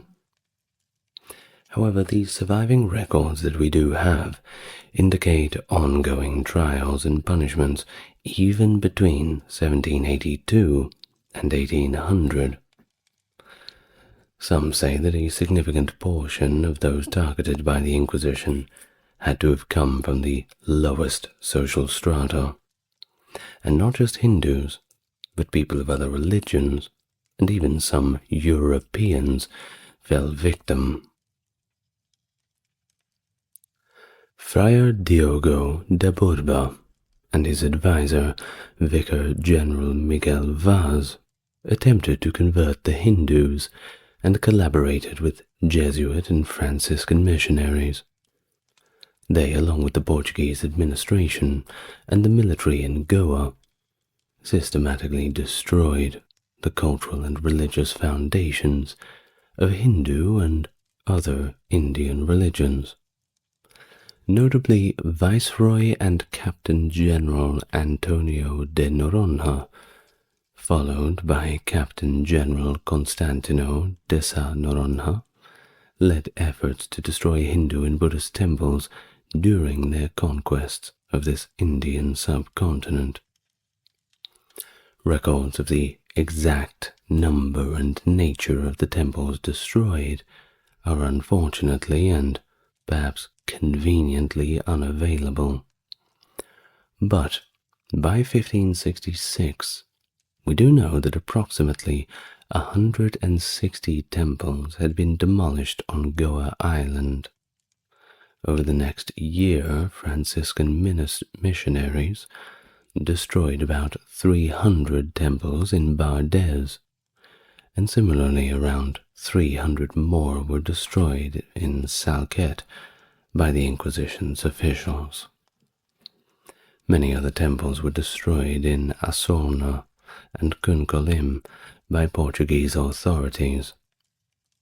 A royal letter from 1569 confirms that all Hindu temples in Portuguese Indian colonies had been completely dismantled. Laws enacted between 1566 and 1576 banned Hindus from repairing any damaged temples or constructing the new ones. Also, all Hindu religious ceremonies, including traditional festivals, were prohibited. Among this, many idols were seized.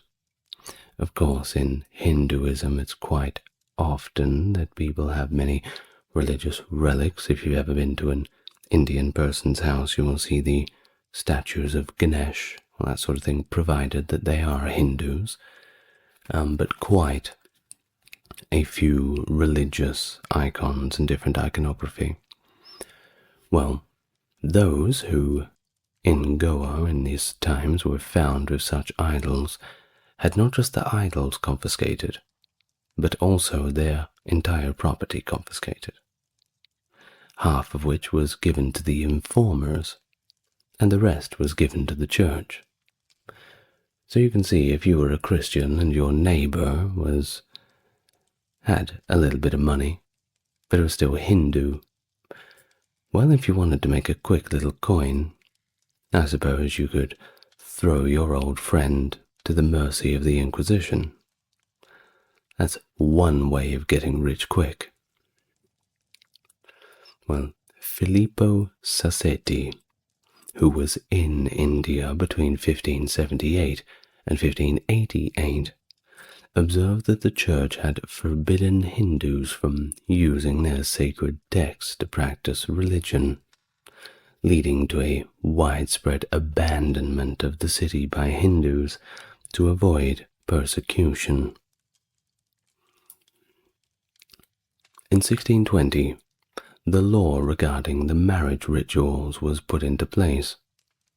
In 1684, there was another, a law that enacted the suppression of the Konkani language, that's the local language of the area, the dialect, and it required the use of Portuguese, and it also led to the destruction of non-Catholic cultural symbols and books in local languages, regardless if they were religiously based. They just had to be Portuguese, and they had to be Catholic. Charles Dellon, a French physician, documented the brutality and discrimination he witnessed against the Hindus during his imprisonment in Goa, later publishing his experiences in a work titled The Relations of the Inquisition in Goa, after being released with the intervention of the French government. In 1560, an attack led by Viceroy Constantino de Braganza targeted Tamils in northeastern Sri Lanka, during which the Portuguese seized a significant Buddhist relic, the Buddha's tooth, revered since the 4th century and referred to locally as Dalada. Diogo do Couto, a Portuguese chronicler in the late 16th century, dismissively called the relic, rather insultingly, the monkey's tooth, a derogatory term reflecting the racial prejudices against the South Asians at the time. European Christian accounts from that period typically refer to it earlier as the monkey's or the ape's tooth, or perhaps the tooth of the demon in some texts. Very less commonly, but with some references, was the tooth of the holy man. But to call the Buddha a holy man from a Catholic Portuguese perspective represented a few conflicts of interest, so this was generally not seen very often in Portuguese and Catholic writings.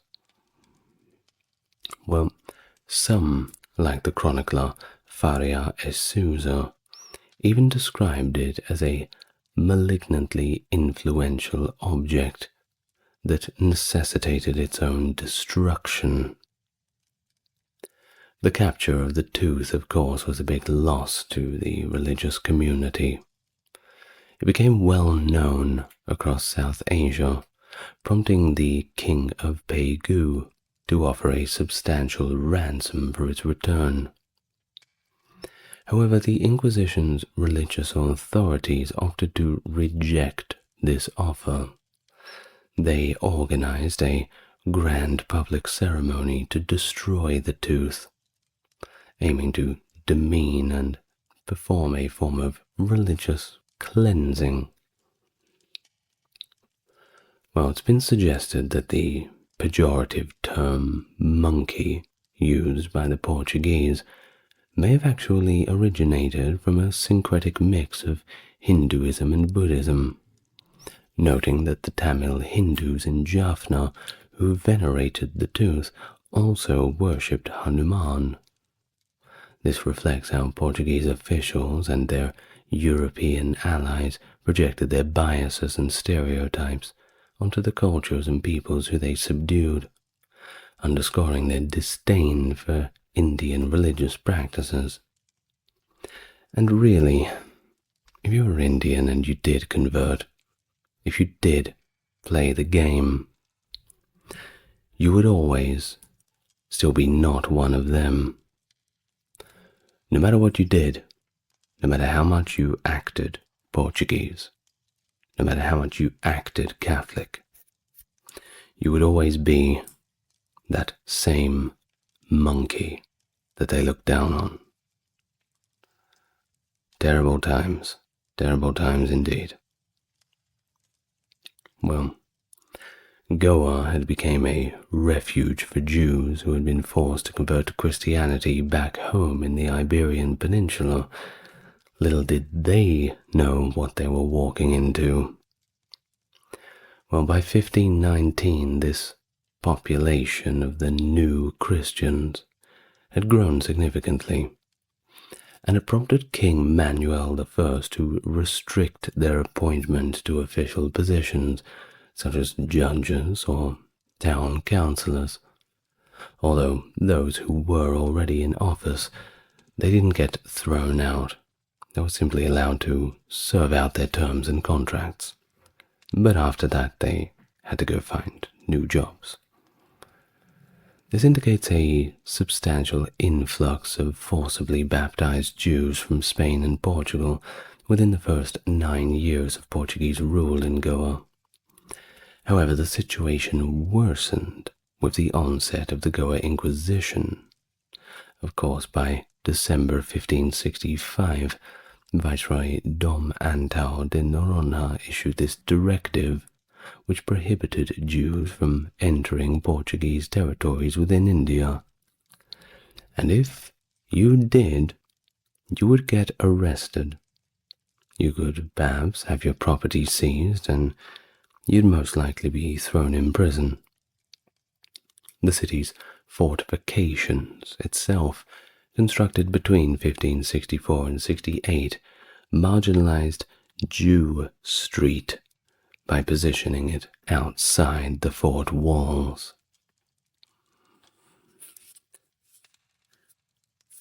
Well, the Goa Inquisition initially targeted these new Christians, focusing on Jews who had migrated from Portugal to India between 1505 and 1560.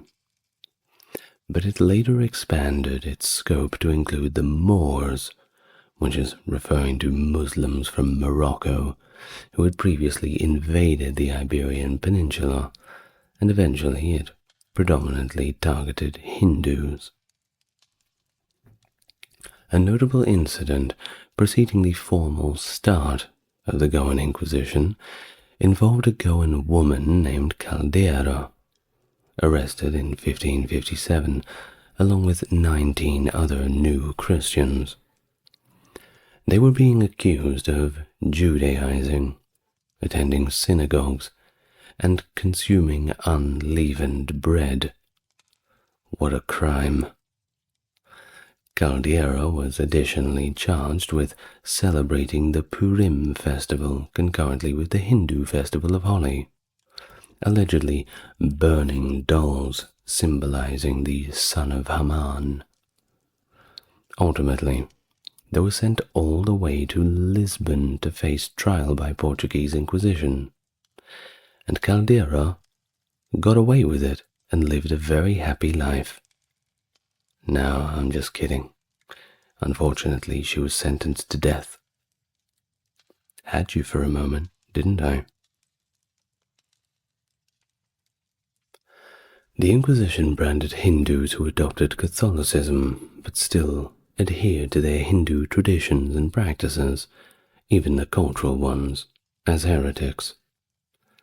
Catholic missionaries sought to completely eliminate these local traditions, cultures, language, ceremonies. They even didn't want people doing the fasting anymore. It was a bridge too far, apparently. Also, the cultivating of tulsi plants and the ceremonial use of flowers and leaves all presented quite a problem to the new Portuguese sensitivities. Thus, significant changes were imposed. They even banned traditional musical instruments and the local celebratory songs, replacing them with Western music. Those who did convert were forced to abandon their own names and adopt new ones. The introduction of alcohol and a shift in dietary norms led to the inclusion of previously forbidden foods, like pork and beef, which were culturally avoided by Muslims and Hindus respectively, and still are to this day. Well, despite these changes, many Goan Catholics maintained some traditional Hindu customs. As the crackdown on Hindu practices intensified, missionaries noticed that Brahmins persisted in conducting Hindu rites, and that Hindus openly increased their religious ceremonies. This resurgence, as claimed by missionaries, led newly converted Goan Catholics to revert participating in Hindu rituals. Now, according to Delio de Mendonça, there was a notable hypocrisy in the conduct of the Portuguese in Goa compared to their preaching, as many of them indulged in gambling, lavish spending, public concubinage, extortion, and acts of adultery. Well, these negative behaviors, of course, contrasted with the few positive examples of Portuguese Catholics who provided medical care to the ill Goan Catholics. That's right, Catholics only. However, the positive instances were overshadowed by the negative ones, pretty much always, everywhere, and all the time. And that's not me being biased. It's just the way it is. It reinforces the Portuguese assumed cultural superiority and their prejudiced views that Hindus and Muslims and pretty much anybody who wasn't a Portuguese Catholic somehow lacked moral virtues and therefore was universally worthy of disdain. There was also certain racial slurs from the time. One that cannot be said, I'm sure you can imagine which one that is, and also cachorro, which was the word for dog, frequently directed at the locals by the Portuguese, not only verbally but also in writing. It underscores the racial discrimination at the time, which was just one of those things, just a part of life, I'm afraid. Well, in the later years of the Inquisition in Goa, which had lasted all up around 250 years, there was significant discrimination by the Portuguese Catholic clergy against the Indian Catholic clergy, who were descendants of earlier Catholic converts. These Goan Catholics were derogatively called black priests, and were broadly categorized as inherently ill-natured and unruly. Such stereotypes formed the basis for claims that they were unfit to lead their churches, influenced by a belief that they harbored resentment against the Europeans due to some kind of national pride and a deep-seated Hindu-ness that the Portuguese just could not help but look down upon. Well, this prejudice was strategically used to justify the exclusion of native Goan Catholics from higher ecclesiastical positions, maintaining Portuguese control over religious institutions in Goa. Well, contrary to the earlier Portuguese efforts that promoted the use of the Konkani language as a tool for evangelization and assimilation, kind of like the prophets in the earlier days, what are they called? The followers of Jesus? The apostles, that's right. going to different areas, speaking in the local tongue, and converting the local populace. The same was, of course, true when they were using the Konkani language. But this changed as the Inquisition era saw a shift towards suppression of the language as part of this broader xenophobic policy aimed at isolating Catholic converts from non-Catholic communities. It was during this period, and particularly under the threat of the Maratha invasions in the late 17th and early 18th centuries, which jeopardized Portuguese control over trade interests, authorities intensified efforts to eliminate Konkani language. The use of Portuguese was therefore mandated legally, relegating Konkani to the margins of society. Of course, people would just speak it at home, but, you wouldn't be caught speaking it on the street by the Portuguese officials. They would not like that at all. Well, prompted by the Franciscans, the Portuguese viceroy issued a decree on the 27th of June 1684, enforcing the use of Portuguese within 3 years across all societal interactions and legal contracts within Portuguese territories, with non-compliance punishable by imprisonment. So effectively, everybody there in the Goan territory had to, 1, become Catholic, which they had very little understanding of, and 2, learn and speak Portuguese in all of their professional and personal life under threat of imprisonment. You had 3 years to do this. Well, despite these harsh measures, reports by the Inquisitor Antonio Amaral Coutinho to King João V in 1731 suggest that these efforts were largely unsuccessful. And of course, they were unsuccessful because they were completely unrealistic. Well, they weren't there forever, It all had to come crashing down, or rather, fade away. After losing the province of the north to the Marathas in 1739, the Portuguese authorities doubled down on their anti-Kokandi stance. On November the 21st, 1745, Archbishop Lorenzo de Santa Maria, the most Catholic name ever, required that priesthood applicants, as well as their close relatives, demonstrate a proficiency in Portuguese, verified through a very stringent examination. Additionally, the local Bamons and Chardos communities were given a 6-month ultimatum to learn Portuguese or face restrictions on marriage rights. By 1812, speaking Konkani in all schools was banned, a prohibition extended to seminaries in 1847.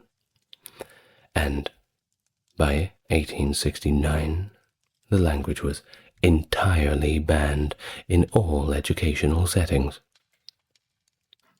This suppression resulted in a lack of a unified Konkani literature and prevented the language from becoming a unifying force among the Goans, as it was written in multiple scripts, including Roman, Devanagari, and Kannada. I do believe Devanagari is the script that Hindi is written in these days, although do not quote me on that. Well, Konkani was relegated to being, as they called it, the language of the servants, while Hindu and the Catholic elites primarily used Marathi and Portuguese respectively. Well, after Goa's integration into India in 1961, Konkani experienced a resurgence, symbolically uniting Goans of all castes, religions, and classes.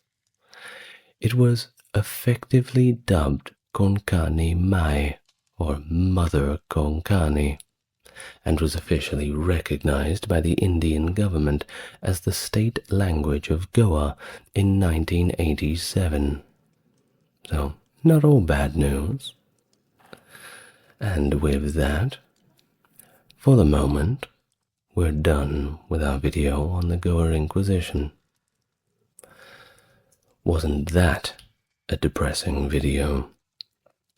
But at least Konkani language made a comeback, and that is something that we should be happy for. Even through the Inquisition, that language, whispered in the rooms of houses away from the prying eyes of the invaders, in little communities, very hushed voices, airing the ashes of a dying language, which is now, once again, very much alive. Have you heard of Martin Luther? He was a seminal figure in the Protestant Reformation, challenging the Roman Catholic Church's practices and doctrines, notably the sale of indulgences. A German monk, a professor, and a theologian, his 1517 publication of the 95 Theses criticized church corruption and sparked religious, political, and cultural upheavals across all of Europe. His translations of the Bible into the local language made the scripture accessible to the common people for the first time, promoting literacy and empowering individual faith practices. His teachings emphasized salvation by faith alone, the authority of Scripture, and the priesthood of all believers, laying foundational principles for the Protestant Reformation and Protestantism in general, dramatically altering the course of Western Christianity. Hello and welcome to the channel. If you're new here, it's good to meet you, and if you're coming back, it's great to see you again. As always, if you want to support the channel, links to Patreon are in the description, and if you would like more people to see my videos, help YouTube push it out by liking and subscribing, and perhaps leaving your comments down below. I always reply. Now, without further ado, and all the good stuff out of the way, let's get busy with today's topic, a biography of Martin Luther. Now, before we begin the video, I will preface that I don't really have a dog in the fight in terms of religious issues. I'm just a bystander relaying the information, and I don't want to approach any of these topics regarding religion with any of my own biases. Of course, I have my own opinions for certain issues, particularly ones surrounding politics and spirituality, but this is a channel for history, not for my opinions. So, with that being said, let's continue. Martin Luther was born on November 10th, 1483, in Eisleben, that was located within the Holy Roman Empire at the time, to parents Hans Luder, which was later changed to Luther, and Margarethe. He was baptized the following day, honoring St. Martin of Tours. The Luder family relocated to Mansfield in 1484, where Hans, his father, managed a copper mine and a smelter and participated in the local council. He even managed to rise to the position of town councillor in 1492, and that's not bad. Now, Luther's mother, described by religious scholar Martin Mary, was a hard-working woman of modest means. This is, of course, contrary to the adversaries of Martin Luther in later times, who disparaged her background, claiming that she was apparently a bath attendant, and, even worse, depending on the bath, a lady of the night. Definitely not very kind to Luther's mother. If somebody called my mother that, I would punch their lights out. But that's not what this video is about. Let us continue. Now, Luther had several siblings, sharing a close bond, particularly with his brother Jacob. He'll come back later. Hans Luther harbored aspirations for Martin to pursue law, steering him through Latin schools in Mansfield, Magdeburg, and Eisenach, focusing mainly on grammar, rhetoric, and logic.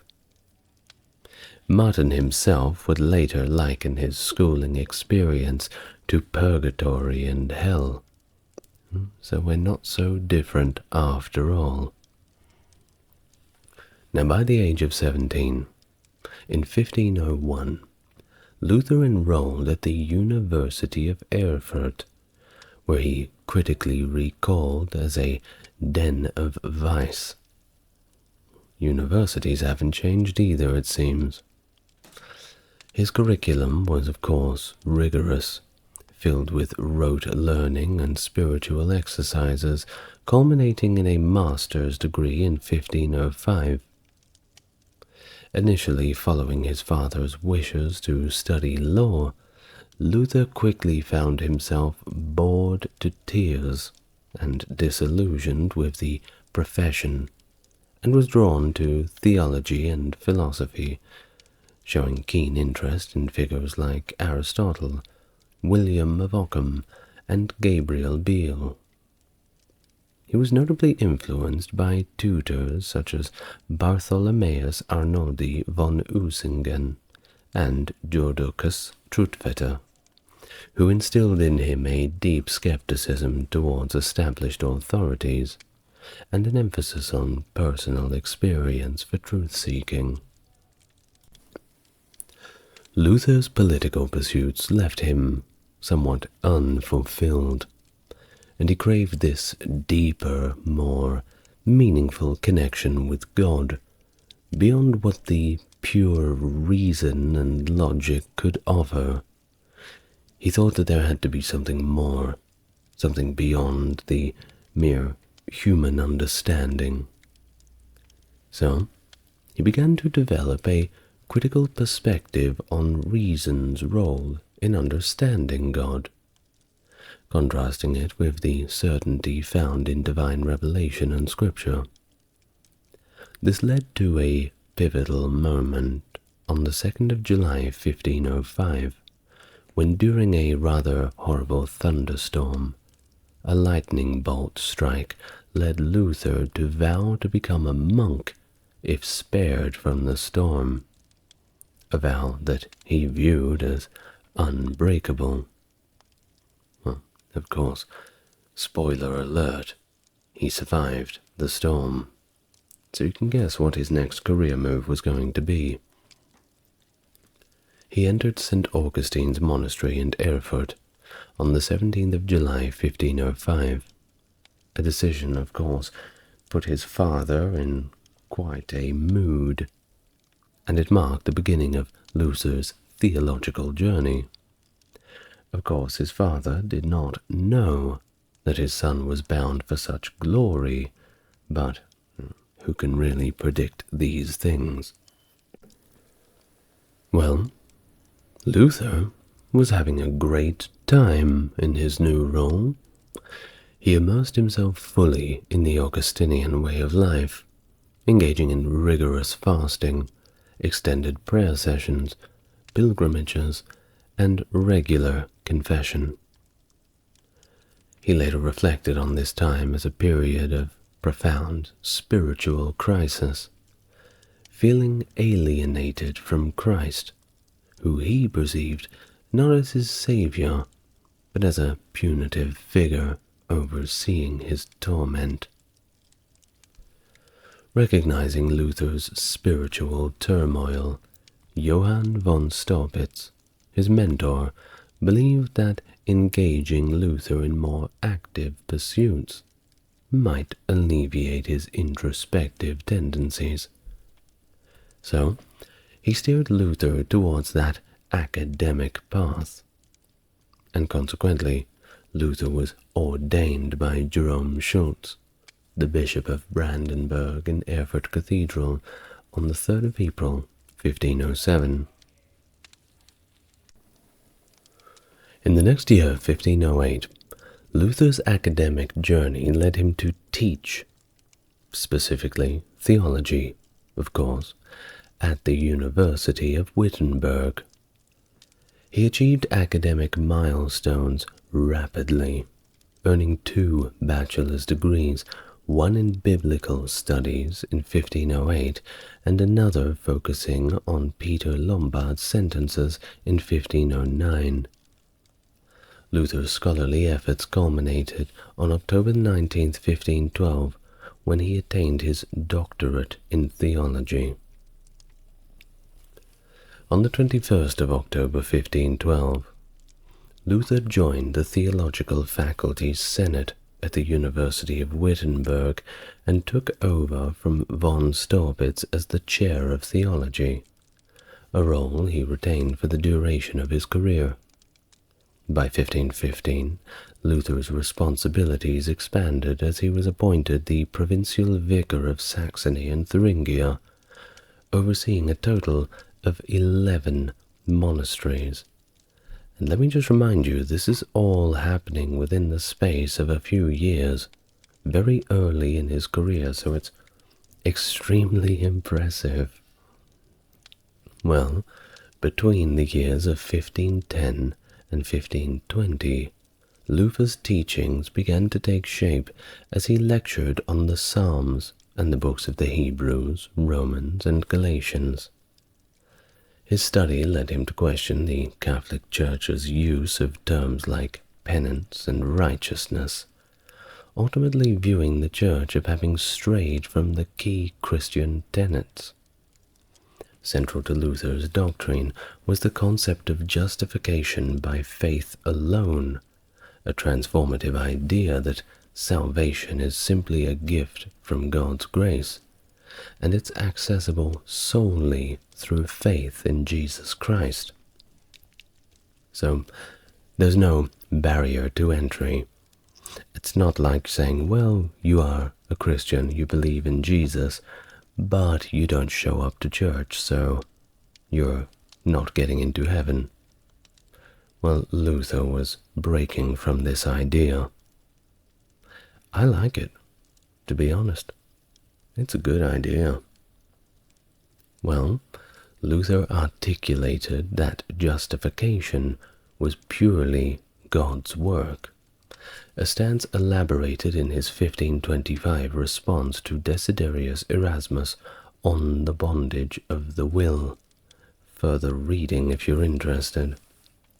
He underscored that righteousness was simply the gift from Christ, imputed to all believers through their faith, countering the prevailing belief that righteous acts involved cooperation with God.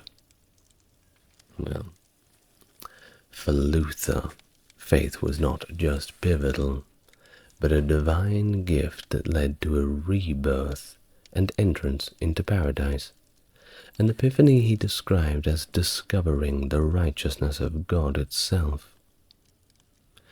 He detailed his views on the justification in the Smalcald Articles, emphasizing that faith in Christ's sacrifice is the sole path to justification, a fundamental truth unyielding to any human work, merit, or law.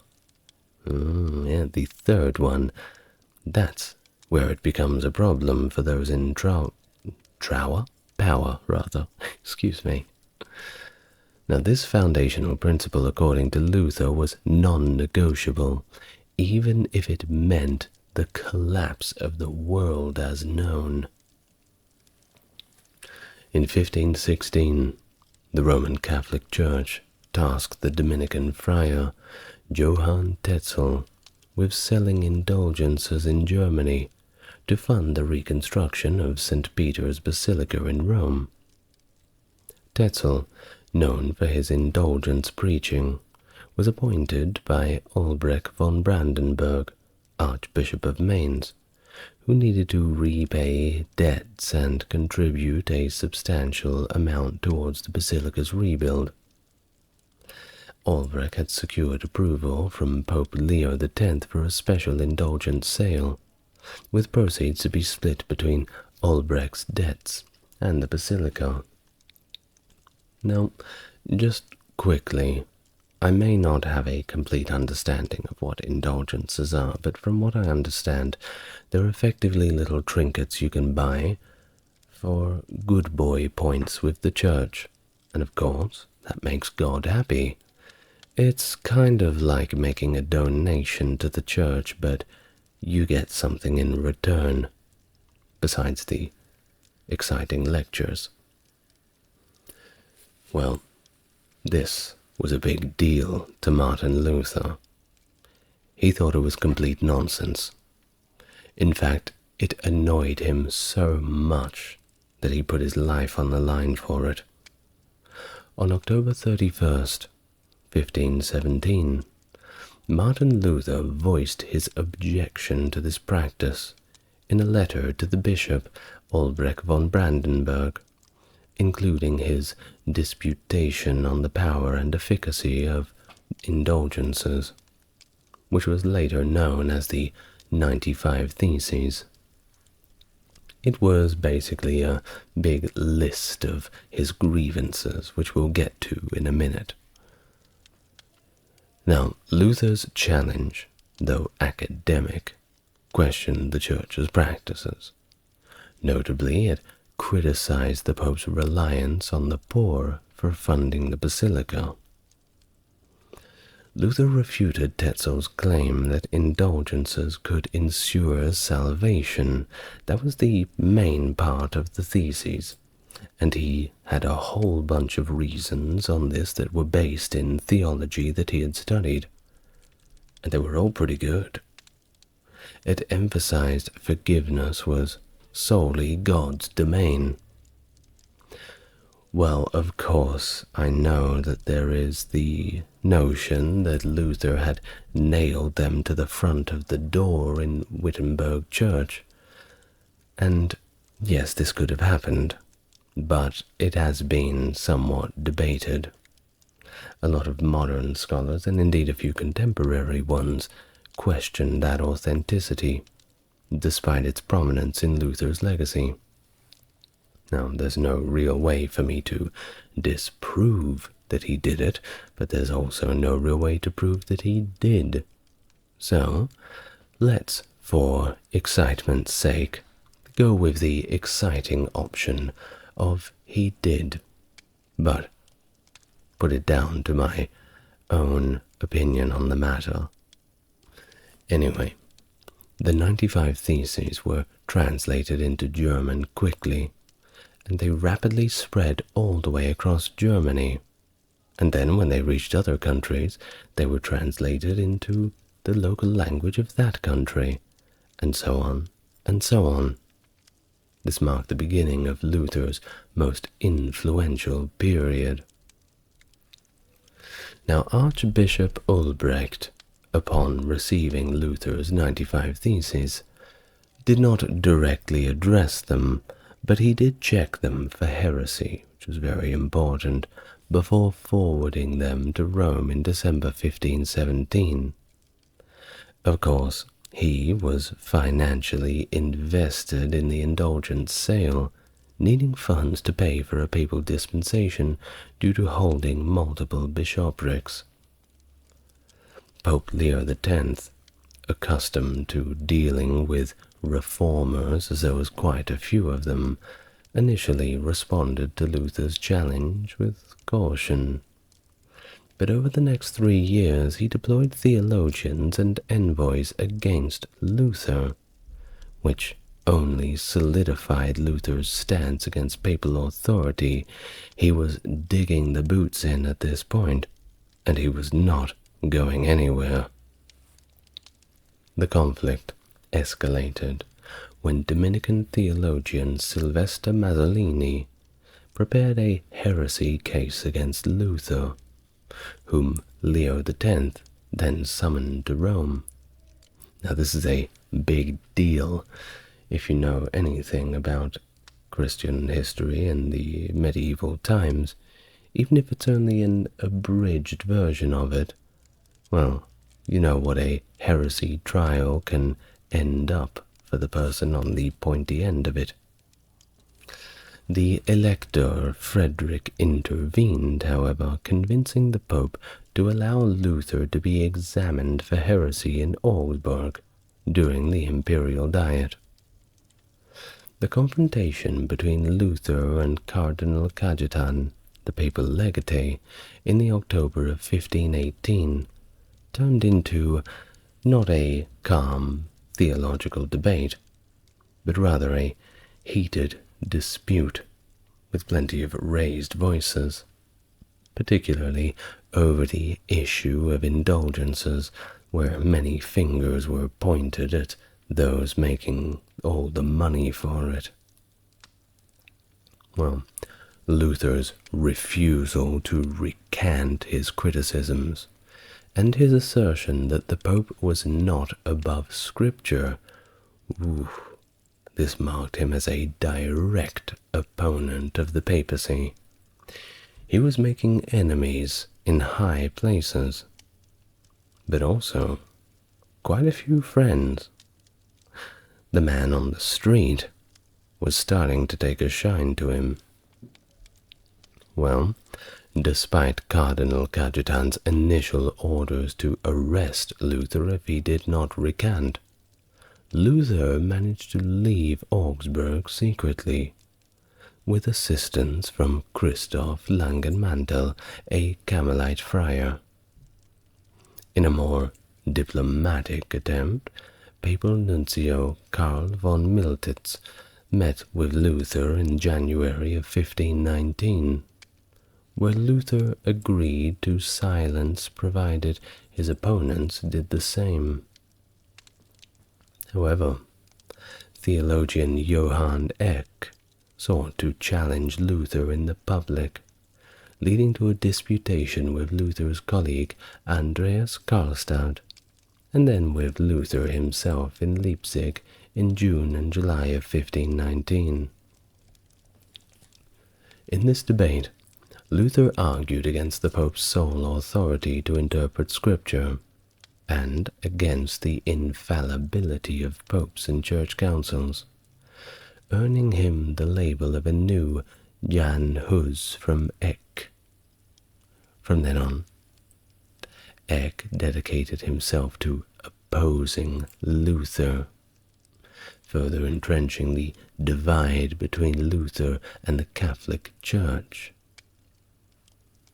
Well, in June of 1520, Pope Leo X issued an official warning to Luther, with the papal bull called Exsurge Domine, threatening his complete excommunication unless he recanted not all of the 95 theses, but 41 specific statements from his writings.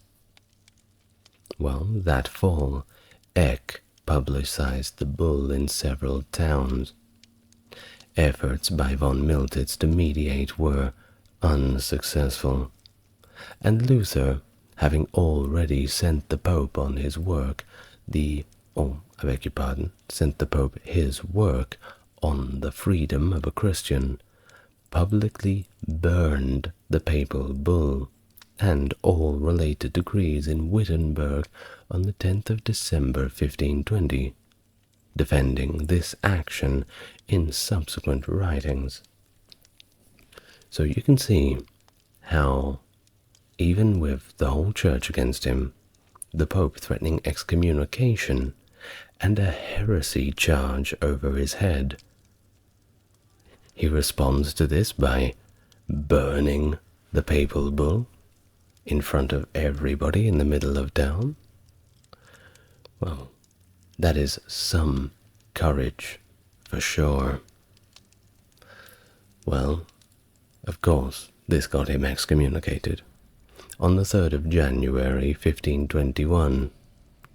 Now, despite later agreements between Lutherans, Methodists, and the Catholic Church on the doctrine of justification by faith, Luther's excommunication from 1521 still remains in effect to this very day. He's still excommunicated. I mean, the Catholic Church would sooner forgive Judas Iscariot than they would Martin Luther.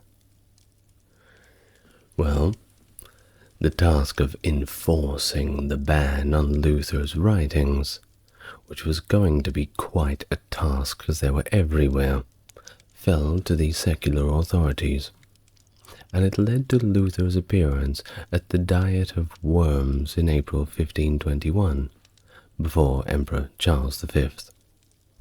Worms is the town, by the way, that the Diet was held in. And yes, the first time I heard Diet of Worms, I thought the same.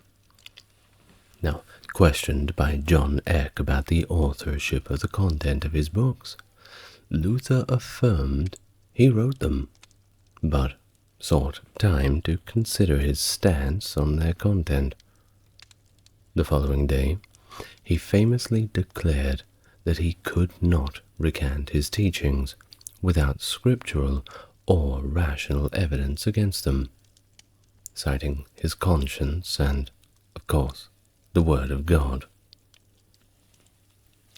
Eck accused Luther of heretical interpretation of Scripture, referencing historical heresies supported by biblical texts to argue the danger of Luther's stance. Despite the lack of consensus on whether Luther actually said the words, "Here I stand, I can do no other," the statement is often attributed to him as reflecting his defiance. Now, after days of deliberation, the Edict of Worms was issued on the 25th of May 1521, declaring Luther an outlaw, banning all of his works, and making it permissible to kill him without consequence. The last one was the worst part. Frederick III orchestrated Luther's discreet abduction en route to Wittenberg, with Luther being whisked away to Wartburg's castle's safety, which he dubbed My Patmos. Here, Luther had a lot of time alone to think, and of course, to work. And he did. He embarked on many significant projects, including translating the entire New Testament into German, and writing a lot of his own books extensively, including texts that criticized Archbishop Albrecht of Mainz for his indulgence sales, and others that clarified his doctrine of justification by faith alone. And he has really quite an extensive bibliography. It really is impressive. His writings during his Wartburg stay tackled core church practices, citing the Mass as a form of idolatry, and questioning the necessity of confession and monastic views. He argued that faith and God's grace, not works or vows, were the real paths to salvation. Despite his physical absence, Luther stayed informed about Wittenberg's escalating religious reforms led by Andreas Karlstadt and others, which soon spiraled into radical changes and unrest. Disturbed by the reports of the revolutionary zeal and disorder, Luther felt compelled to return to Wittenberg, despite the risks, to address the theological and social upheavals. After all, this was his idea in the first place. He didn't want people to take those ideas and run off with them Even after re-establishing order in Wittenberg, Martin found himself unable to suppress radical movements across the broader region. In our modern vernacular, we may say, you can't put the toothpaste back into the tube. Influential preachers, including Thomas Munster and Nicholas Storch, gained the support of the lower strata and the peasants from 1521 to 1525, exploiting long-standing grievances that had previously sparked smaller and less successful revolts. Luther's critical writings against the ecclesiastical establishment, perceived as liberally worded, misled many people into thinking that he would be the one to stand up as a champion of a broad social upheaval against the ruling classes, take that boot off the back of the peasants. This misunderstanding, of course, fueled significant revolts, particularly in regions like Swabia, Franconia, and Thuringia by 1524, with movements gaining momentum under leaders like Munster in Thuringia, drawing even the financially troubled nobility into the fray, escalating into what had effectively become an outright conflict. Luther, while empathizing with some of the peasants' complaints, notably in his response to the 12 Articles in May 1525, ultimately urged respect for secular authority. He was trying to drop them back into first gear a little bit. In fact, his complete horror at the rebels' destructions of religious and cultural sites during a tour of Thuringia prompted his even more vehement denouncement in his work against the murderous, thieving hordes of peasants. So you can tell what kind of flavor that work was going to have.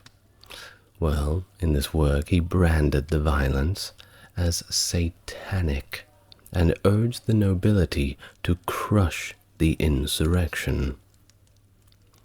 Luther's stance was rooted in the belief that rebellion contradicted divine command to submit to governing authorities, as outlined in Romans 13:1-7, equating peasant actions with lawlessness deserving death and blasphemy for masquerading their revolt under Christian pretenses.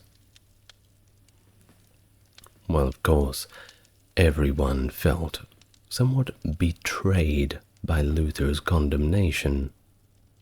Well, it led many of the insurgents to simply surrender, and they were decisively defeated at the Battle of Frankenhausen on the 15th of May, 1525. And of course, Munster, well, he was executed. This effectively ended the revolutionary phase of the Reformation.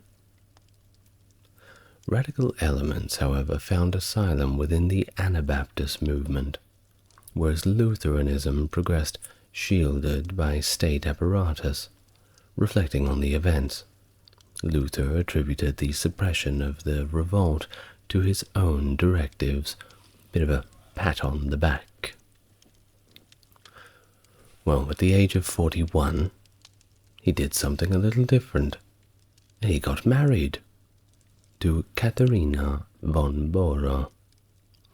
She was a former nun who he helped escape from the Nimshen Casterian Covenant in April 1523, using herring barrels for their stealthy departure. That's right, they hid in there like Donkey Kong on their way out. That's a romantic story, isn't it? Well, Luther, who had been deeply engrossed in his work, and far from contemplating marriage, described this unexpected turn in his life as an act of God that suddenly committed him to matrimony.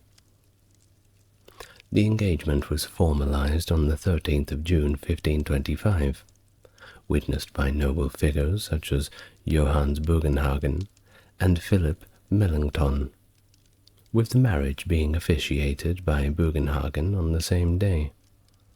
The traditional celebratory customs were initially omitted, but they did them 2 weeks later. Luther's marriage marked a significant endorsement of clerical marriage, challenging the traditional vow of celibacy that was always imposed on the clergy. This decision actually surprised many of his contemporaries, including Melanchthon, who deemed it a little bit hasty, especially considering Luther's previous declarations of intent to remain single due to his perilous state as a heretic expecting martyrdom. Of course, what's the point in getting married if you're about to be murdered? Prudent decision. Luther himself had admitted to experiencing the natural desires of the flesh, yet he had been living austerely, neglecting even basic self-care. Now moving into the Black Cloister, a gift from Elector John the Steadfast, Luther and Katharina built a life together, despite frequent financial difficulties. Their union was blessed with 6 children, though they faced the sorrow of losing 2 of them young.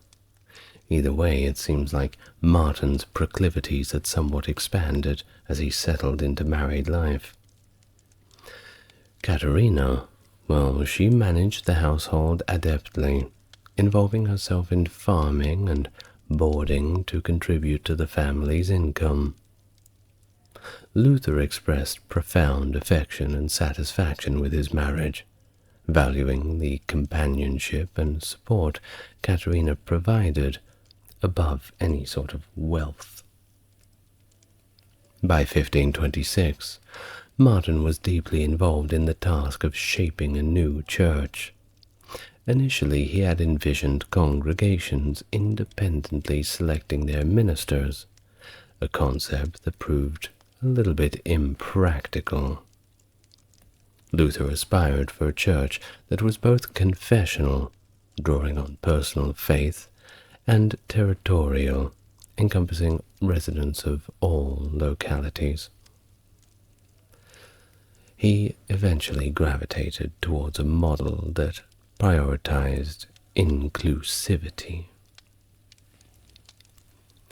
Between 1525 and 1529, Luther established a church supervisory body, introduced a new form of worship, and succinctly summarized the emerging faith through 2 catechisms. Aiming for gradual reform, Luther sought to minimize disruption and avoid replacing one authoritarian regime with another. His efforts were concentrated in the electorate of Saxony, providing guidance to churches in newer territories that often emulated the Saxon example. Collaborating with Elector John the Steadfast, Luther leaned on secular leadership for the Church's financial needs, given its loss of assets post-separation from Rome. This collaboration marked a shift towards state-influenced church governance, a development that Luther had not originally intended. The elector also took over visitation rights previously held by bishops, further entrenching secular influence in church affairs.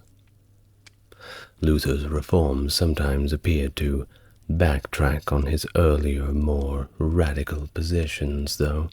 For instance, despite advocating justification by faith alone, a 1528 instruction co-authored with Melanchthon emphasized repentance for sin forgiveness, This, of course, sparked more than a bit of criticism from some reformers who accused Luther of diluting his stance on faith and works. Fair criticisms. Well, to cater to German-speaking congregants, Luther created a German Mass in 1526 as an alternative to his earlier Latin Mass adaptation. This Mass was designed for the layperson, simplifying the service while maintaining some traditional elements. Luther's Mass encouraged congregational participation through hymns and psalms in German, and incorporated catechism into weekday services for educational purposes. Despite criticisms from other reformers for its perceived similarities to Catholic Mass, Luther's version was notably more congregant-focused. During a visitation in 1527, Luther and his associates introduced this new order of worship and evaluated pastoral care and Christian education within the electorate of Saxony. Luther was dismayed by the general lack of doctrinal knowledge among the populace, and the adequate teaching skills of many of the pastors. Luther introduced the Catechism as an instructional tool to teach the core principles of Christianity to his followers. In 1529, he authored two versions, the large catechism for pastors and teachers, and the small catechism intended for the general populace to memorize. These works focused on essential Christian doctrines, like the Ten Commandments, the Apostles' Creed, the Lord's Prayer, baptism, and the Lord's Supper. You know, all the basic, easy stuff. Presenting them in an accessible question and answer format. Luther aimed for a deeper understanding of faith, rather than just mere rote memorization. He viewed the Catechism as one of his most significant contributions, valuing it and the bondage of the will above his other writings. The small catechism in particular gained acclaim for its clarity in teaching, continuing to be a vital tool in religious education alongside Luther's hymns and his Bible translation. The catechisms were instrumental not only in church settings, but also in the more practical aspect of helping parents educate their children about the faith, using the German language to make the teachings more relatable. Luther personalized the Apostles' Creed in the catechisms, portraying the Trinity not just as a concept, but as three distinct persons actively involved in the believers' lives: the Father who creates, the Son who redeems, and the Spirit who sanctifies. This approach aimed to make the doctrine of the Trinity a more intimate and relatable aspect of faith for the learner, emphasizing a personal relationship with each divine person. Luther's catechetical method sought to connect the foundational Christian teachings of the Decalogue and the Lord's Prayer with the experiential reality of the Trinity's work in the lives of believers. Luther released his German translation of the New Testament in 1522, followed up by the Old Testament translation in 1534, which culminated in the complete Luther Bible. He continually refined the translation details all the way up to his death. And while there were previous German translations, such as the Mentalin and Coburger Bibles, Luther's version was unique for being closely aligned with his own doctrinal beliefs. Using the German vernacular of the Saxon Chancellery, he made the Bible accessible to both northern and southern Germans. He aimed for a translation that was both vigorous and direct, to ensure it was readable by the common people, coinciding with a rising demand for German language texts. His Bible, annotated with his notes and featuring woodcuts by Lucas Cranach with anti-papal themes, played a pivotal role in disseminating his teachings all the way across Germany. The translation also influenced other vernacular traditions, like the Tyndale Bible, which is the precursor to the King James Bible.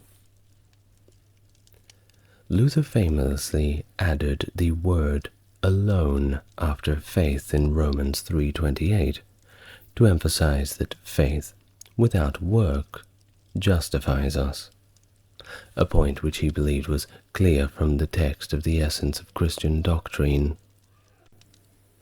He also made a decision to exclude the passage of 1 John 5-7-8, also known as joining comma, citing it as a forgery. It further shows his commitment to a translation that reflected his own specific theological understanding. Well, this choice was later contested, and the passage was rather sneakily, posthumously inserted back into the Bible.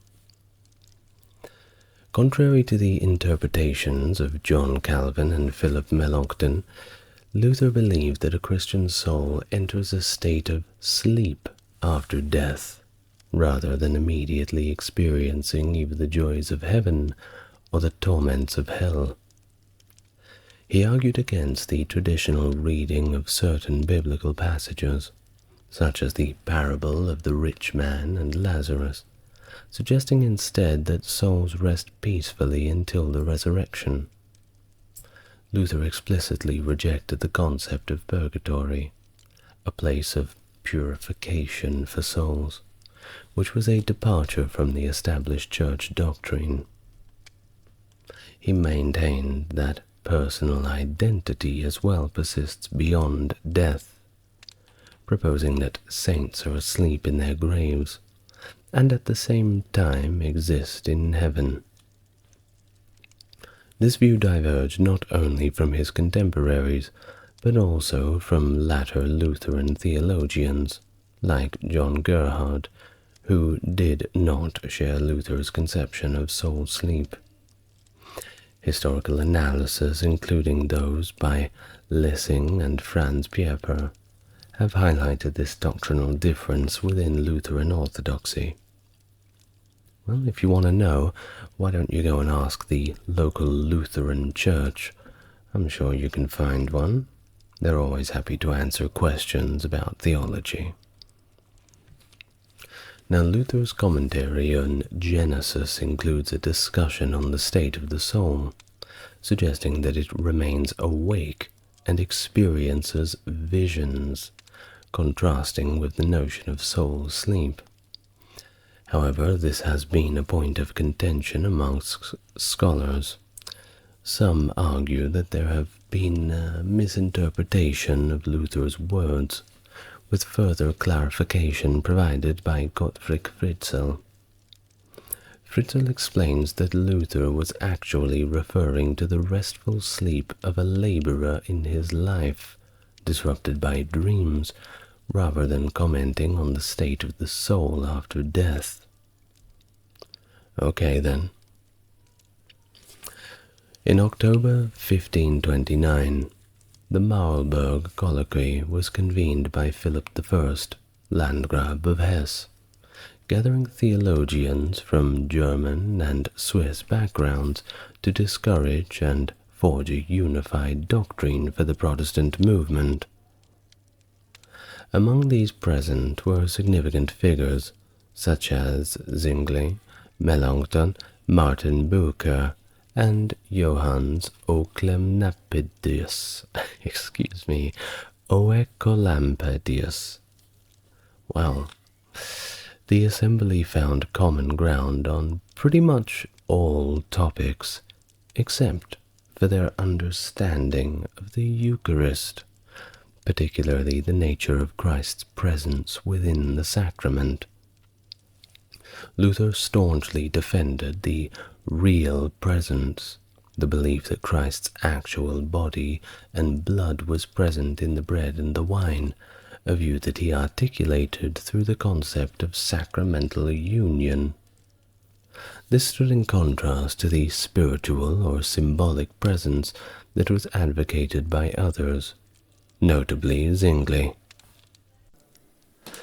Now, as for the discussions, which were at time heated, showed their profound differences.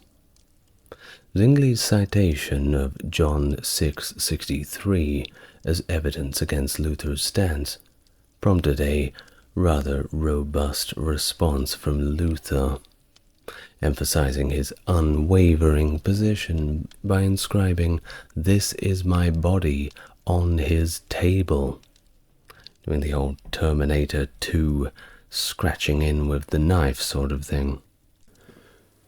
Well, despite these intense debates, the colloquy did contribute indirectly to future Protestant unity through the Augsburg Confession, and also the foundation of the Schmalkaldic League, though Swiss cities did abstain from these agreements. Now onto a few of Luther's other views. His views on the relationship between faith and reason sparked considerable academic debate on their own. He is often quoted as suggesting a stark opposition between faith and reason, with faith occupying a realm that was beyond the reach of reason. Yet Luther also indicated that enlightened reason could support and advance faith, challenging interpretations of him as a fideist. During the Marburg colloquy in 1529, a significant external threat loomed over Europe. Suleiman the Magnificent's Ottoman forces were besieging Vienna, presenting a critical moment that intersected with the religious discussions of the time. Martin's stance on the Turkish threat was complex and evolved as time went on. Initially, in his 1518 explanation of the 95 Theses, Luther viewed the Turks, or specifically the Ottoman Turks, as a divine scourge that was only meant to punish Christians, a perspective that stirred controversy and led to accusations of defeatism. He interpreted the presence of the Turks as part of a biblical apocalypse aimed at destroying the Antichrist, which, to Luther, was represented by the papacy and the Roman Church, and I'm sure you can imagine what they thought about all of this. Well, despite his theological interpretation, Luther opposed the concept of a holy war against the Turks, asserting that such a conflict would be contradictory to the teachings of Christ. However, his position nuanced over time, especially in light of ongoing Ottoman advances in Europe. While maintaining his stance against a religious war, Luther began to advocate for secular warfare as a legitimate defense against the Ottoman encroachment. By 1526, he recognized the legitimacy of just wars for national defense in his work, Whether Soldiers Can Be in a State of Grace, and by 1529, in On War Against the Turk. He actively called for Emperor Charles V and the German populace to engage in secular combat against the Ottoman threat. Luther distinguished this call to arms from a spiritual battle. which he believes should be fought through prayer and repentance only.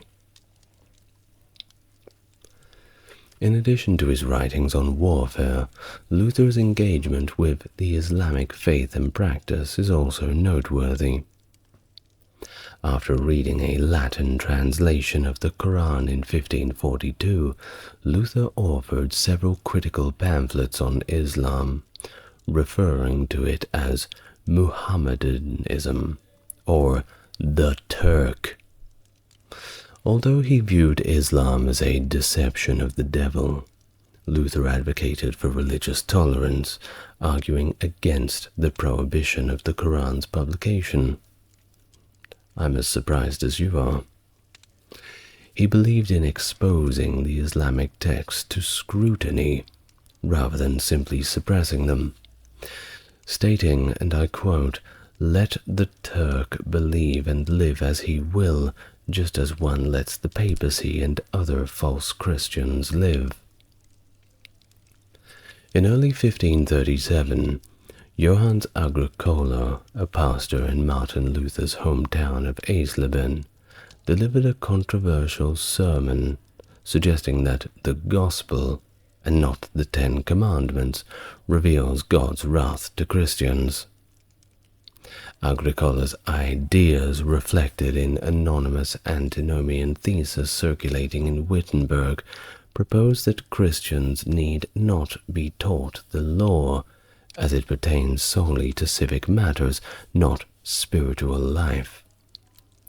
Luther, suspecting Agricola's involvement in these theses, responded vigorously through 6 sets of counter-theses with counter-arguments, and several writings between 1538 and 1540, aiming to clarify and defend the role of God's law in Christian life. Luther argued against the antinomian stance by emphasizing the second use of the law, where the law serves as a tool for the Holy Spirit to induce sorrow over sin, preparing the heart for gospel.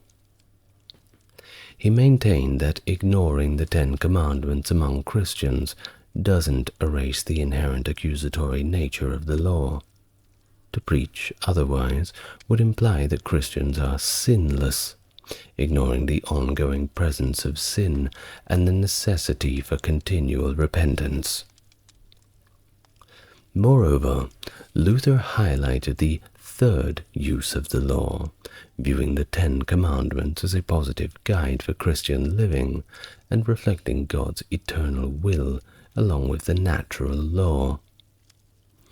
He taught that the life of Christ exemplifies the Ten Commandments, providing a model for Christians to emulate in their daily lives and vocations.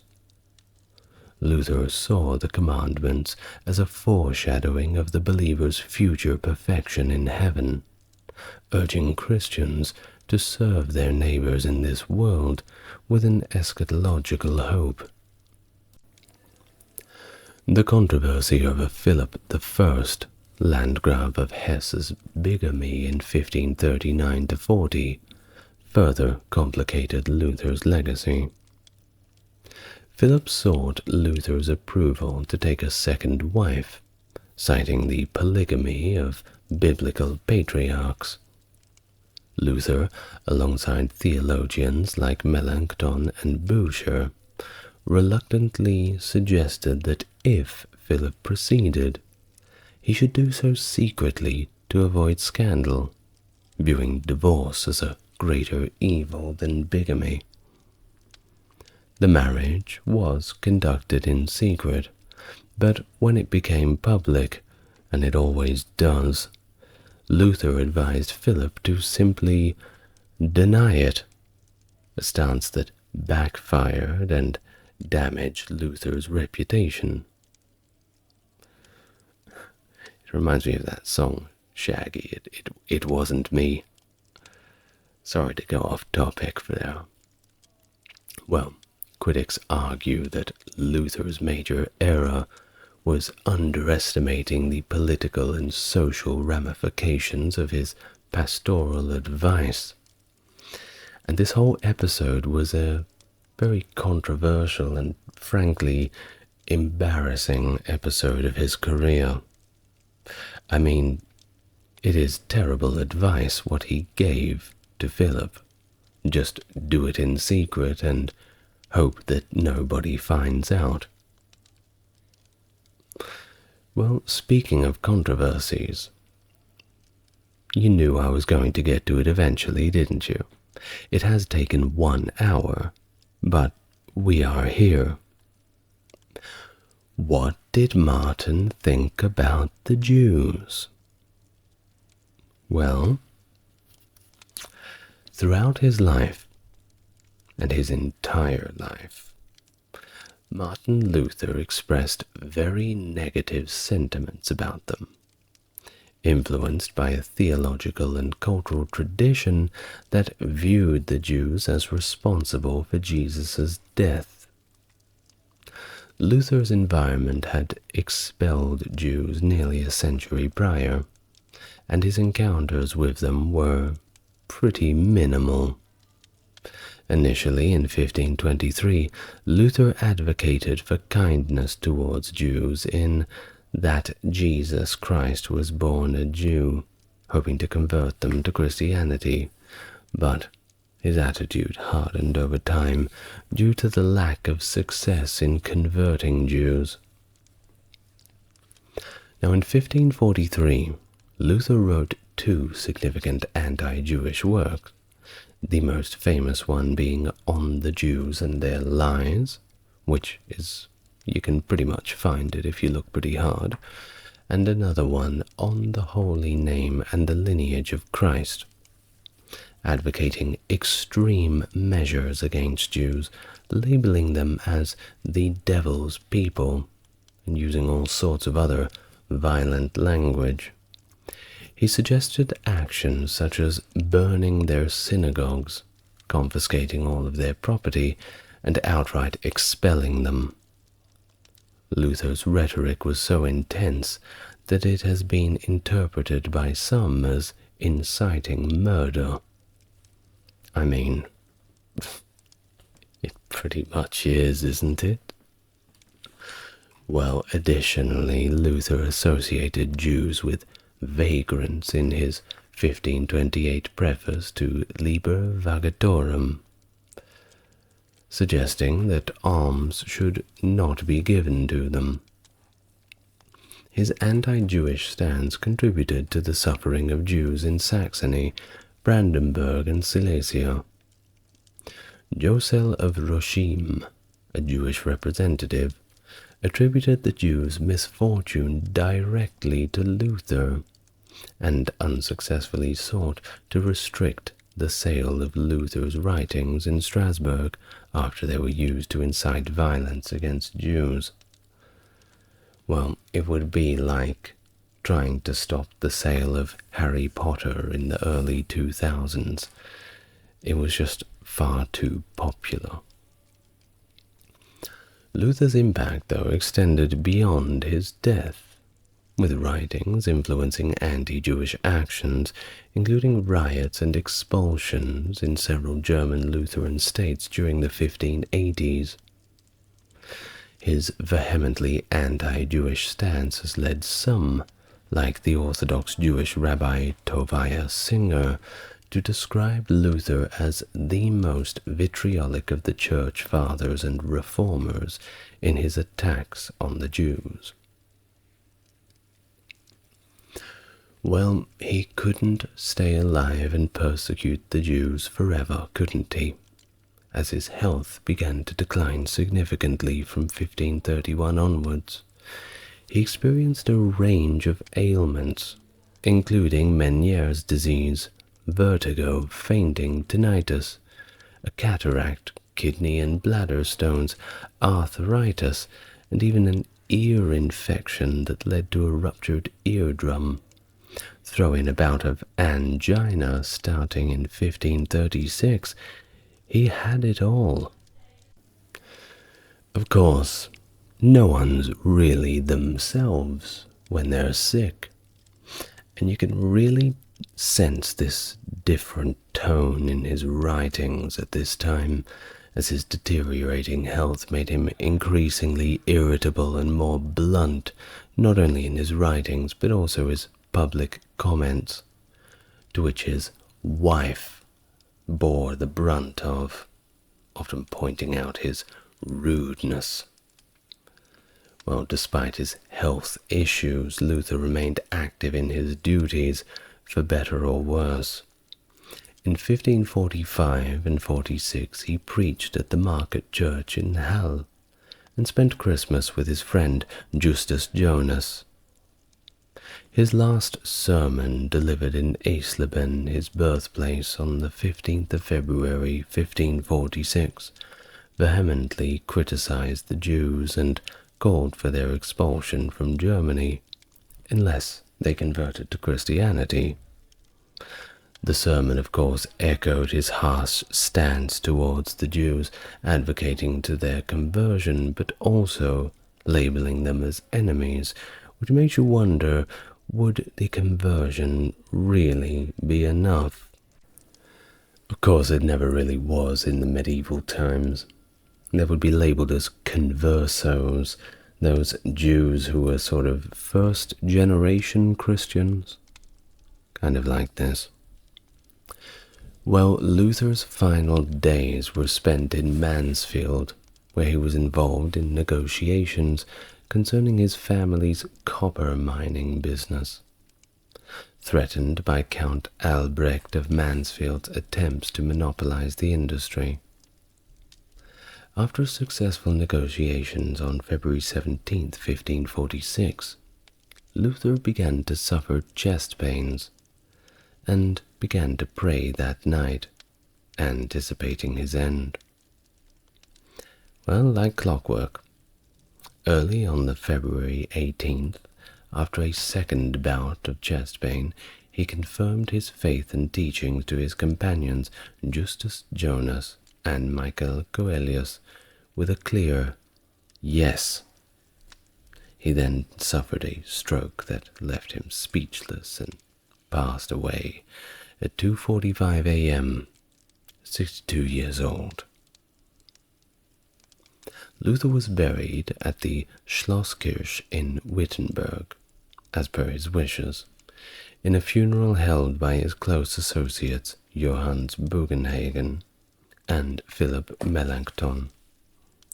His grave remained undisturbed, even when Charles V, his opponent, took control of Wittenberg, as Charles specifically ordered his troops not to disturb his final resting place.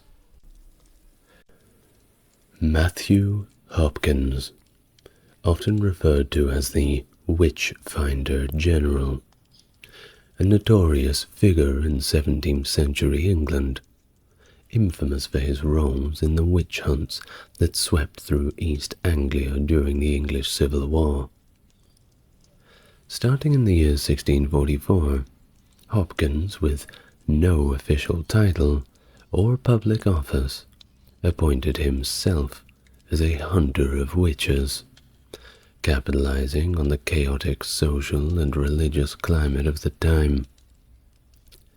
His methods, which included coerced confessions, led to the execution of an estimated 300 women, making him responsible for more witch trials than any individual in England before or since. Despite his brief career, which ended with his retirement in 1647 and his passing away a year later, Hopkins' legacy remains a chilling reminder of the dangers of fanaticism and persecution. Hello and welcome to the channel. Are you new here? If you are, it's good to meet you. And if you're coming back, thank you for returning to the party. As always, if you like what I do and would like to support the channel, links to the Patreon are in the description. And if you want to help YouTube push the video out to more people, like, comment and subscribe, certainly helps push them in the right direction. Now, without further ado, please make yourself relaxed, and we may begin. Now first, I will give a brief biography of Matthew Hopkins, talk about the situation during the English Civil War, and later on we will read directly from his writings a question and answer style format that he had developed. So let us now begin. Matthew Hopkins, whose early life remains largely undocumented, was born in Great Wenham, Suffolk County, England.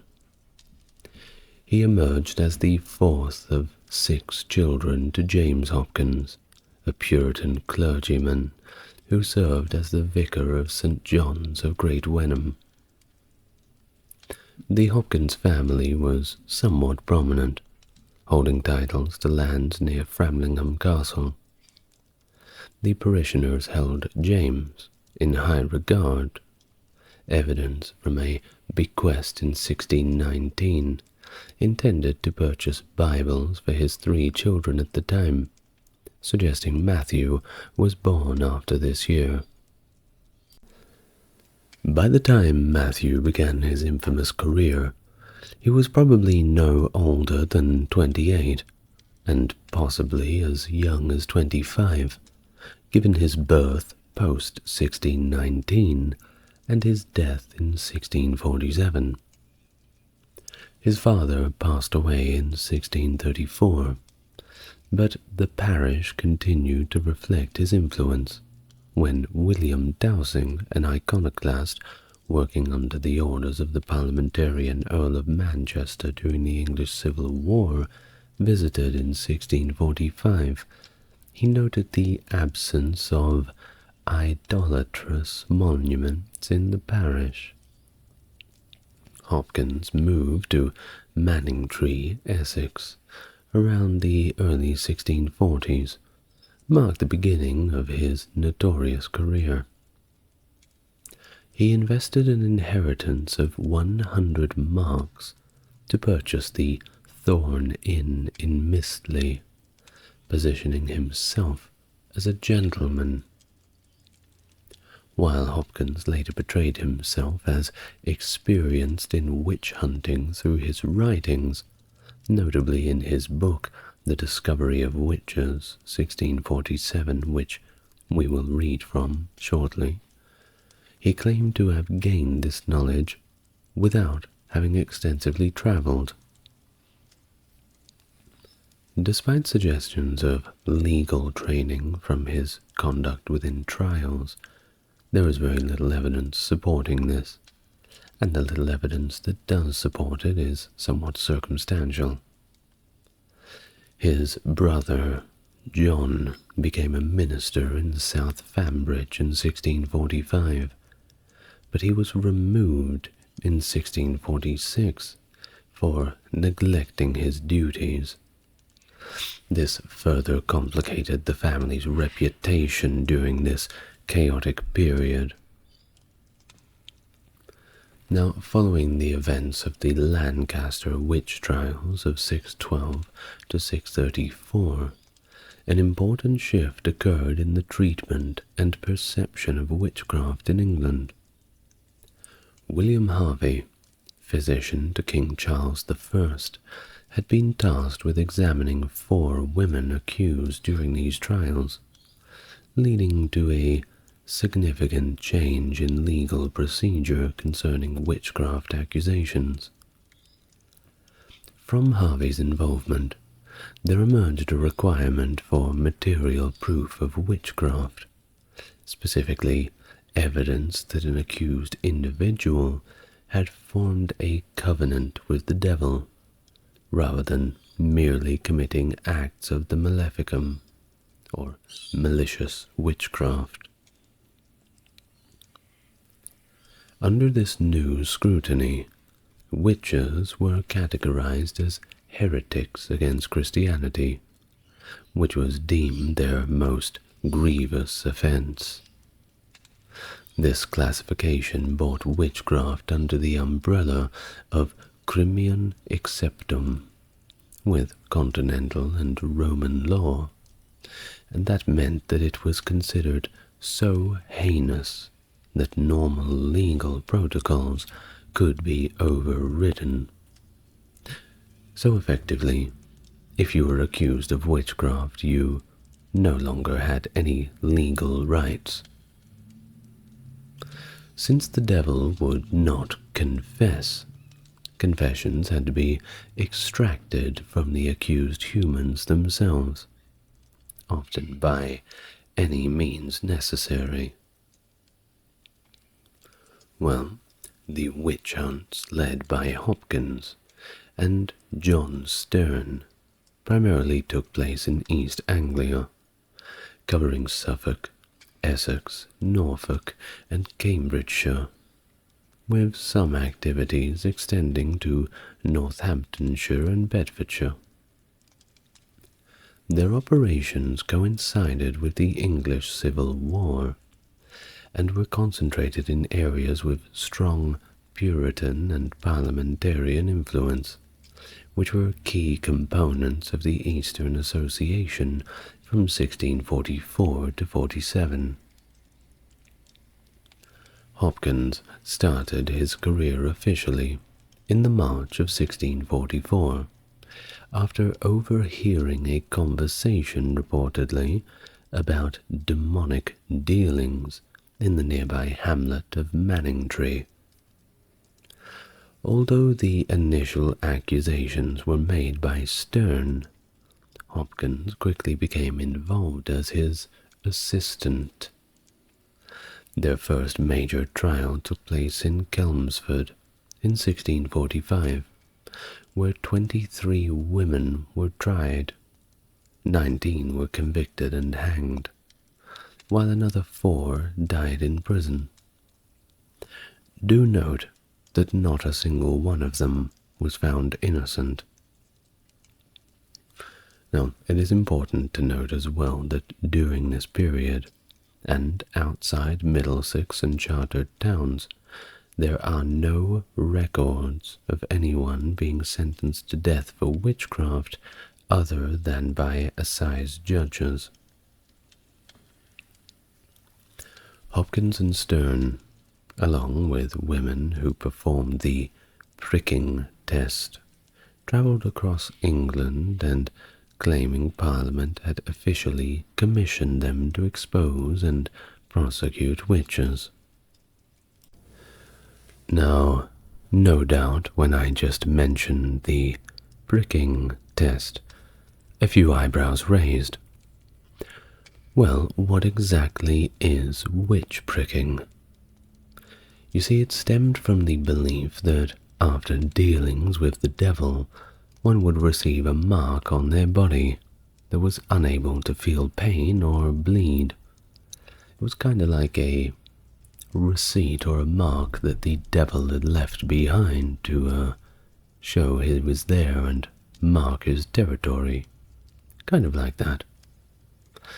So, witch prickers would have this set of needles that they would poke into the skin of suspects, trying to find which one of the marks on their bodies was the old receipt from the devil. Now, one can only imagine that if the suspect had a lot of freckles or just a few little sunspots, which many people did since people worked outside back then, how long this ordeal would take. Reportedly, the witch prickers were very thorough, which led to, most of the time, it was so painful that people would simply confess. False confessions, of course. Of course, they didn't see this as torture. They just saw this as a test. Well, of course, we know nowadays that confessions under torture are not very valid, but back in those days, a confession was a confession. Of course, don't worry. The witchfinders are the good guys. They said so, right? Well, let's continue on. You know that they received substantial payments for their services. This wasn't a charity job at all. No, this was a proper business. Indeed, capitalizing on people's fear and being called out to a village to get rid of a witch, well, of course, that had expenses. And the more the hysteria spread, the more profitable this became. Well, this all, of course, has led a lot of historians to suggest a financial gain as a motivation. It very well could be. Hopkins himself declared that his fees covered the upkeep of his company, which included 3 horses, and he charged towns 20 shillings each. The financial burden on local communities was, of course, considerable. Stowmarket was charged £23, equivalent to about £4,000 in 2021, which is, I think, around $4,500 US. My conversion maths is not so good. Plus travel expenses, of course.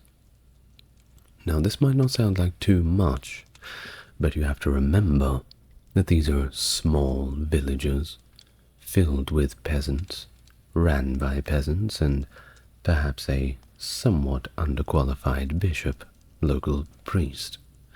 Of course, when you have someone come from the big city, it's very easy to trust everything they tell you, especially when it's for your own safety and for your own good. So that's what Mr. Hopkins was very good at doing.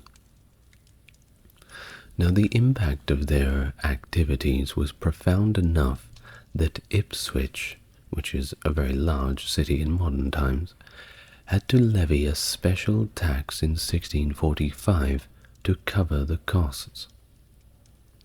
The activities of Hopkins and his team were well known to Parliament, by the way, and as evidenced by reports and concerns raised during the Bury St. Edmunds trials in 1645.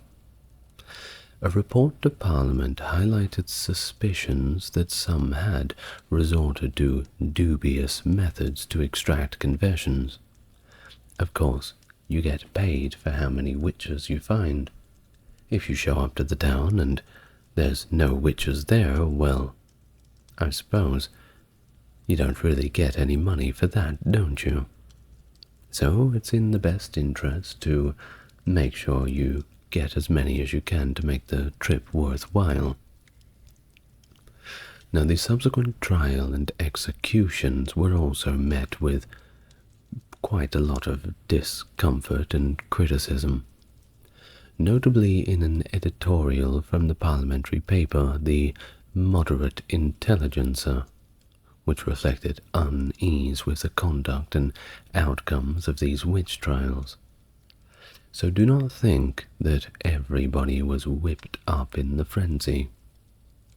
Whether it be the common people, the middle class, or even indeed the people in Parliament, there were quite a few people who were willing to ask questions about the methods and techniques, and even the whole institution of having witch hunters.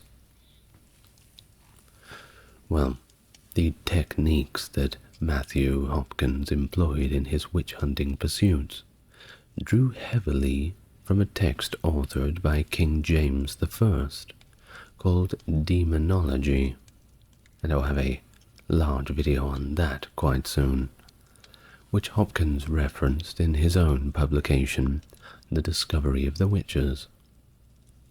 Despite torture being officially illegal in England, Hopkins engaged in coercive methods, such as sleep deprivation to force confessions from those he accused. So basically they would put you in a room and keep you up for so long whenever you'd go to doze off, they'd find some way to wake you up. Now, I get quite cranky when I haven't had my afternoon nap, so I would admit to anything just so I can get that extra 10 minutes beyond the snooze button.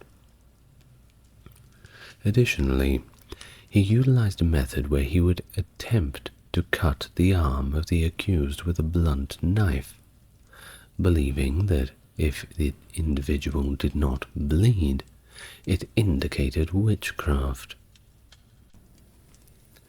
And here's another controversial method employed by Hopkins that you might know about: the swimming test, premised on the belief that witches, having renounced their baptism, would be rejected by water. The accused were tied up onto a chair and submerged in water. Floating was considered proof of witchcraft. They'd be dunked in the water and out of the water until the desired result was achieved. However, due to legal and ethical concerns, Hopkins was cautioned against using this method without the consent of the accused, leading to its official discontinuation by late 1645. Now, of course, we mentioned the consent of the accused.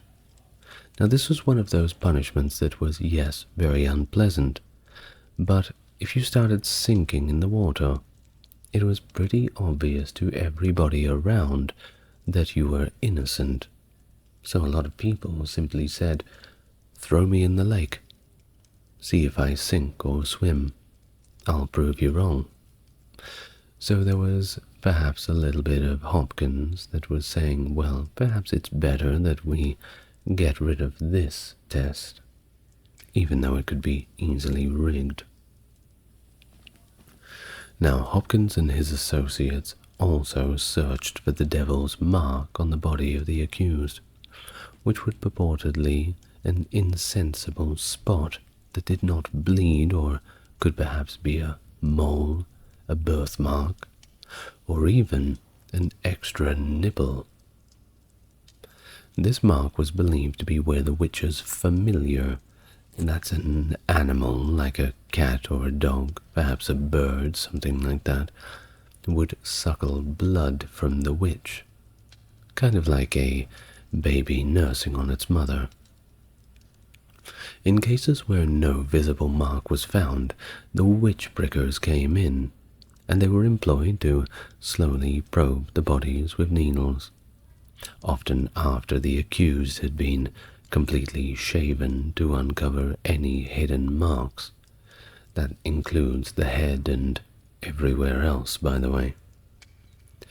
This very invasive procedure was part of a broader set of practices that reflected the intense witch hunt fervor of the time, all driven by this unique blend of fear, superstition, religious zealotry, and a little bit of capitalism on the side. As Hopkins' witch-hunting activities intensified, resistance began to grow, particularly from John Gall, the vicar of Great Staunton in Huntingdonshire. Gall was motivated to oppose Hopkins after caring for a woman from St. Neots, who had been imprisoned on charges of witchcraft, awaiting Hopkins' examination. Upon discovering that Hopkins was inquiring about his reception in the area, Gall took action by publishing a critical work titled Select Cases of Conscience Touching Witches and Witchcrafts in 1646, which he dedicated to Colonel Walton of the House of Commons. Additionally, Gall embarked on a series of Sunday sermons aiming at curbing the fervor for witch hunting. So you see, this wasn't always just the full support of the church. Don't think that all of the Christians and all of that were out there trying to hunt down witches, because the people being accused, they were Christians too. And don't think that Christianity is the only one who executes people for apparent witchcraft, because that is a global phenomenon that continues into the modern day. Look at Africa, by the way. And of course, well, this man, this Gaul, had certainly become the arch nemesis of Matthew Hopkins, certainly getting in the way of business, it seems. In Norfolk, the legitimacy of Hopkins and his associate John Stern's methods came under further scrutiny by the justices of the Assize. They were questioned about the ethicality of their torture techniques, and also the rather large fees that they charged for their services. Accusations were made, fingers were pointed, and they suggested that Hopkins' investigative methods might classify him and his followers as witches themselves. Pulling out the Uno reverse card on them, it seems. Questions also arose about whether Hopkins possessed undisclosed knowledge or had resorted to unlawful courses of torture in his pursuit of alleged witches. By 1647, as the judicial sessions resumed, both Hopkins and Stern had withdrawn from witch-hunting, with Hopkins retiring to Manningtree and Stern to Bury St. Edmunds. This withdrawal marked a significant retreat in the face of growing legal and public opposition to their controversial methods and the ethical implications of their witch-hunt practices. Well, Matthew Hopkins' influence on witch-hunting extended beyond England's borders, outlined in his 1647 publication The Discovery of Witches. His methods, detailed in this book, which we'll read from a little later, were adopted and recommended in various law books, significantly impacting witch trials in the New England colonies. The first recorded witchcraft execution in New England was Alice Young of Windsor, Connecticut, who was hanged on the 26th of May 1647. Shortly after, Margaret Jones was tried and executed using evidence collected from techniques described by Hopkins, such as searching and watching, as noted in the journal of Governor John Winthrop.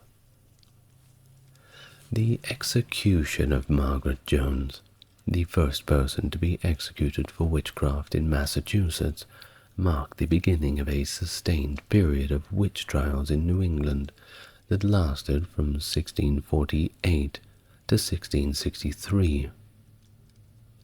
And just a quick note on Margaret Jones. We actually have some case files from the trial itself. A little journal that was kept by John Winthrop, the Massachusetts governor at the time. The trial of Margaret Jones was notable for its reliance on watching, and this is what is detailed in Governor Winthrop's journal. He recorded in his journal during his vigil that he kept watching over her, an imp, kind of like a little demon, believed to be a witch's familiar, appeared in broad daylight, which was used as key evidence in her conviction. Now let's read from Winthrop's journal now. June 15th, 1648. At this court, one Margaret Jones of Charlestown was indicted and found guilty of witchcraft, and hanged for it. The evidence against her was 1. That she was found to have such a malignant touch as many persons, men, women, and children, whom she stroked or touched with any affection or displeasure or etc., were taken with deafness, vomiting, or other violent pains and sickness. 2.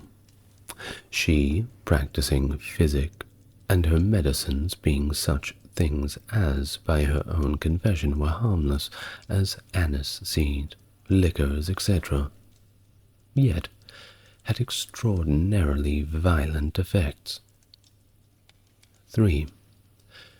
She would use to tell such as would not make use of her physic, that they would never be healed, and accordingly their diseases and hurts continued, with relapse against the ordinary course, and beyond the apprehension of all physicians and surgeons. 4. Some things which she foretold came to pass accordingly. Other things she would tell of at secret speeches, etc., which she had no ordinary means to come to the knowledge of. 5. She had, upon search, an apparent teat as fresh as it had been newly sucked, and after it had been scanned, upon a forced search, that was withered, and another began on the opposite side. 6.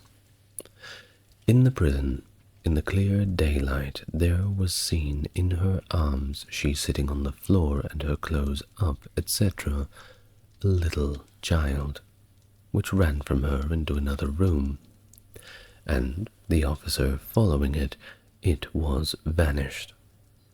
The like child was seen in 2 other places to which she had relation, and one maid that saw it fell sick upon it, and was cured by the said Margaret, who used means to be employed to that end. Her behaviour at the trial was very intemperate, lying notoriously, and railing upon the jury and witnesses. And in the like distemper she died. The same day and hour she was executed. There was a very great tempest at Connecticut, which blew down many trees, etc. End of the passage from John Winthrop's journal. Thus Margaret was executed on June 15th, 1648.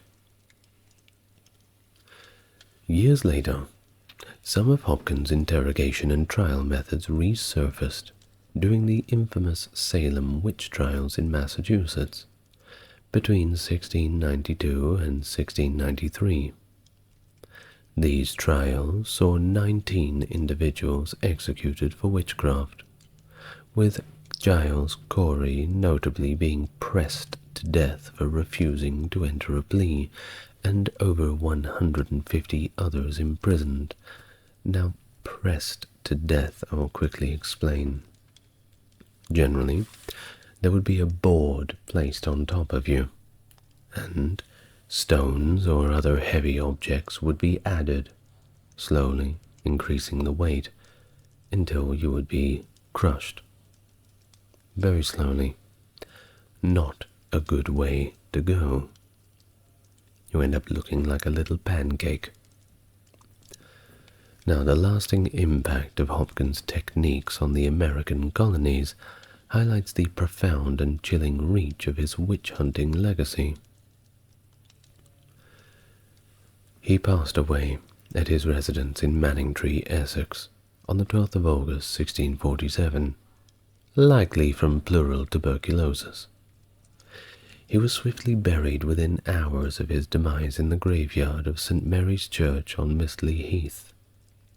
The legacy of Hopkins, as historian Malcolm Gaskell notes, continues to pervade that of an anti-hero and boogeyman, with his image remaining highly adaptable and eternally insubstantial.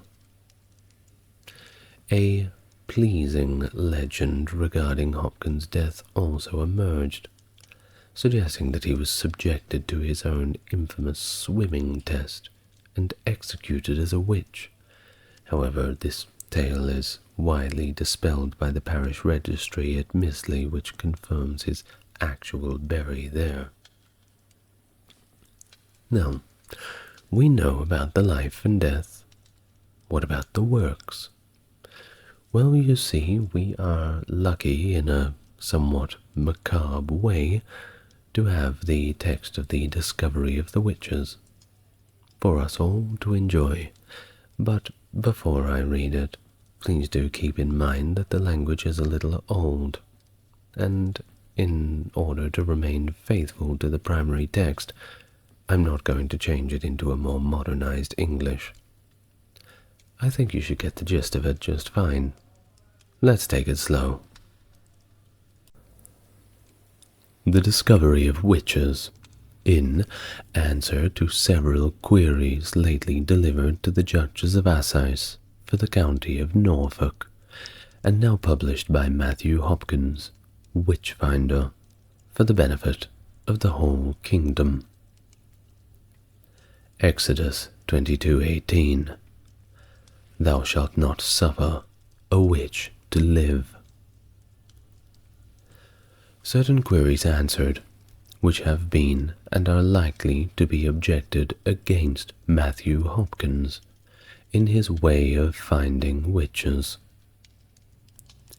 Query 1. That he must needs to be the greatest witch, sorcerer, and wizard himself, else he could not do it. Answer. If Satan's kingdom be divided against itself, how shall it stand? Query 2. If he never went so far as is before mentioned, yet for certain he met with the devil and cheated him of his book, wherein were written all the witches' names in England, and if he looks on any witch, he can tell by her countenance what she is. So by this, his help is from the devil. Answer.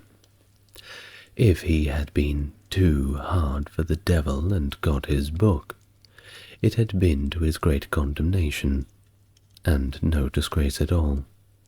And for my judgment in physiognomy, he hath no more than any man else whatsoever. Query 3. From whence proceedeth this his skill? Was it from his profound learning, or from much reading of learned authors concerning the subject? Answer. From neither of both, but from experience, which, though it may be meanly esteemed of, yet the surest and safest way to judge by. Query 4. I pray, where was this experience gained, and why gained by him, and not by others? Answer. The discoverer never travelled far from it, but in March 1644 he had some 7 or 8 of that horrible sect of witches living in the town where he lived, a town in Essex called Manningtree, with divers and other adjacent witches of other towns, who every 6 weeks in the night, always on the Friday night, had their meeting close by to his house, and had their several solemn sacrifices there offered to the devil, one of which this discoverer heard speaking to her imps one night, and bid them to go to another witch, who was thereupon apprehended and searched by women who had for many years known the devil's marks, and found to have 3 teats about her, which honest women have not. So, upon command from the justice, they were to keep her from sleep for 2 or 3 nights, expecting that in time to see her familiars, which the 4th night she called in by their several names, and told them what shapes, a quarter of an hour before they came in, there being 10 of us in the room. The first she called was 1. Holt, who came in like a white kitling. 2. Jamara, who came in like a fat spaniel without any legs at all. She said she kept him fat, for she clapped her hand on the belly, and he sucked good blood from her body. 3. Vinegar Tom, who was like a long-legged greyhound, with the head of an ox, with a long tail and broad eyes, who when this discoverer spoke to, and bade him go to the place provided for him and his angels, immediately transformed himself into the shape of a child of 4 years old, without a head, and gave 6 turns about the house, and vanished at the door. 4. Sack and sugar, like a black rabbit. 5. Newes, like a polecat. All these vanished away in a little time. Immediately after this witch confessed several other witches, from whom she had her imps, and named to divers women where their marks were, the number of their marks, and imps' names, as Elamaser, Piewacket, Pekin the Crown, Grizel, and Greedigut, which no mortal could invent. And upon their searches the same marks were found, the same number, and in the same place, and the like confessions from them of the same imps, though they knew not that we were told before, and so paged one another thereabouts, and joined together in the like damnable practice that in our 100 in Essex. 29 were condemned at once, 4 brought 25. Miles to be hanged, where this discoverer lives, for sending the devil like a bear to kill him in his garden. So by seeing divers of the men's paps, and trying ways with hundreds of them, he gained this experience, and for aught he knows any man else may find them as well as he and his company, if they had the same skill and experience. Query 5. Many poor people are condemned for having a pap or teat about them, whereas many people are and have been a long time troubled with natural rets on several parts of their bodies, and other natural things as hemorrhoids, piles, childbearing, etc. And these shall be judged only by one man alone and a woman, and so accused or acquitted. Answer. The parties so judging can justify their skill to any, and shew good reasons why such marks are not merely natural, neither that they can happen by such natural cause as is before expressed.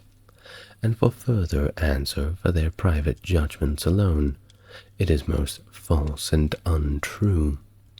For never was any man tried by search of his body, but commonly 12 of the ablest men in the parish or elsewhere were present, and most commonly as many ancient skilful matrons and midwives present when the women are tried, which marks not only he and his company attest to be very suspicious, but all beholders, the skilfullest of them, do not approve of them, but likewise assent that such tokens cannot in their judgments proceed from any the above-mentioned causes.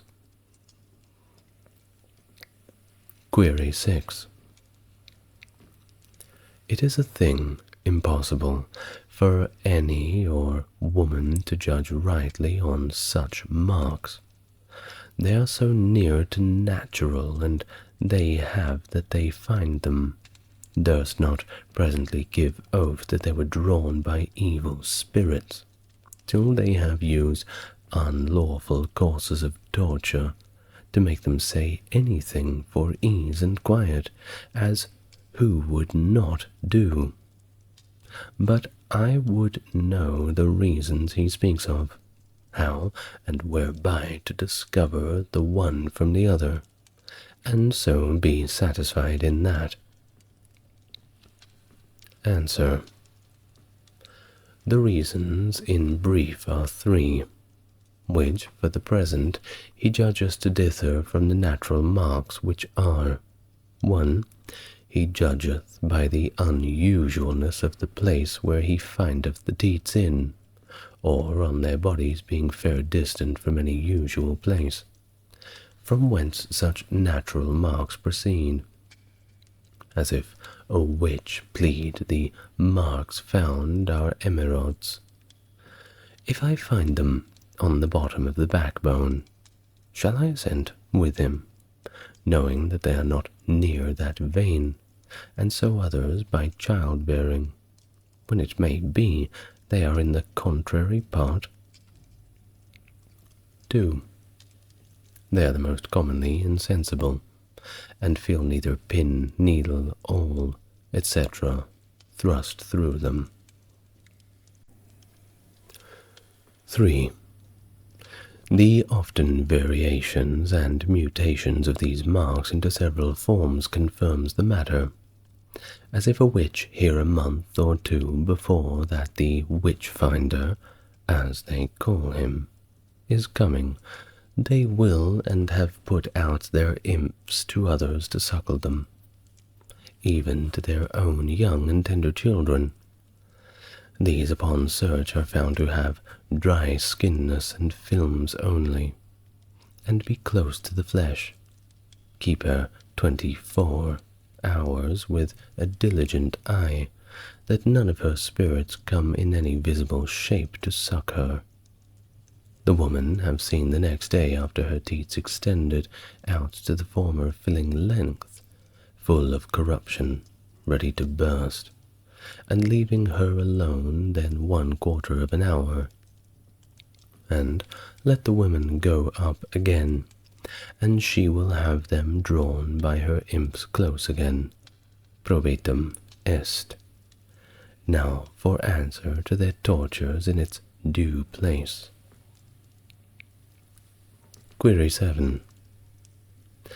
How can it be, possibly, that the devil bring a spirit, and wants no nutriment or sustentation, should desire to suck any blood?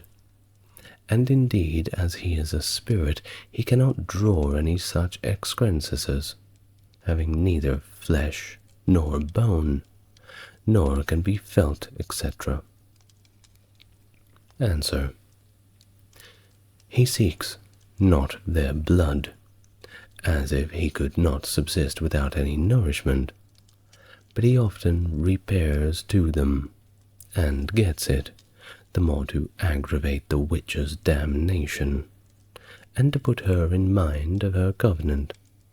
And, as he is a spirit and prince of the air, he appears to them in any shape whatsoever, which shape is occasioned by him through joining of condensed thickened air together, and many times doth assume shapes of many creatures, but to create anything he cannot do it. It is only proper to God. But in this case of drawing out these teats, he doth really enter into the body, real, corporeal, substantial creature, and forceth that creature, he working on it, and in it, to his desired ends, and useth the organs of that body to speak withal, to make his compact up with the witches, be the creature cat, rat, mouse, etc.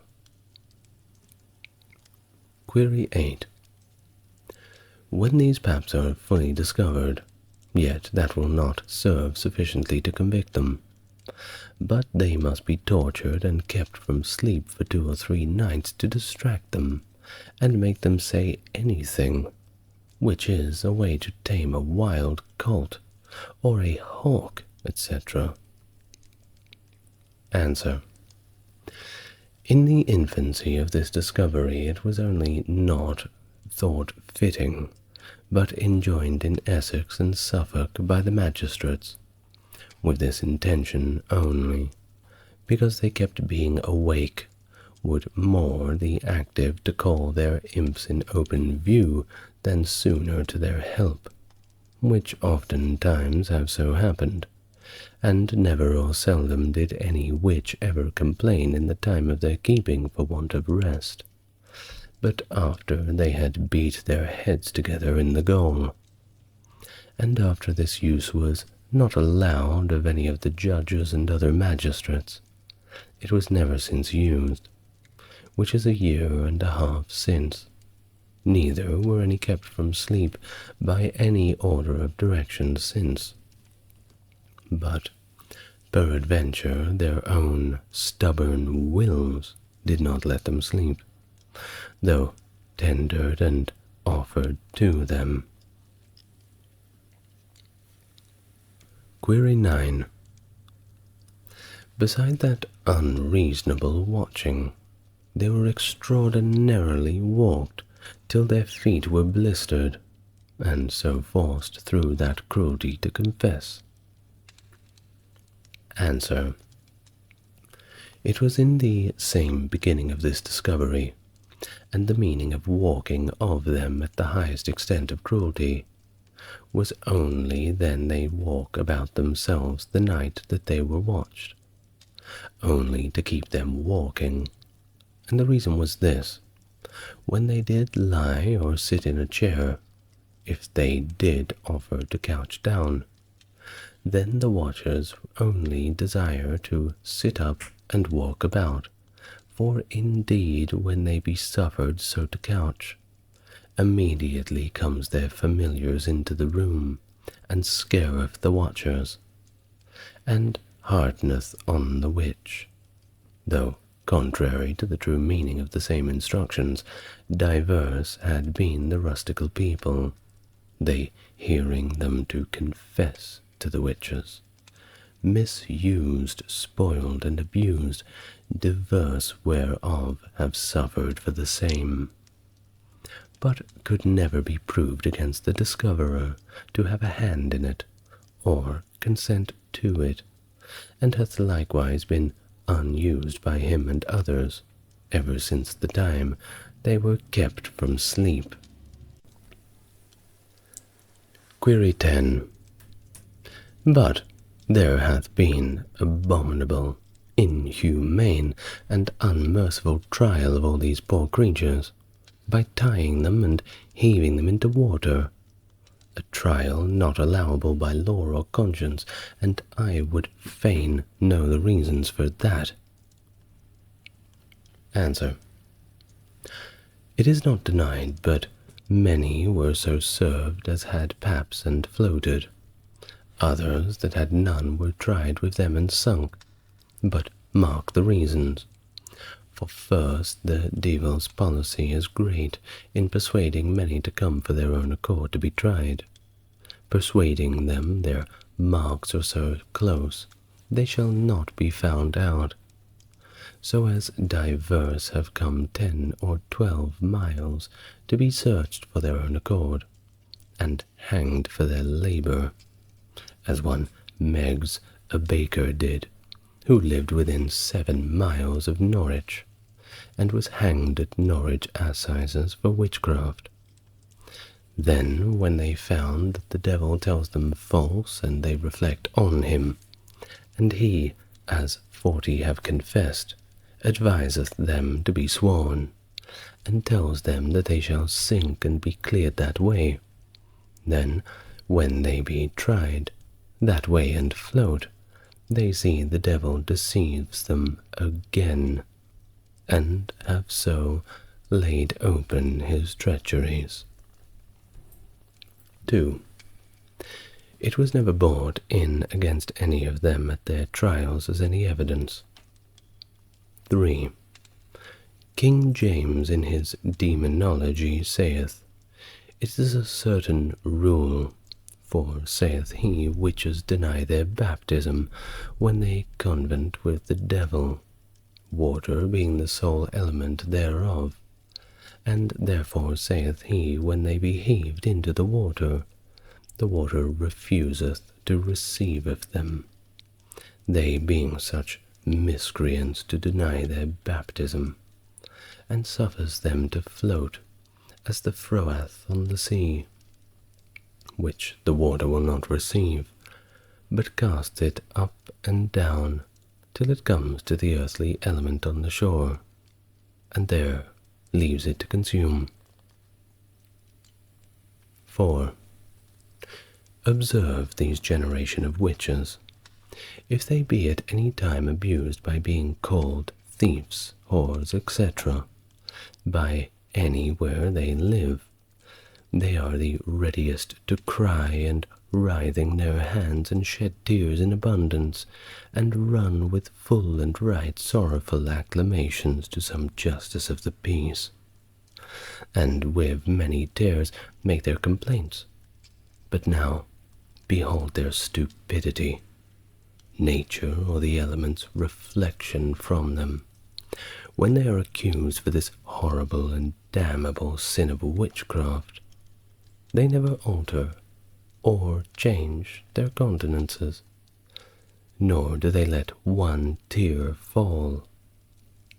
This, by the way, swimming by able divines whom I reverence, is condemned for no way, and therefore of late hath and for ever shall be left. Query 11. Oh, but if this torturing witch-catcher can by all or any of these means wring out a word or two of confession from any of these stupefied, ignorant, unintelligible, poor, silly creatures, though none hear it but himself, he will add and put her in fear to confess telling her, else she be hanged. But if she do, he will set her at liberty, and so put a word in her mouth, and may such a silly creature confess she knows not what. Answer. He is of a better conscience, and for your better understanding of him, he doth thus uncase himself to all, and declares what confessions, though made by a witch against herself, he allows not of, and doth altogether account of no validity, or worthy of credence to be given to it, and ever did so account it, and ever likewise shall. 1. He utterly denies that confession of a witch to be of any validity, when it is drawn from her by any torture or violence whatsoever, although after watching, walking, or swimming divers have suffered, yet peradventure magistrates with much care and diligence did solely fully examine them after the sleep, and consideration sufficient. 2. He utterly denies that confession of a witch, which is drawn from her by flattery, etc. If you will confess, you shall go home. You shall not go to jail, nor be hanged, etc. 3. He utterly denies that confession of a witch, when she confesses any improbability, impossibility, as flying in the air, riding on a broom, etc. 4. He utterly denies a confession of a witch, when it is interrogated to her, and the words are put into her mouth, to be of any force or effect as to say a silly, yet which wicked enough. You have 4 imps, have you not? She answers affirmatively. Yes. Did they not suck you? Yes, saith she. Are their names so and so? Yes, saith she. Did you send such an imp to kill my child? Yes, saith she. This being all her confession after this matter, it is by him accompted nothing, and he earnestly doth desire that all magistrates and jurors would a little more than ever they did examine the witnesses about the interrogated confessions. Query 12. If all of these confessions be denied, I wonder what he will make confession, for sure it is. All these ways have been used and took for good confessions, and many have suffered for them, and I know not what he will then make confession. Answer.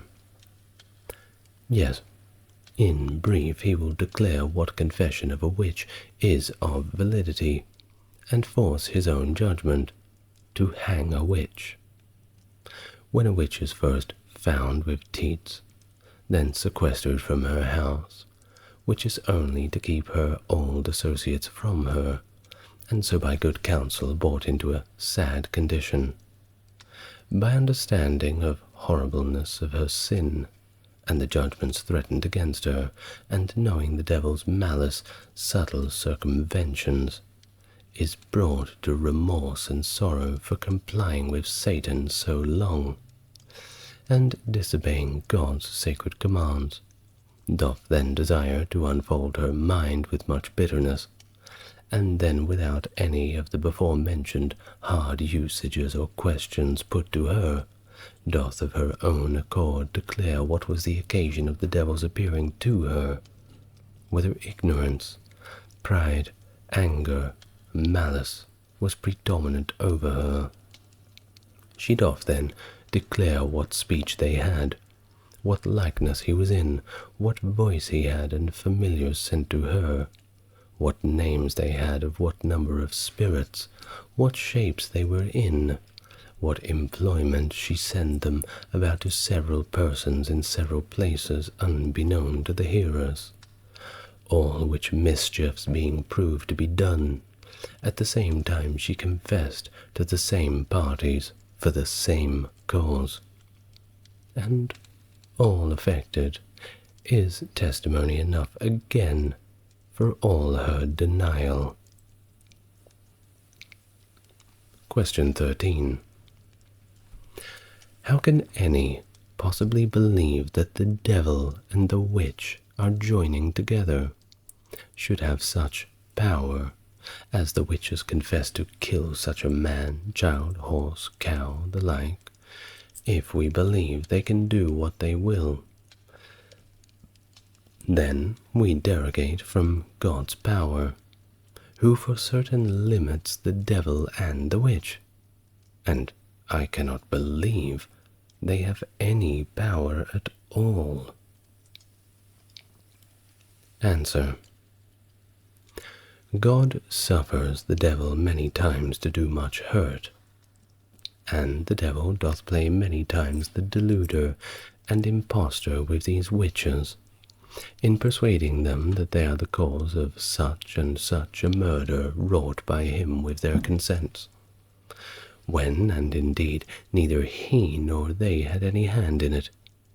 As thus, we must needs argue, he is of a long standing, above 6,000 years. Then he must needs be the best scholar in all knowledge of arts and tongues, and so have the best skills in physic, judgment in physiognomy, and knowledge of what diseases reigning or predominant in this year or that man's body. And so for cattle too, by reason of his long experience. This subtle temper, knowing such a man liable to some sudden disease, as by experience I have found, as pleurisy, impostume, etc., he resorts to divers witches. If they know the man and seek to make a difference between the witches and the party, it may be by telling them he hath threatened to have them very shortly searched, and so hanged for witches. Then they all consult with Satan to save themselves, and Satan stands ready prepared, with a "What will you have me do for you, my dear and nearest children?" convenated and compacted with me in my hellish league, and sealed with your blood, my delicate, firebrand darlings. "Oh, thou," say they, "that at the first didst promise to save us thy servants from any out of deadly enemy's discovery, and didst promise to avenge and flay all of those we pleased that did offend us. Murther, that wretch, certainly who threatens the downfall of your loyal subjects. He then promiseth to effect it. Next news is heard the party is dead. He comes to the witch, and gets a word of reverence, credence, and respect for his power and activeness, when and indeed that disease kills the party, not the witch, nor the devil.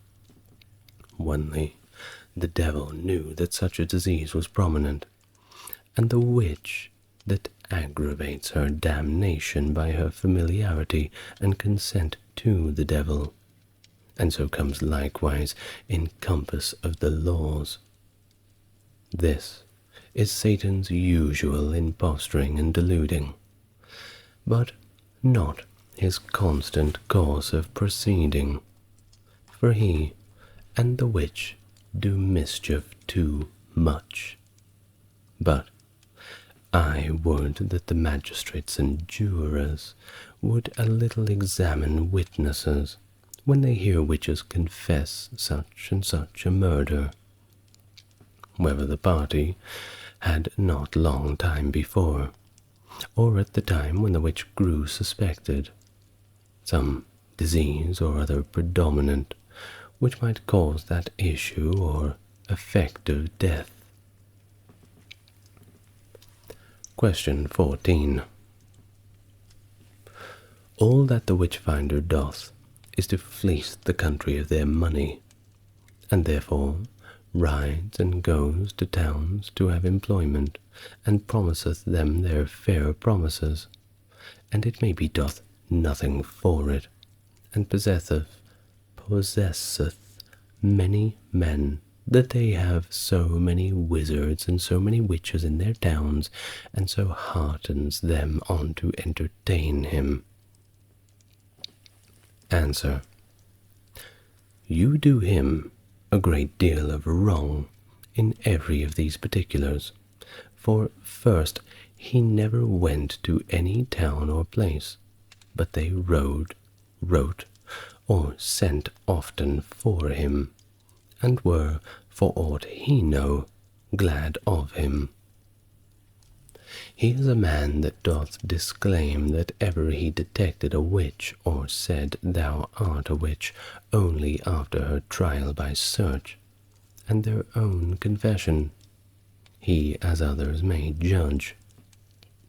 Lastly, judge how he fleeceth the country and enriches himself, by considering the vast sum he takes of every town. He demands but 20 per town, and doth sometimes ride 20 miles for that, hath no more than for all his charges thither and back again, and it may stays a week there, and find there 3 or 4 witches, if it be but one, cheap enough, and this is the great sum that he takes to maintain his company with 3 horses. End of the Project Gutenberg source for discovery of the witches. Well, isn't the English language beautiful? I certainly think it is. I would like to thank you for getting this far, and I would like to especially thank my top-tier Patreon subscribers, whatever we call them, patrons, I suppose. Stark Factory, JC, Jeffrey, and Susan. Thank you very much. And now that I have read for you the discovery of witches, the 100 Years' War. a prolonged series of conflicts lasting between 1337 to 1453, primarily fought between England and France. The struggle was ignited by disputes over territorial claims and the legitimacy of the French throne, particularly after Edward III of England claimed the French crown, citing his mother's lineage as the basis for his right to rule. The war saw several pivotal battles, including Crécy, Poitiers, and Agincourt, which highlighted the evolving nature of medieval warfare, notably increasing importance of infantry and the use of the longbow. The conflict eventually culminated in the rise of French nationalism and the solidification of a more centralized French state under Charles VII, significantly aided by figures such as Joan of Arc, whose involvement became a turning point in the war and a lasting symbol of French unity and resilience. Hello and welcome to the channel. If you're new here, it's good to meet you, and if you're coming back, good to see you again. As always, if you like what I do, there's a link to a Patreon in the description. Otherwise, liking the video and leaving your comments down below helps YouTube show other people. Now, if you're after something quintessentially medieval, you're certainly in the right place. The 100 Years' War, figures like Edward III, the Black Prince, and Joan of Arc, knights and battles and castles, it has it all. Thus, the video is going to be in 2 parts, just so we can make it as detailed as possible. Of course, a war of this magnitude could have 10, 15, 20 parts, but I'm going to try and keep it just to 2 parts, for all of our sakes. Now, without further ado, I would like you to become relaxed, take a deep breath, and we can begin. When Charles IV of France died in the year 1328, Edward III of England was the closest male relative, through his mother Isabella, Charles' sister. The legal question at hand was whether Isabella could pass on a claim she herself could not hold, as succession laws restricted the crown to male heirs. The French aristocracy instead chose Philip, the Count of Valois, Charles IV's first cousin, to become King Philip VI, setting a precedent for the French crown's succession that Edward III and his descendants would contest for generations. Initially quite hesitant, the young Edward III, aged 17, and Duke of Aquitaine, formally paid homage to Philip VI in 1329.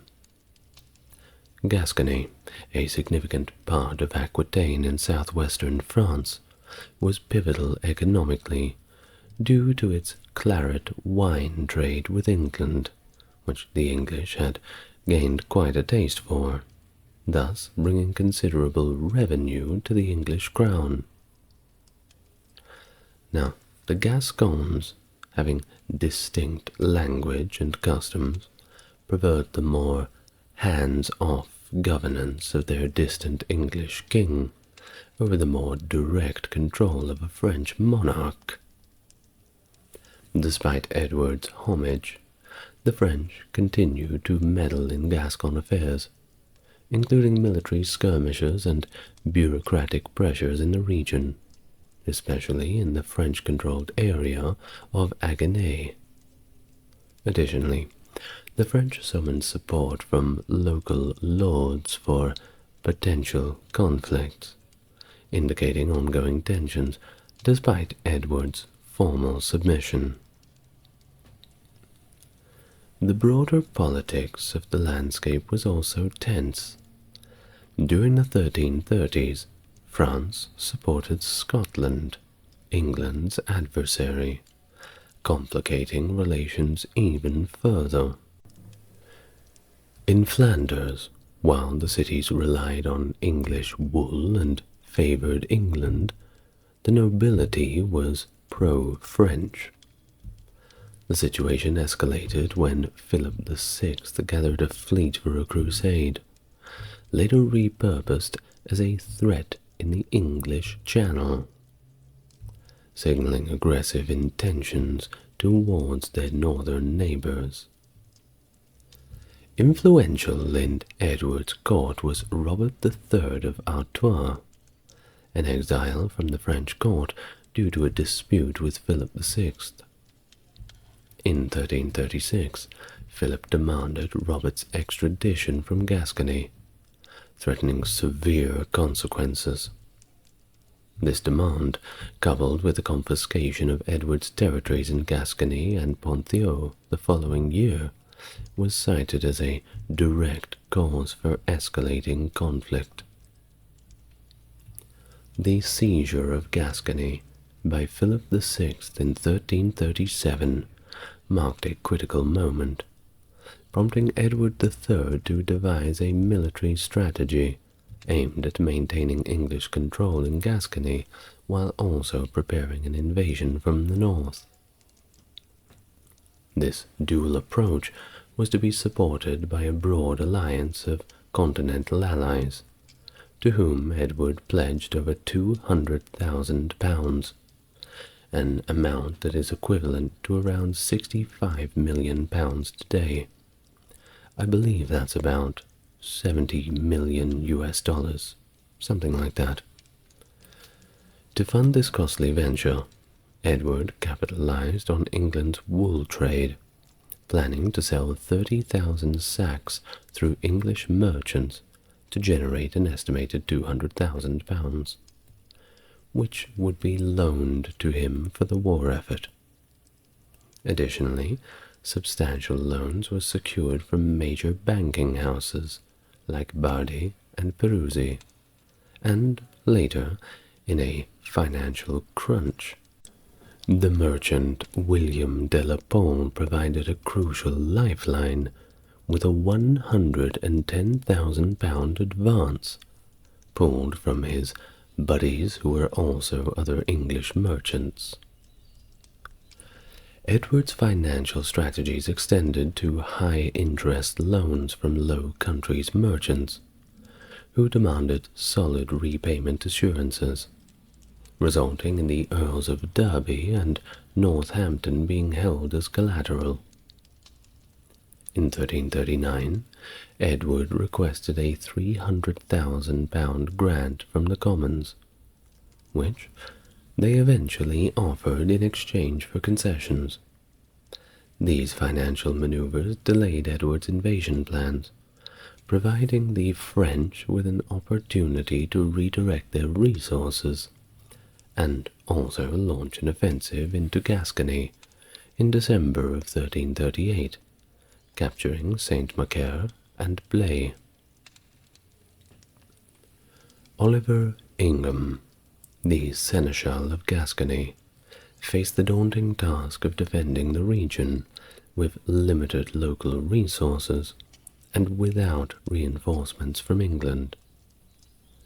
His strategy largely consisted of retreating to fortifications and enduring the siege while managed to secure allegiance of the Lord Albret in 1339, which allowed for some offensive raids into French territory.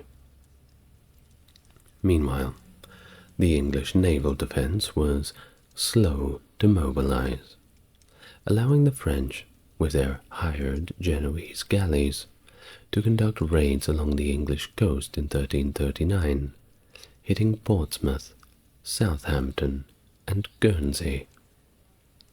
A significant French naval assault targeted the Cinque Ports, but encountering prepared Kentish defences at Sandwich, they shifted their focus to Rye, and no, that sentence is not a joke. They are just the two names of the town, Sandwich and Rye, only to face the newly assembled English fleets under Robert Morley. Now, misjudging the size of the English forces, the Genoese mercenaries retreated to France, ending their campaign after disputes over pay led to a mutiny. Now, despite these French naval incursions, England's coastal defences remained largely intact, barring significant damage to undefended locations like Hastings. Concurrently, the English military's focus on France weakened their position in the north, enabling the Scots to recapture key locations, including Perth in 1339 and Edinburgh in 1341, exploiting the reduced English presence in the region.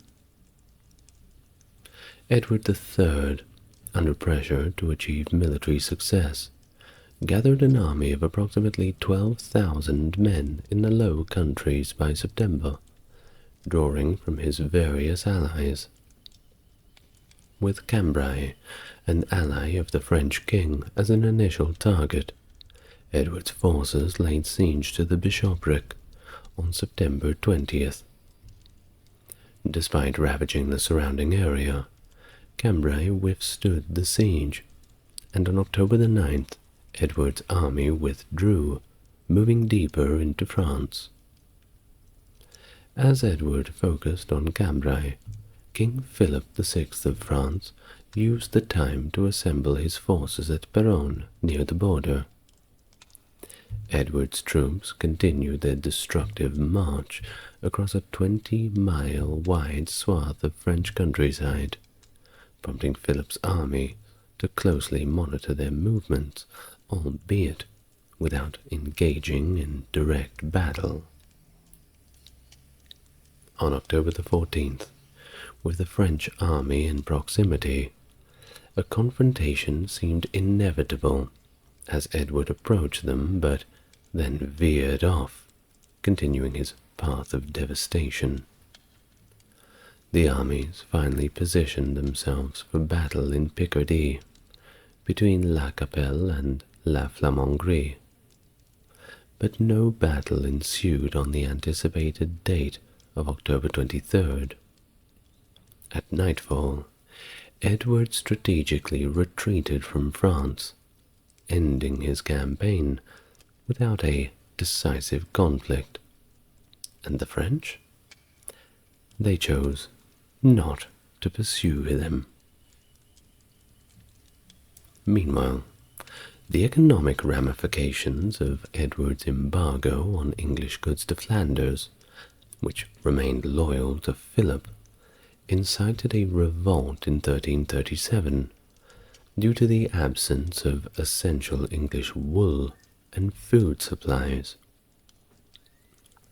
Jacob van Artevelde, leading the revolt, negotiated Flemish neutrality in exchange for lifting the embargo. By December, Flanders was prepared to formally support Edward's cause against Philip, with Ghent, Ypres, and Bruges recognizing Edward as the King of France. This political maneuver aimed to consolidate Edward's alliances in the Low Countries, enabling his supporters to assert their allegiance to what they saw as the legitimate King of France. Back in Gascony, the English defences, already stretched thin, received unexpected relief when two French-supporting nobles, the Count of Armagnac and the Count of Foix, became preoccupied with a personal feud rather than combating the English. Additionally, significant support came from the Albret family, notably Bernard Hayes, the Lord of Albret, who declared allegiance to Edward in the same year of 1339. The Albrets, holding a pivotal lordship in English Gascony, provided critical financial and military support to Edward's campaigns, leveraging their extensive family connections to bolster English forces in the region. In 1340, the French amassed an impressive invasion fleet, including French, Castilian, and Genoese ships, totaling around 400 vessels gathered together in the Zwain estuary. Lacking purpose-built warships, Edward III of England modified deep-draft merchant ships, known as cogs, for naval use. Edward set up his command on the cog Thomas and sailed from Orwell, Kent, on June 22nd to meet the superior French fleet the next day. The French fleet adopted a defensive stance off Sluis, aiming to block Edward from landing. Initially feigning retreat, the English capitalized on a favorable wind shift in the late afternoon to launch their attack, positioning themselves with the wind and the sun at their backs. Edward devised a tactical formation, sending ships in groups of 3, 2 filled with archers, and another filled with men-at-arms. The proximity of the French ships to one another hampered their mobility, allowing the English archers to decimate the French from close range before the men-at-arms boarded to complete the assault. This decisive action at the Battle of Sluis nearly annihilated the French fleet, ensuring English dominance over the Channel and thwarting further French invasions. Meanwhile, in spring of the following year 1340, Philip VI of France had planned a major offensive against Edward III's allies, but shifted focus following the calamitous defeat at the naval battle of Sluis. Edward split his forces. One contingent under Robert of Artois faced a destructive encounter in Artois on June 26th, while Edward himself commenced the siege of Tournai, a significant city which was then a part of France. The prolonged siege lasted until September, when Philip approached the main French army, leading to a stalemate and the eventual signing of the Truce of Esplichin on September the 25th, 1340.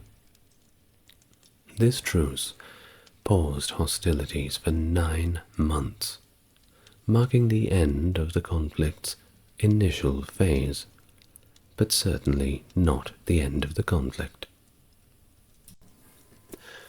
Now, the war's financial and political toll was of course substantial, prompting a reassessment of alliances and military strategies. The German princes withdrew from the coalition, leaving only the Flemish burghers as steadfast allies. Back in England, Edward faced increasing domestic opposition due to the high costs and minimal gains of his continental campaigns, compounded by significant territorial losses in Scotland. The financial strain pushed Edward towards bankruptcy, necessitating selective repayments of debts. While some creditors received full payment, others, notably the major Florentine banking houses of Bardi and Peruzzi, did not. Contemporary chronicler Giovanni Villani, connected to the Peruzzi, exaggerated Edward's debts somewhat, which were substantial but not solely responsible for the Florentine financial crisis. He was probably just trying to blame it on an outside influence. Good strategy. Indeed, the broader economic turmoil in Florence, including the bankruptcy of the Acciaioli, a major financial company that had no dealings with Edward at all, indicates that the English king's defaults were, yes, a contributing factor, but definitely not the sole cause of the disruptions. Well, upon the death of John III, Duke of Brittany, April 30th, 1341, a contentious succession crisis unfolded due to his lack of direct heirs. The key contenders for the dukedom were his younger half-brother, that being John of Montfort, and his niece, Joan of Penthièvre, the daughter of his brother Guy. Despite Joan's close blood relation to John III, the recent French laws concerning female inheritance, which had barred Edward III from the French throne, suggested that women might not be eligible to inherit significant titles. Jeanne was married to Charles of Blois, a nephew of the French king, which added another layer of complexity to the succession. Well, John of Montfort did not wait for a royal decision and proactively assumed the title of Duke, taking control of Nantes, the capital of the Brittany region, and securing the ducal treasury at Limoges. Oh yes, that was the important part. By mid-August, he had gained control over the majority of the duchy, including its principal cities, that being Nantes, Reims, and Vannes. However, his swift actions polarized the local nobility and clergy, with only the minor clergy, knights, and peasantry supporting him. This, of course, led to another civil war. Philip IV of France supported Charles of Blois as the rightful duke, which of course prompted John of Montfort to flee back to England and beg some support from Edward III. Pretty please. Despite the ongoing truce of Esplechin, Edward agreed to assist Montfort. Thus, Montfort returned to Brittany to rally his forces, but by November he found himself besieged by a French army in the city of Nantes. The city's residents eventually surrendered him up to the French, and he was taken back to Paris for an extended stay in the dungeons. With John of Montfort imprisoned, leadership of the Montfortist faction fell to his wife, Joanna of Flanders. She established her base at Hennebont in southern Brittany, managing to hold off Charles de Blois' forces over the winter of 1341–42. Her strategic leadership maintained vital connections between Brest and Hennebont, facilitating the arrival of English reinforcements, which helped recapture quite a bit of lost territory. In August 1342, further English support arrived with the Earl of Northampton, who landed at Brest and swiftly captured Vannes. Subsequent battles saw the English forces, including those led by Richard d'Artois, score a victory near Morlaix. However, Robert d'Artois, wounded in the taking of Vannes, later died in England, and the French, under Olivier de Clisson, retook Vannes. Edward III himself arrived in Brittany in the late October of 1342, and then he retook Vannes back and advanced to besiege Rennes. The French mobilized to confront him, but the potential clash was avoided when two cardinals brokered the truce of Malestroit on January of 1343.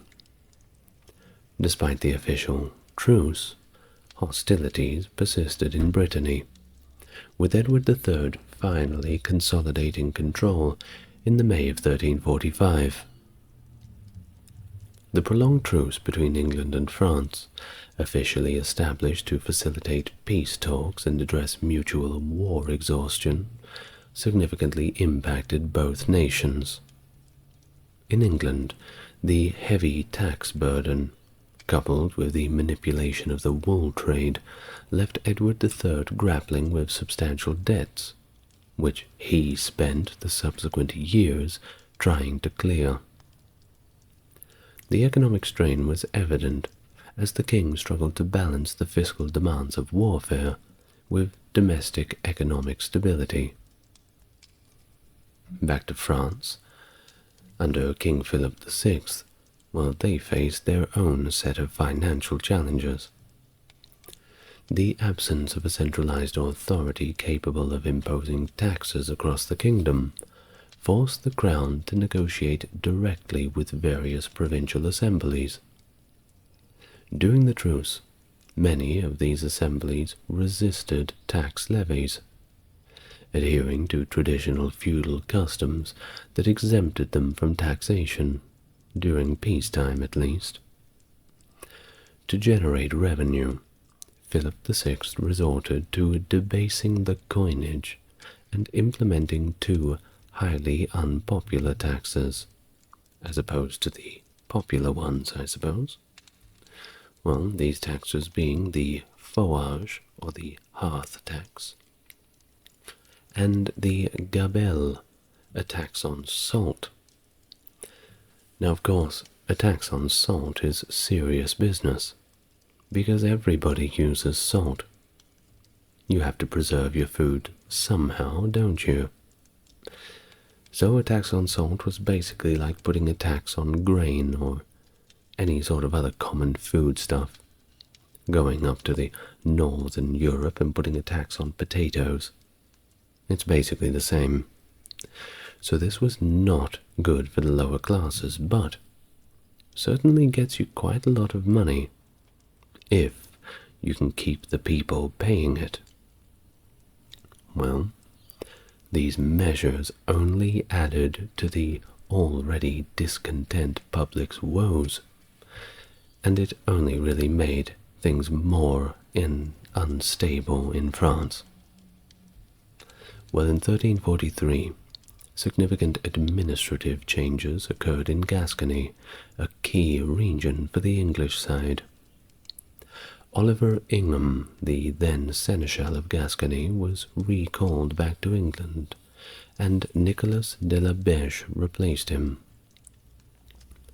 De la Beche's tenure was marked by strict adherence to the Truce of Malestroit, although he struggled to maintain civil peace within the duchy. The increasing insecurity in the region was evident, as de la Beche required a substantial armed escort to follow him around everywhere he went. That ought to tell you something, reflecting the growing unrest and the challenges of enforcing the truce. The truce had also unintended consequences for the numerous soldiers left unemployed by the cessation of hostilities. When you build a wartime economy, you have so many people engaged in conflict, and all of a sudden, they're all unemployed. They have nothing to do.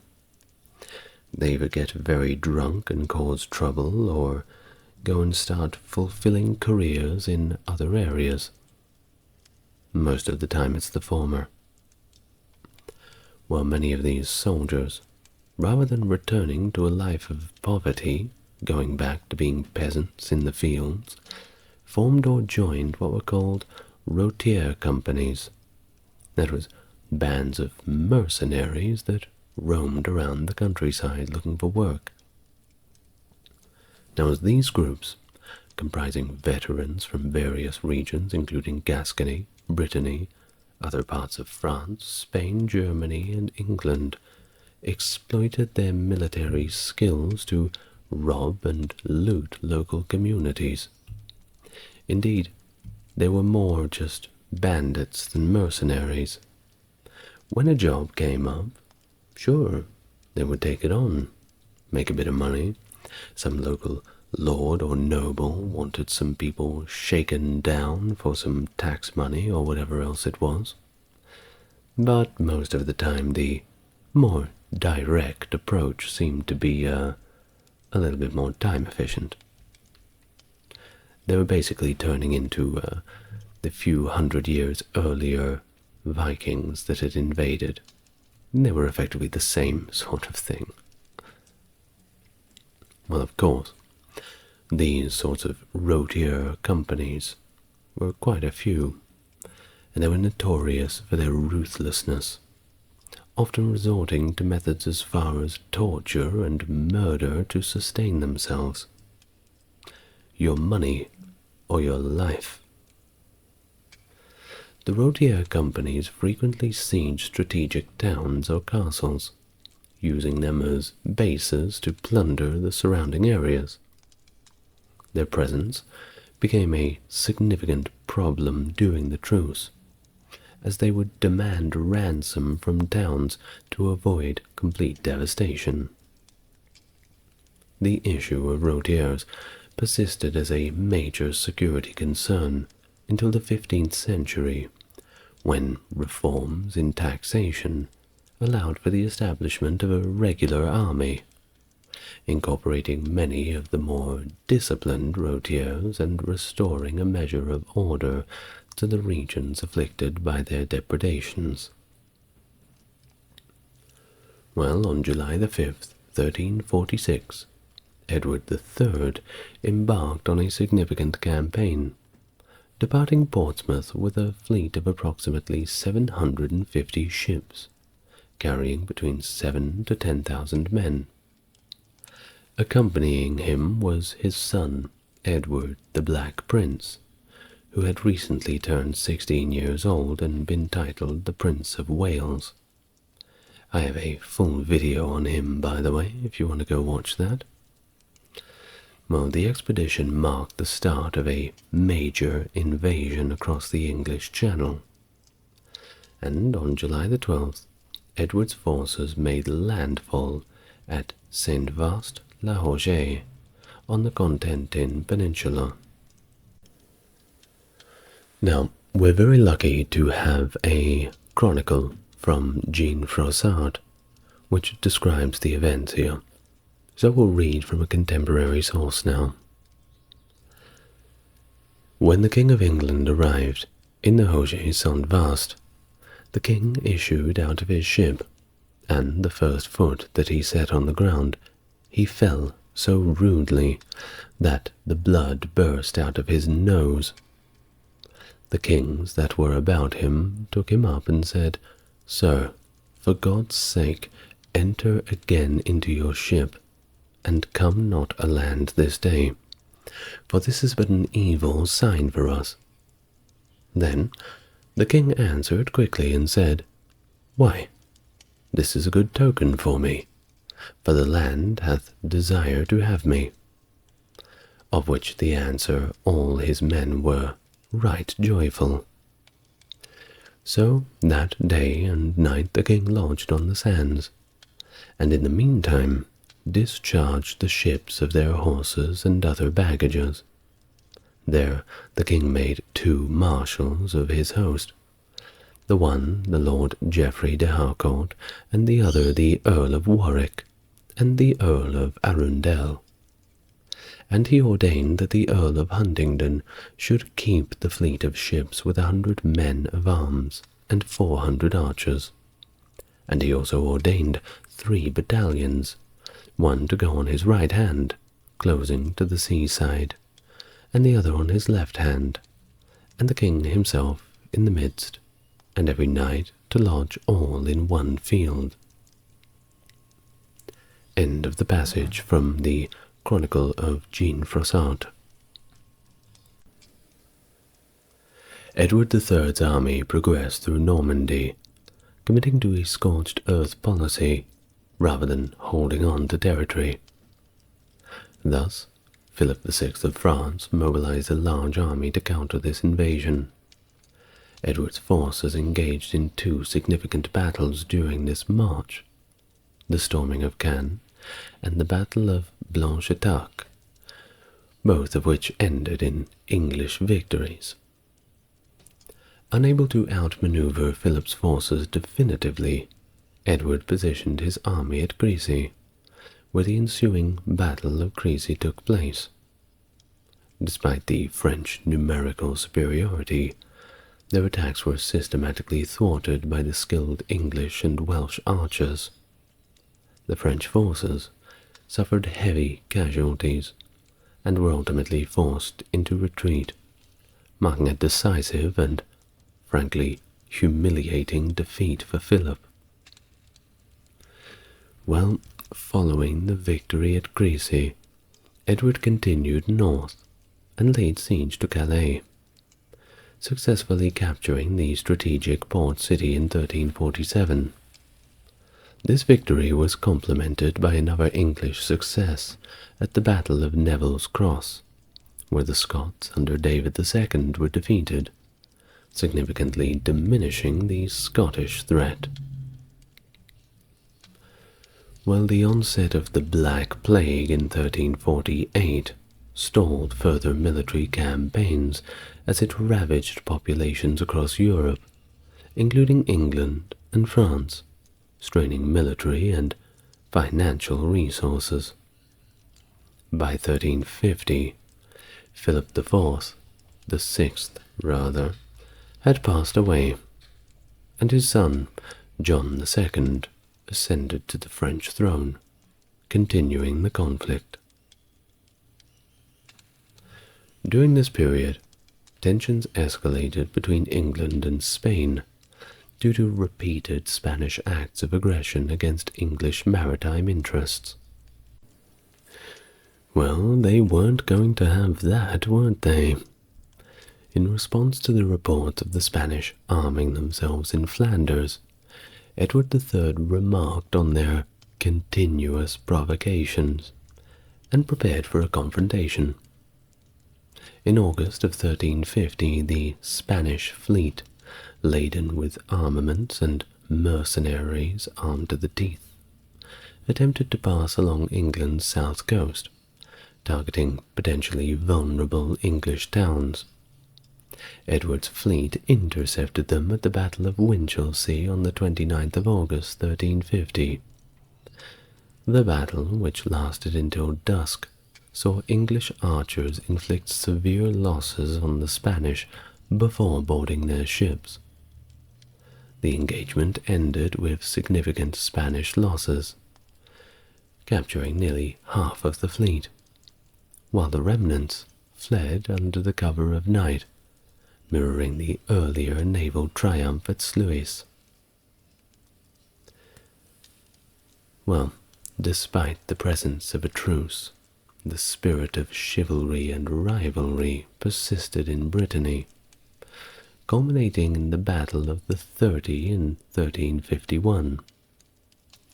This event was essentially a chivalric tournament rather than a traditional battle, orchestrated between Robert de Beaumanoir, a Breton who commanded the garrison at Josselin, and Richmond Bambro, an English commander at Ploermel. They agreed to a contest where 30 knights from each side would engage in combat with sharpened weapons. The English contingent included renowned men-at-arms like Robert Knowles and Hugh Calverley, although Bambro had to include German mercenaries to reach the required number of 30. The combat was fierce, lasting the entire day, and it ended in a French victory. True to the chivalric ideals, the French victors ransomed many of the captured English knights. That ought to show 'em. Well, like we've said, the Black Death loomed over everyone's head quite ominously, and it reached England in 1348, drastically affecting the population and temporarily halting military campaigns. By the mid-1350s, however, England began to recover, allowing Edward the Black Prince to resume hostilities in France. In 1355, he launched a series of brutal raids known as chevauchées from Gascony, aiming to demoralize the French populace, undermine their leaders, and strain the financial resources of the French crown. These raids involved extensive looting and the systematic destruction of property to weaken the enemy economically and also psychologically. The conflict escalated in the August of 1356, when the Black Prince himself, leading a campaign deeper into French territory, found himself and his army threatened by a larger French force under King John II. The ensuing confrontation at the Battle of Poitiers on the 19th of September 1356 initially saw the English forces, reliable on their formidable longbowmen, successfully repelling multiple French cavalry charges. Good old longbow, nothing beats that. Well, as the battle intensified, and the English archers began running out of arrows, the situation grew a little desperate. However, a tactical maneuver by the Gascon noble, Captal de Buch, led to a flanking attack that captured King John II and even several of his nobles, turning the tide decisively in favor of the English. The capture of the French king led to a significant political instability in France, naturally. A truce was hastily signed with Edward III, and the absence of King John caused governmental functions to falter. The ransom for the king was initially set at 2 million écus, but John, valuing his status, insisted it be raised to 4 million, underscoring the high stakes and heavy burdens of ransom warfare during the period. Well, it culminated in the First Treaty of London in 1358, which established the ransom for King John II of France at 4 million, with the initial payment due by November 1st, 1358. However, the French never paid. In response, the Second Treaty of London was signed on March 12th of the following year, 1359, which stipulated that, in place of John, hostages would be held, including 2 of his sons, several nobles, 4 Parisians, and 2 citizens from each of the 19 upper major French towns. With these hostages secured, John returned to France to raise the necessary funds, while the treaty granted England vast territories, effectively restoring the Angevin Empire. During John's efforts to collect the ransom, his son Louis of Anjou escaped from captivity in Calais in 1362. Ashamed by his son's actions, and preferring to adhere to the Code of Honor, John voluntarily returned to captivity in England, where he remained until his death in 1364. His funeral in England was marked by great chivalry, honoring him as a noble adversary, and one who acted in the proper and upright manner befitting of a king. Well, meanwhile, France faced internal turmoil with the 1358 Jacquerie peasant revolt, driven by the war hardships and abuses by nobles and mercenary companies. This revolt saw peasants, led by Guillaume Caille, committing atrocities against the nobility in northern France, before being decisively defeated at the Battle of Melun, which was, of course, followed by brutal reprisals. In 1359, leveraging the instability of France, Edward III sought to capture Reims, aiming to strengthen his position. Despite extensive preparations by the city's inhabitants, Edward's siege lasted 5 weeks but ultimately failed. Edward then moved his army to Paris and later to Chartres. At Chartres, a catastrophic hailstorm caused significant casualties, prompting Edward to consider peace a little bit more seriously. Negotiations initiated by the Dauphin led to the drafting of the Treaty of Brittany, ratified at Calais on October the 24th, 1360. This treaty saw Edward renounce his claim to the French throne in exchange for full sovereignty over an expanded Aquitaine and Calais. In the aftermath of the Treaty of Brittany in 1360, where Edward III of England renounced his claim to the throne in exchange for full sovereignty of Aquitaine, relative peace ensued between England and France. Relative. However, regional conflicts continued, notably in Brittany and Castile, which influenced the broader Anglo-French negotiations. The War of Breton Succession, a significant regional conflict, persisted despite the formal peace.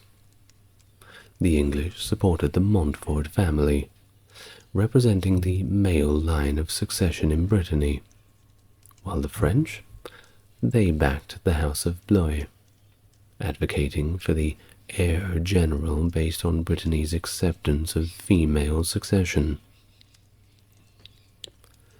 This divergence led to prolonged hostilities, culminating in the English-backed John of Montfort defeating and killing the French-supported Charles of Blois at the Battle of Auray in 1364.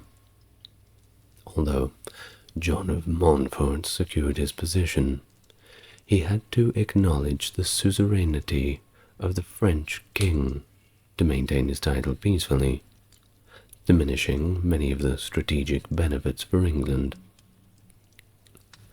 While during this period of the nominal peace, many soldiers once again found themselves without employment, leading to widespread pillaging across France. These conditions prompted Charles V of France to engage these forces under Bertrand de Guesclin, a skilled Breton commander, to intervene in the Castilian War on behalf of Henry of Trastamara against Pedro the Cruel of Castile. Pedro, seeking assistance against Du Guesclin and his supporters, enlisted the aid of the Black Prince, who successfully reinstated him after the Battle of Najera. However, Pedro's failure to compensate the Black Prince and his allies led to his ultimate downfall, with Henry of Trastamara reclaiming the throne and establishing alliances against England. It was this shift that significantly impacted English interests in Castile, culminating in attacks on English merchants and naval raids along England's southern coasts, which shifted maritime dominance back towards France. The Black Prince, seeking to recuperate his financial losses, imposed high taxes on Aquitaine, leading to unrest among the Gascons, who appealed to the French king as their feudal lord. However, by the terms of the Treaty of Brittany, the French king had relinquished his suzerainty over Aquitaine. The French court, revisiting these terms, claimed that Edward III's renunciation was flawed, asserting ongoing French suzerainty over the region. When Charles V summoned the Black Prince to address these grievances, he refused. Tensions then escalated, leading to the renewal of hostilities in what became known as the Caroline phase of the Hundred Years' War. This phase marked a resumption of the conflict, driven by unresolved territorial disputes and broken alliances. With Charles V resuming hostilities again in 1370, France, as the most formidable state in Western Europe, was very well positioned against England, lacking in strong military leadership. Edward III was aging, and the Black Prince, once a formidable force, was incapacitated by illness. The death of John Chandos in 1370, a pivotal English commander, was just another blow in the already weakened English military capabilities. Under the strategic guidance of Bertrand de Guesclin, appointed Constable of France, the French adopted a strategy of attrition. This approach focused on gradually reclaiming territories ceded at Brittany, rather than engaging in major battles. This incremental method proved effective with the recapture of Poitiers in 1372. A severe blow to the English efforts came with the naval defeat at La Rochelle in August of 1372. An English convoy, vital for supplying reinforcements and funds to Aquitaine, was intercepted and defeated by a Castilian fleet. This loss not only deprived the English of crucial resources, but also heightened their vulnerability to French and Spanish raids, further isolating Gascony and spurring domestic opposition for the war. Jean III de Grelly, Captal de Bouche, an influential Gascon noble fighting on England's side, was captured during these engagements, and, despite his value, Charles chose not to ransom him, fearing his military prowess. So, he was simply imprisoned until his death in 1376, removing another key player from England's strategic reserves.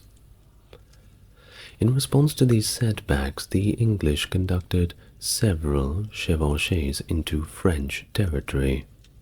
These raids, designed to devastate the French countryside and undermine Charles V's authority, involved fast-moving forces, burning and pillaging everything as they went. John of Gaunt's chevauchée of 1373 was particularly ambitious, planned over 3 years to traverse from Calais to Aquitaine, and despite initial successes, Charles V's tactics of avoiding confrontation and protecting his peasantry in fortified towns blunted the impact of these raids. The campaign suffered further as English forces, monitored by Du Guesclin's lieutenant Olivier de Clisson, faced numerous challenges.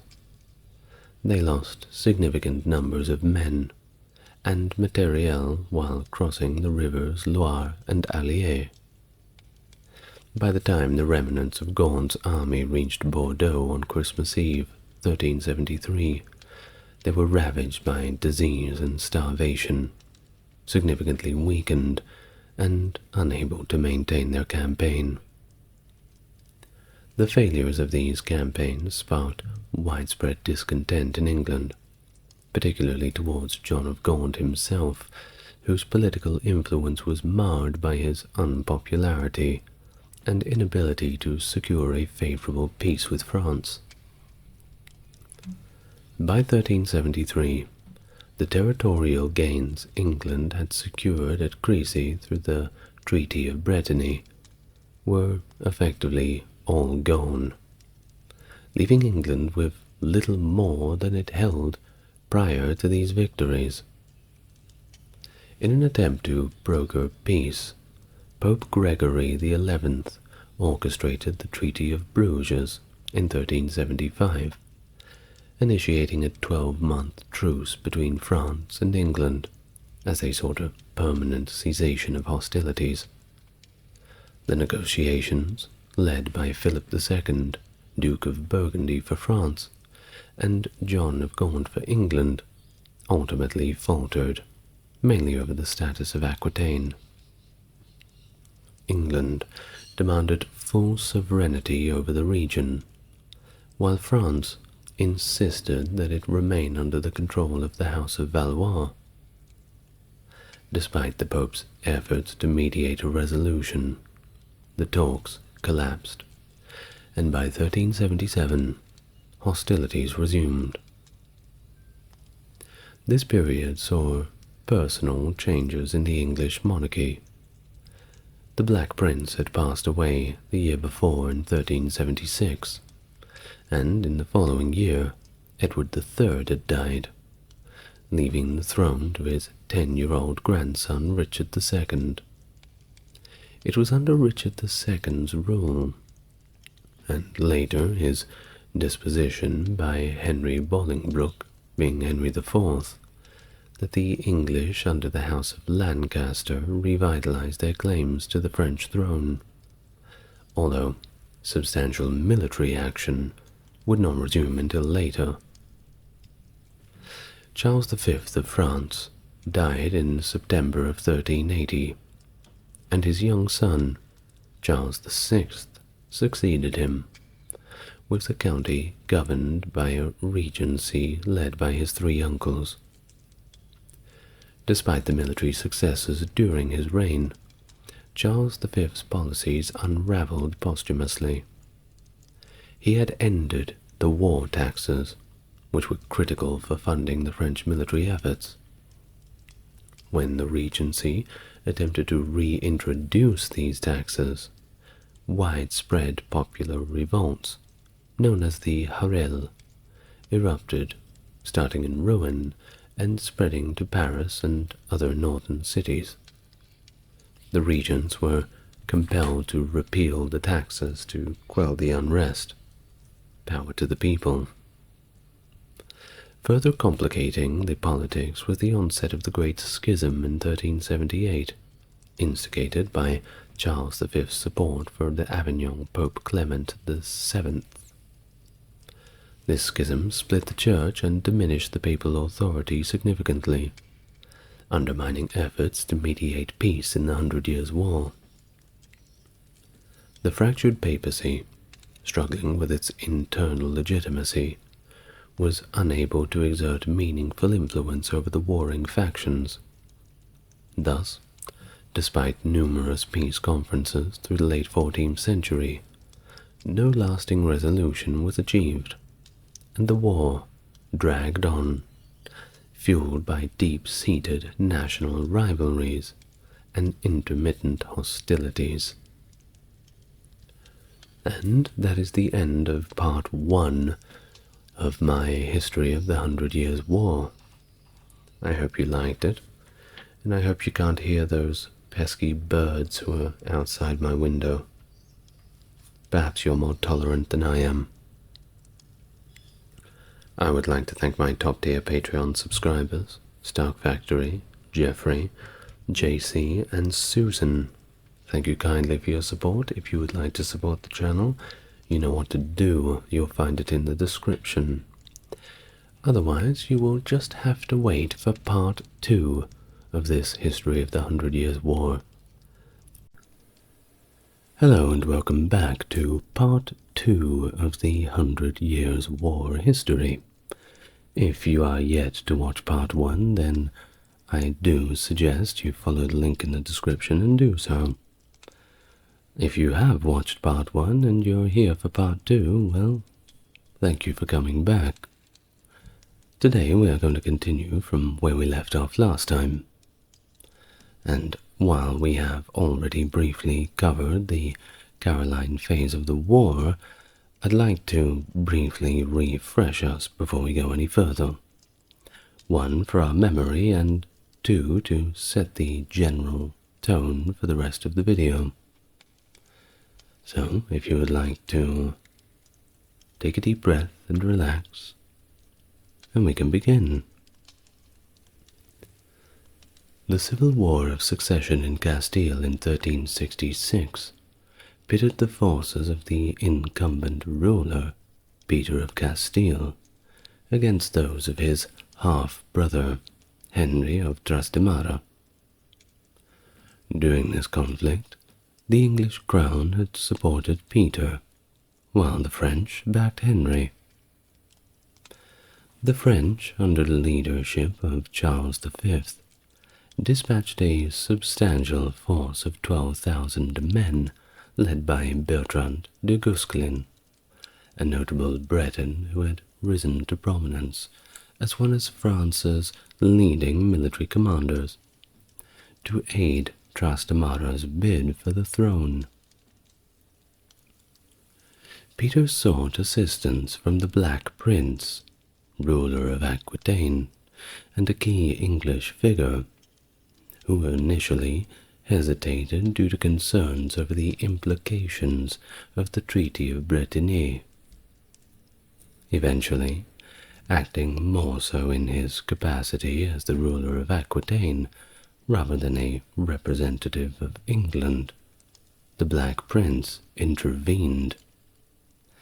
He led an Anglo-Gascon force into Castile, successfully restoring Peter to power after defeating Trastamara's forces at the Battle of Najera. Well, despite the victory, the Castilians reneged on their financial agreements with the Black Prince, who was already having enough of a hard time. He was struggling with poor health. Upon his return to Aquitaine, the prince attempted to recoup his losses by imposing a hearth tax. This move was met with resistance, particularly from Arnaud Amanieu VIII, the Lord of Albret, who had supported the prince in the Castilian campaign but grew increasingly discontented with the influx of English administrators in the region of Aquitaine. Albret, along with other Gascon lords, flatly refused to pay the tax, and ran straight over to Charles V's side on the French side of things to get his support.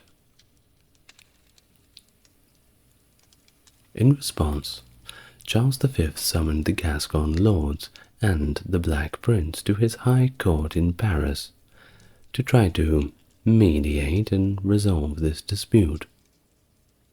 The Black Prince's defiant response had hinted at military actions. He had basically said, "Yeah, I'll show up, and I'll bring a few thousand men with me and mop the floor with you." This, of course, did not ease tensions. In fact, it led to the resumption of the war. Edward III subsequently reclaimed his title as King of France, but by the end of 1369, Aquitaine was engulfed in another revolt, largely spurred by Charles V's declaration that all English possessions in France were now forfeit. Meanwhile, Henry of Trastamara seized the opportunity to launch a second invasion of Castile, with the Black Prince no longer present to defend Peter. This culminated in the Battle of Montiel in the March of 1369, where Peter was killed, effectively ending his rule and allowing Henry to assume complete control. The new Castilian regime aligned itself with France, providing naval support that was instrumental in the French victory over the English fleet at the Battle of La Rochelle in 1362, marking a significant shift in the naval power dynamic, as the British, before this battle, had already won significant naval victories and effectively controlled the English Channel. Well, after La Rochelle, that changed. In the August of 1373, John of Gaunt, together with John de Montfort, the Duke of Brittany, embarked on a military campaign from Calais, commanding a force of over 9,000 men. This operation, a typical chevauchée, which was kind of like a raid essentially, initially was met with very little resistance, as French forces were way too dispersed and spread out to effectively counter the English movements. In some areas, there were simply no French soldiers at all, and the English just walked right in like they owned the place. In fact, if you ask them, they did own the place. Well, however, as the English army went further south, this was not the case. The French began to gather their forces and adopted a strategy of avoiding direct engagement, specifically under the directives of Charles V. No, instead they targeted smaller detachments of the English army that had become separated from the main group, either for raiding or foraging for food. They set up ambushes, they lied in wait, they placed bait for them to come and take. You would find the French hiding in little farmhouses, waiting for the English to come and pick the food out of the fields. Out would come the French to, well, do whatever they needed to do. Well, this tactic of shadowing and harassment culminated in October of that same year, 1373, when the English found themselves completely surrounded and cornered against the river Allier by 4 different converging French armies. Managing to cross at the bridge at Moulins, the English, however, suffered significant losses. And it wasn't just losses in terms of manpower. All their baggage and everything they had looted was gone. The French just simply took it all back. The dire situation for the English continued and continued to worsen as they moved across the harsh terrain of the Limousin Plateau, facing increasingly severe weather conditions. Thus, the army suffered substantial losses, both human and equine, with many soldiers compelled to abandon their armor and march on foot due to the exhaustion and death of their horses. In fact, food became so scarce that they would choose between transport and a meal. The poor old horses, well, I can't feel too sorry for them. Horse is pretty nice, actually. I've been to Kyoto, don't worry. Well, by December, the remnants of Gaunt's army had reached the relative safety of English-controlled Gascony, and ultimately arrived in Bordeaux, albeit in a state of utter destitution, having lost more than half of the 30,000 horses they had initially set out with. So, more or less, this whole ordeal, though it started out pretty well, quite promising, it ended up being a gigantic waste of time, with a lot of dead men and a lot of dead horses, albeit most likely very tasty ones. Well, the deteriorating health of the Black Prince saw him return to England in early 1371 amidst the declining health of his father. The Black Prince's condition worsened, leading to his death on 8th of June 1376. His father passed the following year, on June 21st, 1377, and the crown passed to the Black Prince's young second son, Richard II, who was only 10 years old at the time, as Edward of Angoulême, his first son, had already passed away. Now, under the Treaty of Brittany, the English had expanded their territorial holdings in France, but these gains were progressively eroded by a revitalized French military strategy under leaders like Du Guesclin.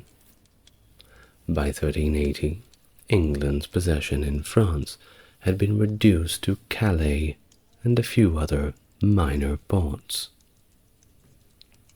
Richard II's succession at such a young age meant that no regent was appointed.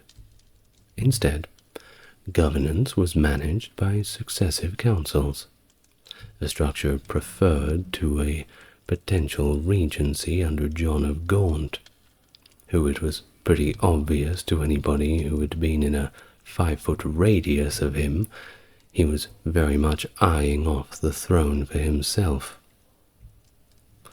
Well, Richard's reign was marked by significant internal challenges. I've already made a video about Richard and a video about the Peasants' Revolt of 1381. I'm yet to make a video about his conflict with Scotland in 1384–85, but it is on the list. But one thing you can be sure of is Richard was a busy boy. His fiscal policies, particularly the levies imposed to fund military endeavors and fortify Calais, contributed to the growing discontent with his rule. In 1380, the Earl of Buckingham led another expedition to support the Duke of Brittany, laying siege to Nantes in November.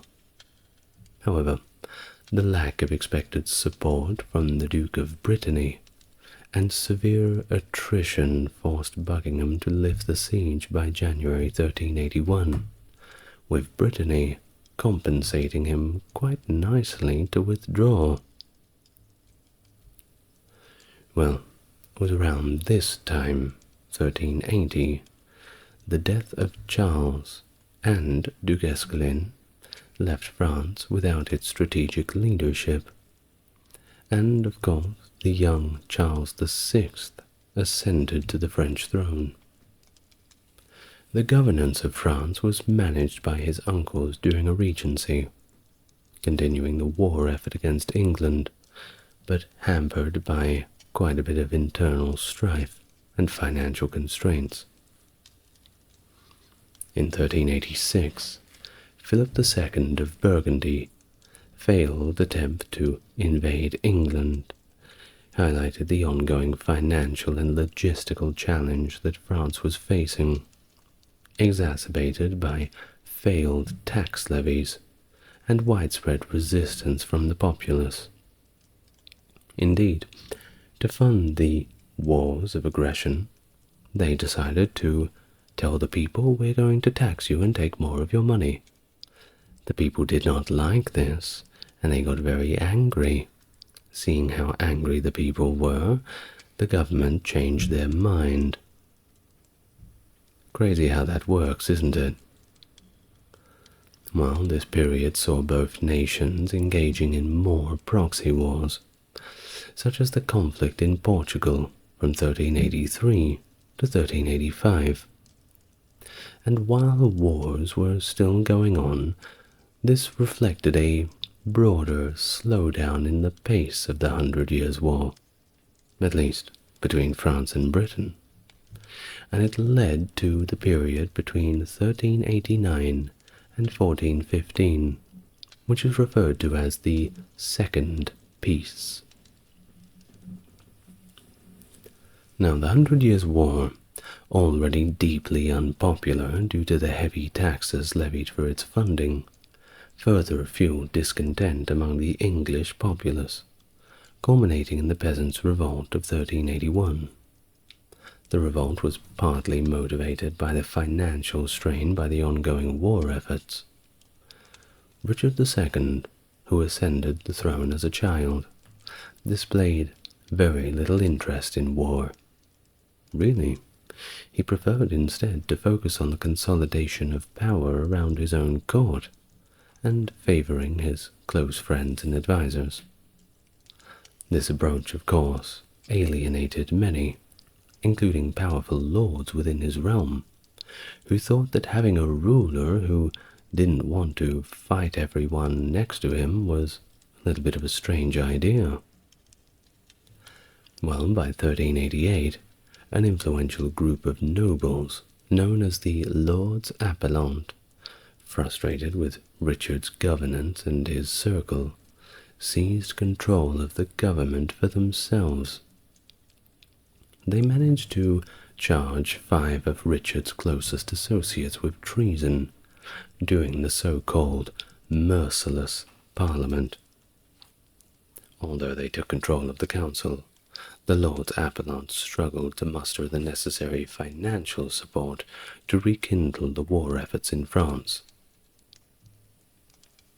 The tide turned for Richard in the year 1389, following the return of his uncle, John of Gaunt, from Spain. With Gaunt's support, Richard was able to gradually restore his authority, little by little clawing back the power he used to have. Well, by 1397, some 8 years later, he felt sufficiently strong enough to strike back against the Lords Appellant, effectively neutralizing the main threats to his power. However, this political stability was short-lived.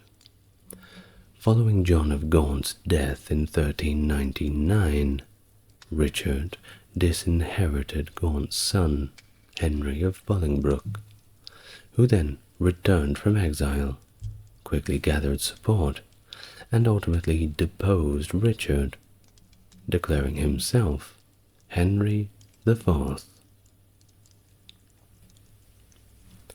Well, all of this internal turmoil in England, it had repercussions beyond its own borders, that is for sure. Some good, some bad, depending on who you ask. In Scotland, the instability invited frequent border raids, prompting military responses that culminated in the Battle of Homildon Hill in 1402. Disputes over the division of spoils from this battle ignited a fierce conflict between Henry IV and Henry Percy, the first Earl of Northumberland, leading to the near destruction of the Percy family by the year 1408. In Wales, Owain Glyndwr capitalized on the chaos in England by declaring himself the Prince of Wales in 1400, leading a significant rebellion against English rule, the most severe of rebellions since Edward I's conquest of Wales in the late 13th century. In 1405, Glyndwr formed alliances with France and Castile, leading a combined Franco-Welsh force deep into England, while Spanish forces conducted their own coastal raids.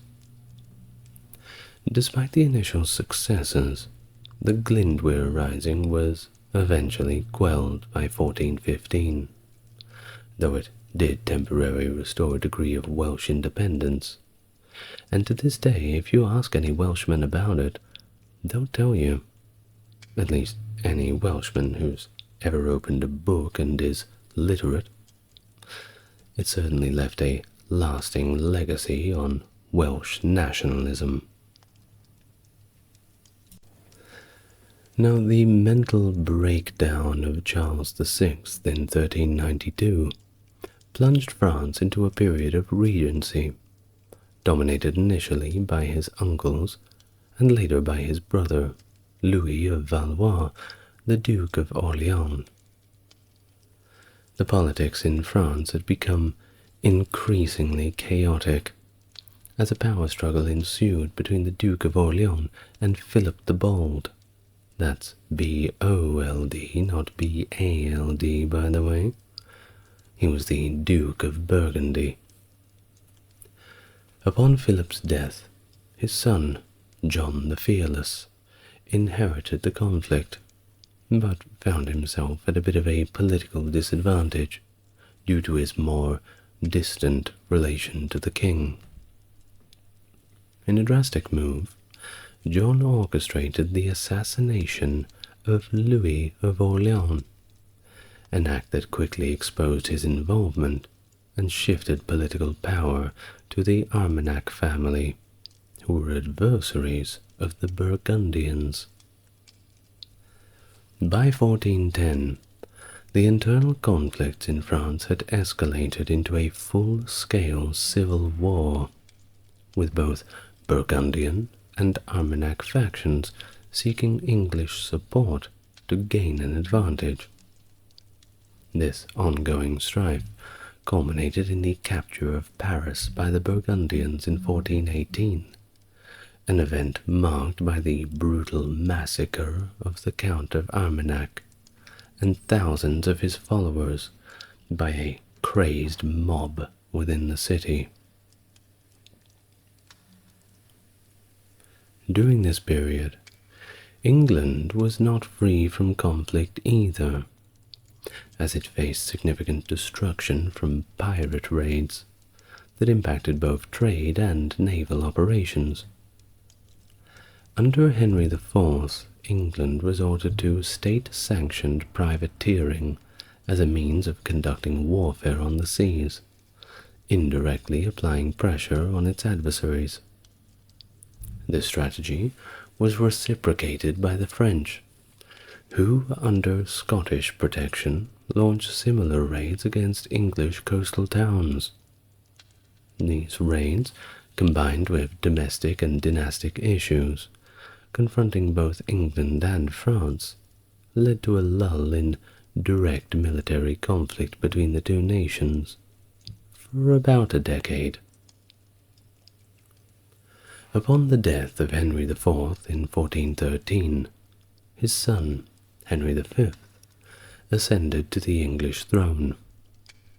Meanwhile, in France, the ongoing mental illness of Charles VI meant that governance was effectively in the hands of the royal princes, whose rivalries only deepened the divisions within the country, as they were all kind of just waiting for Charles to go away, and however they were going to make that happen, well, that wasn't important. Well, in 1414, Henry V received ambassadors from the Burgundian faction at his court in Leicester. He also sent envoys to the French court with demands for territorial concessions and the marriage to Catherine of Valois, Charles VI's daughter. In August of 1415, King Henry V of England embarked on a significant campaign by sailing to France with a force of approximately 10,500 men. His initial target was the port city of Harfleur, which capitulated after a prolonged siege on September the 22nd. The extended resistance at Harfleur consumed much of the campaign season, forcing Henry to adjust his strategy. Instead of marching directly on Paris, he opted for a raiding expedition across France towards the English-held Calais. During this maneuver, reminiscent of earlier English campaigns such as Crécy, Henry's forces found themselves outnumbered and completely depleted of supplies, compelling them to engage a considerably larger French army at the Battle of Agincourt. Despite the numerical disadvantage and the logistical issues, the English achieved a decisive victory. The French suffered a catastrophic defeat, with a significant portion of their nobility, about 40%, killed in the battle. Concerned about the security risk posed by a large number of French prisoners who outnumbered his own troops, Henry just decided to execute them all. I mean, that solves the problem, technically. Well, the successful English campaign continued with the capture of major Norman cities, including Caen in 1417 and Rouen in 1419, effectively bringing Normandy under English control for the first time in 2 centuries. Well, things shifted again with the assassination of John the Fearless, Duke of Burgundy, in 1419, leading to an alliance between Henry V and the Burgundian faction. This culminated in the Treaty of Troyes in 1420, where Henry married Catherine of Valois, the daughter of King Charles VI of France. Well, also, yes, she was 6 years old at the time of the wedding, but this is somewhat more elaborated on in my video about Richard II. I'm not going to harp on about it here, because every time Richard II comes up, they always call him a PDF file. Well, maybe he was, but maybe you should just watch the Richard II video. Well, this Treaty of Troyes, stipulated that Henry's heirs would inherit the French throne, and Dauphin Charles VII was declared illegitimate. Henry's military endeavors continued with the siege of Meaux in October of 1421, which proved challenging and extended over 7 long months, before the town finally surrendered in the May of 1422. It was around this time where Henry's health began to deteriorate, and he passed away on August 31st, 1422, in the royal castle at Vincennes. His death was followed shortly by that of Charles VI in October, leaving the infant Henry VI as the successor of both the English and the French thrones.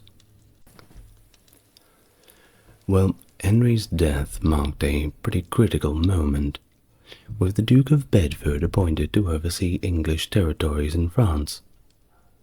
The subsequent military campaigns, particularly the Battle of Verneuil in 1424, showcased the continued effectiveness of English archers and led to significant victories that bolstered English positions in France. Of course, Joan of Arc's arrival at the Siege of Orleans in 1429 marked yet another turning point in the 100 Years' War, revitalizing the French morale and shifting the momentum against the English. The English had besieged Orleans since 1428, but lacked the forces to completely encircle the city. Joan, asserting divine guidance and a fervent belief in the Dauphin's rightful kingship, bolstered the French resolve, and led a spirited offensive that compelled the English to abandon the siege.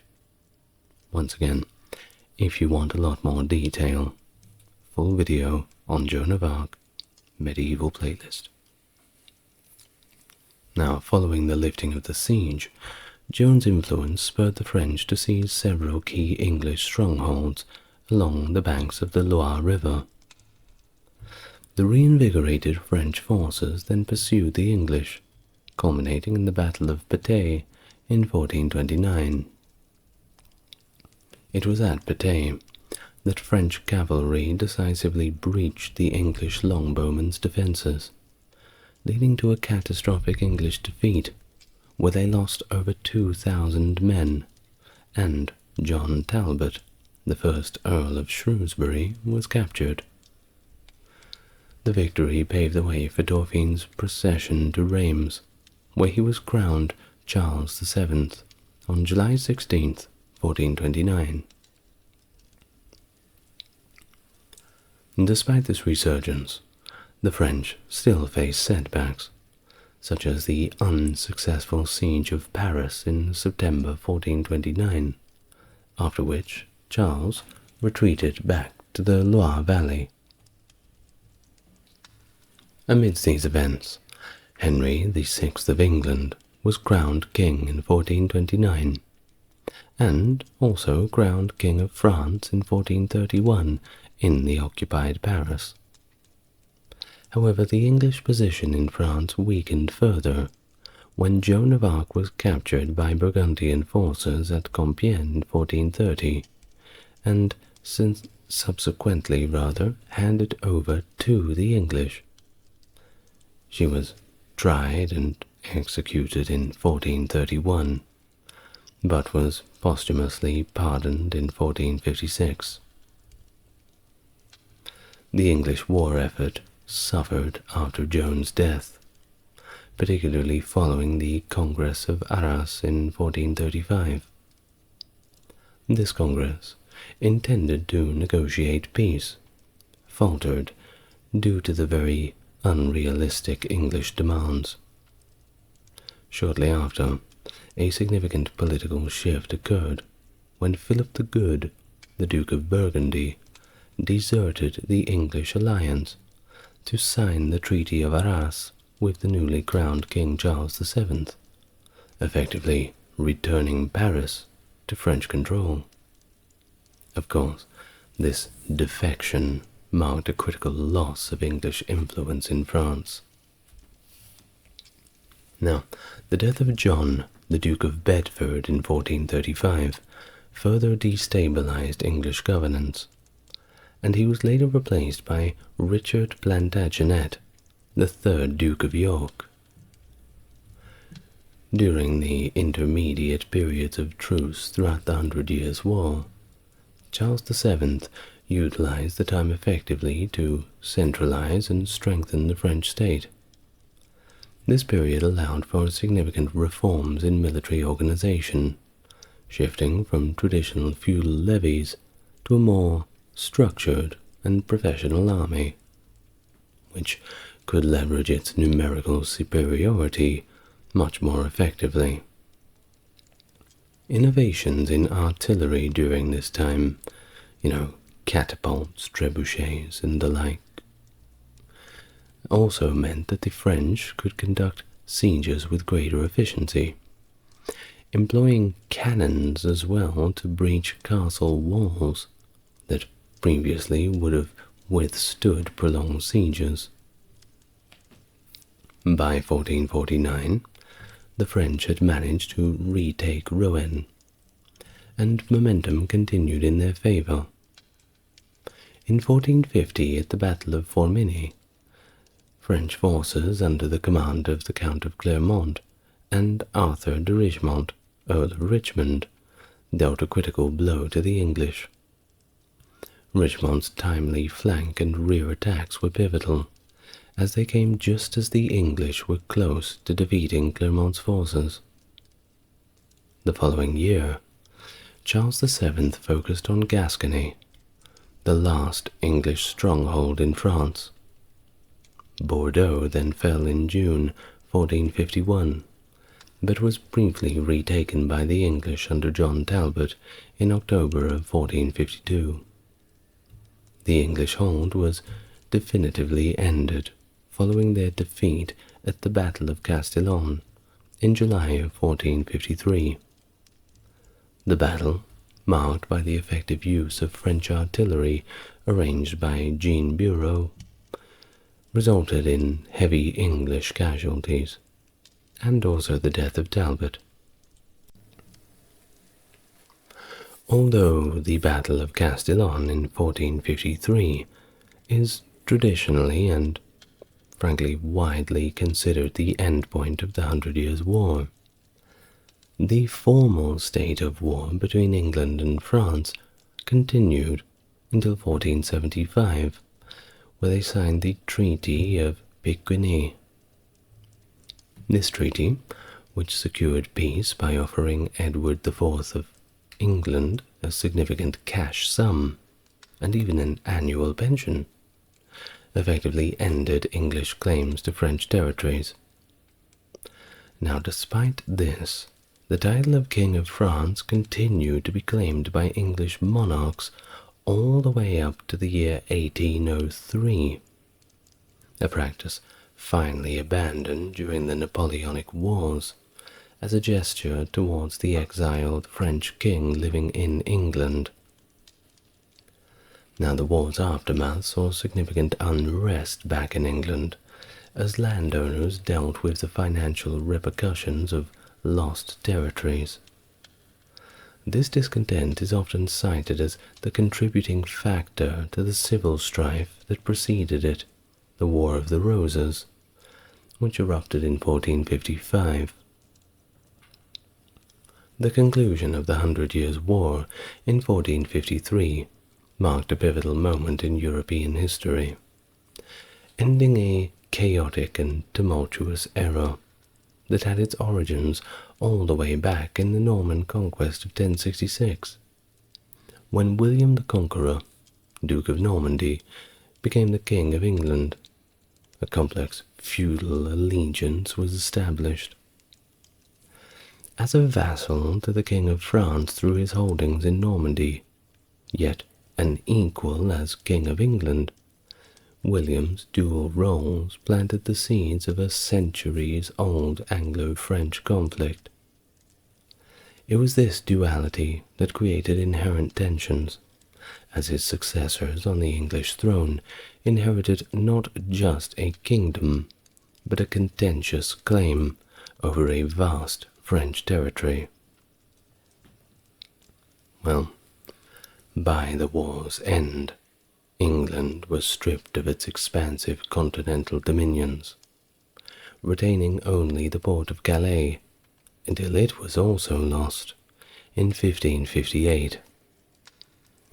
This dream of an Anglo-French dual monarchy, envisaged by several English monarchs as they sought to exploit their historical claims, was irrevocably shattered.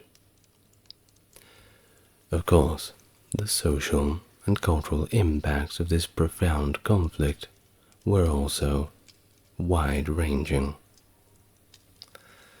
In England, the war fostered a deep-seated antipathy towards all things French. Some things never change, Well, despite this, the Norman conquest of all these earlier times had definitely woven French into the very fabric of English society. In fact, the only reason why I'm speaking the way I speak, and you are understanding me the way you do, is because of the amount of French that was rammed into the English language, whether you like it or not. Well, French was the language of the ruling classes, you see. Also law and high commerce until the mid-14th century, when more proper English began to reassert itself. But you see, by then, English had changed so much. Of course, it didn't help when the plague happened and we had something called the Great Vowel Shift. But, well, once again, a story for another video. Well, by 1385, and that's after the plague, French was no longer used in the educational system, signaling a shift towards linguistic and national identity. Albeit, they didn't go back to the old ways. The repercussions of the war weren't just limited to territorial and linguistic changes, but they were rather instrumental in reshaping the national identities of both England and France. In France, the devastation wrought by decades of warfare on French soil paradoxically accelerated the centralization of royal power, moving the country towards a more modern state system. The French monarchy thus began to consolidate power, reducing the influence of feudal lords and laying the groundwork for a centralized administrative and military apparatus. Conversely, in England, the political and financial upheaval resulting from the military failures abroad sowed the seeds of internal conflict, and led quite directly to the Wars of the Roses. This dynastic civil war from 1455 to 1487 further drained English resources and stability. Just one war after another. In fact, it's been highlighted by modern historians how opposition to the protracted war in France helped mold political culture in England, fostering a growing aversion to military conflicts perceived as contrary to national interests. But then again, who decides what is contrary to national interest? This sentiment became particularly pronounced as the economic and human costs of such wars became deeply apparent, without any corresponding benefits. Further complicating things during this period was the devastating impact of the Black Plague, which drastically reduced populations all across Europe. France saw its population cut in half, with Normandy and Paris experiencing more severe declines. Of course, England, too, suffered significant population loss, ranging from 20 to 33%. The demographic collapse exacerbated the already difficult economic situation, also undermined the feudal order, and strained the resources necessary for prolonged military campaigns. In the broader context of state formation, the 100 Years' War exemplified the role of interstate conflicts in shaping fiscal and administrative capacities. The existential threat posed by the English occupation forced the French monarchy to innovate financially, notably through the implementation of regular taxation that enabled the maintenance of a proper standing army. This shift was a critical step in the evolution of the modern state, reflecting a transition from feudal obligations to a more centralized and organized bureaucratic system. The necessity of defending the realm from foreign invasion justified the expansion of state power, an argument that gained acceptance even among the traditionally tax-averse French nobility. Thus, the legacy of the 100 Years' War is somewhat multifaceted, influencing the trajectory of both England and France in their own profound ways. It shaped national identities, accelerated state centralization, and contributed to the overall re-evaluation of governance and military strategy in England, setting the stage for the modern age in Western Europe.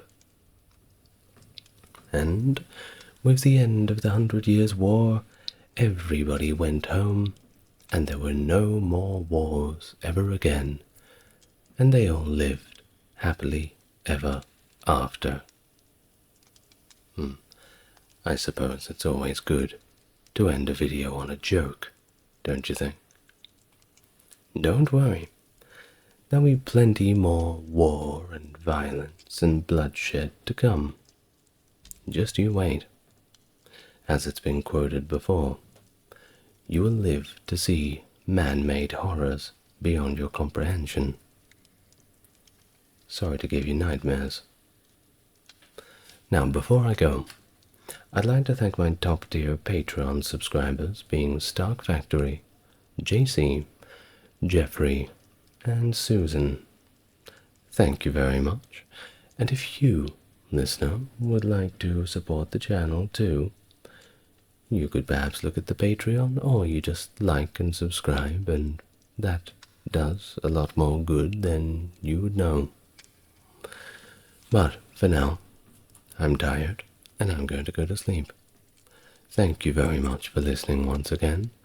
Please look after yourself, and have something nice for breakfast tomorrow. Good night, everyone.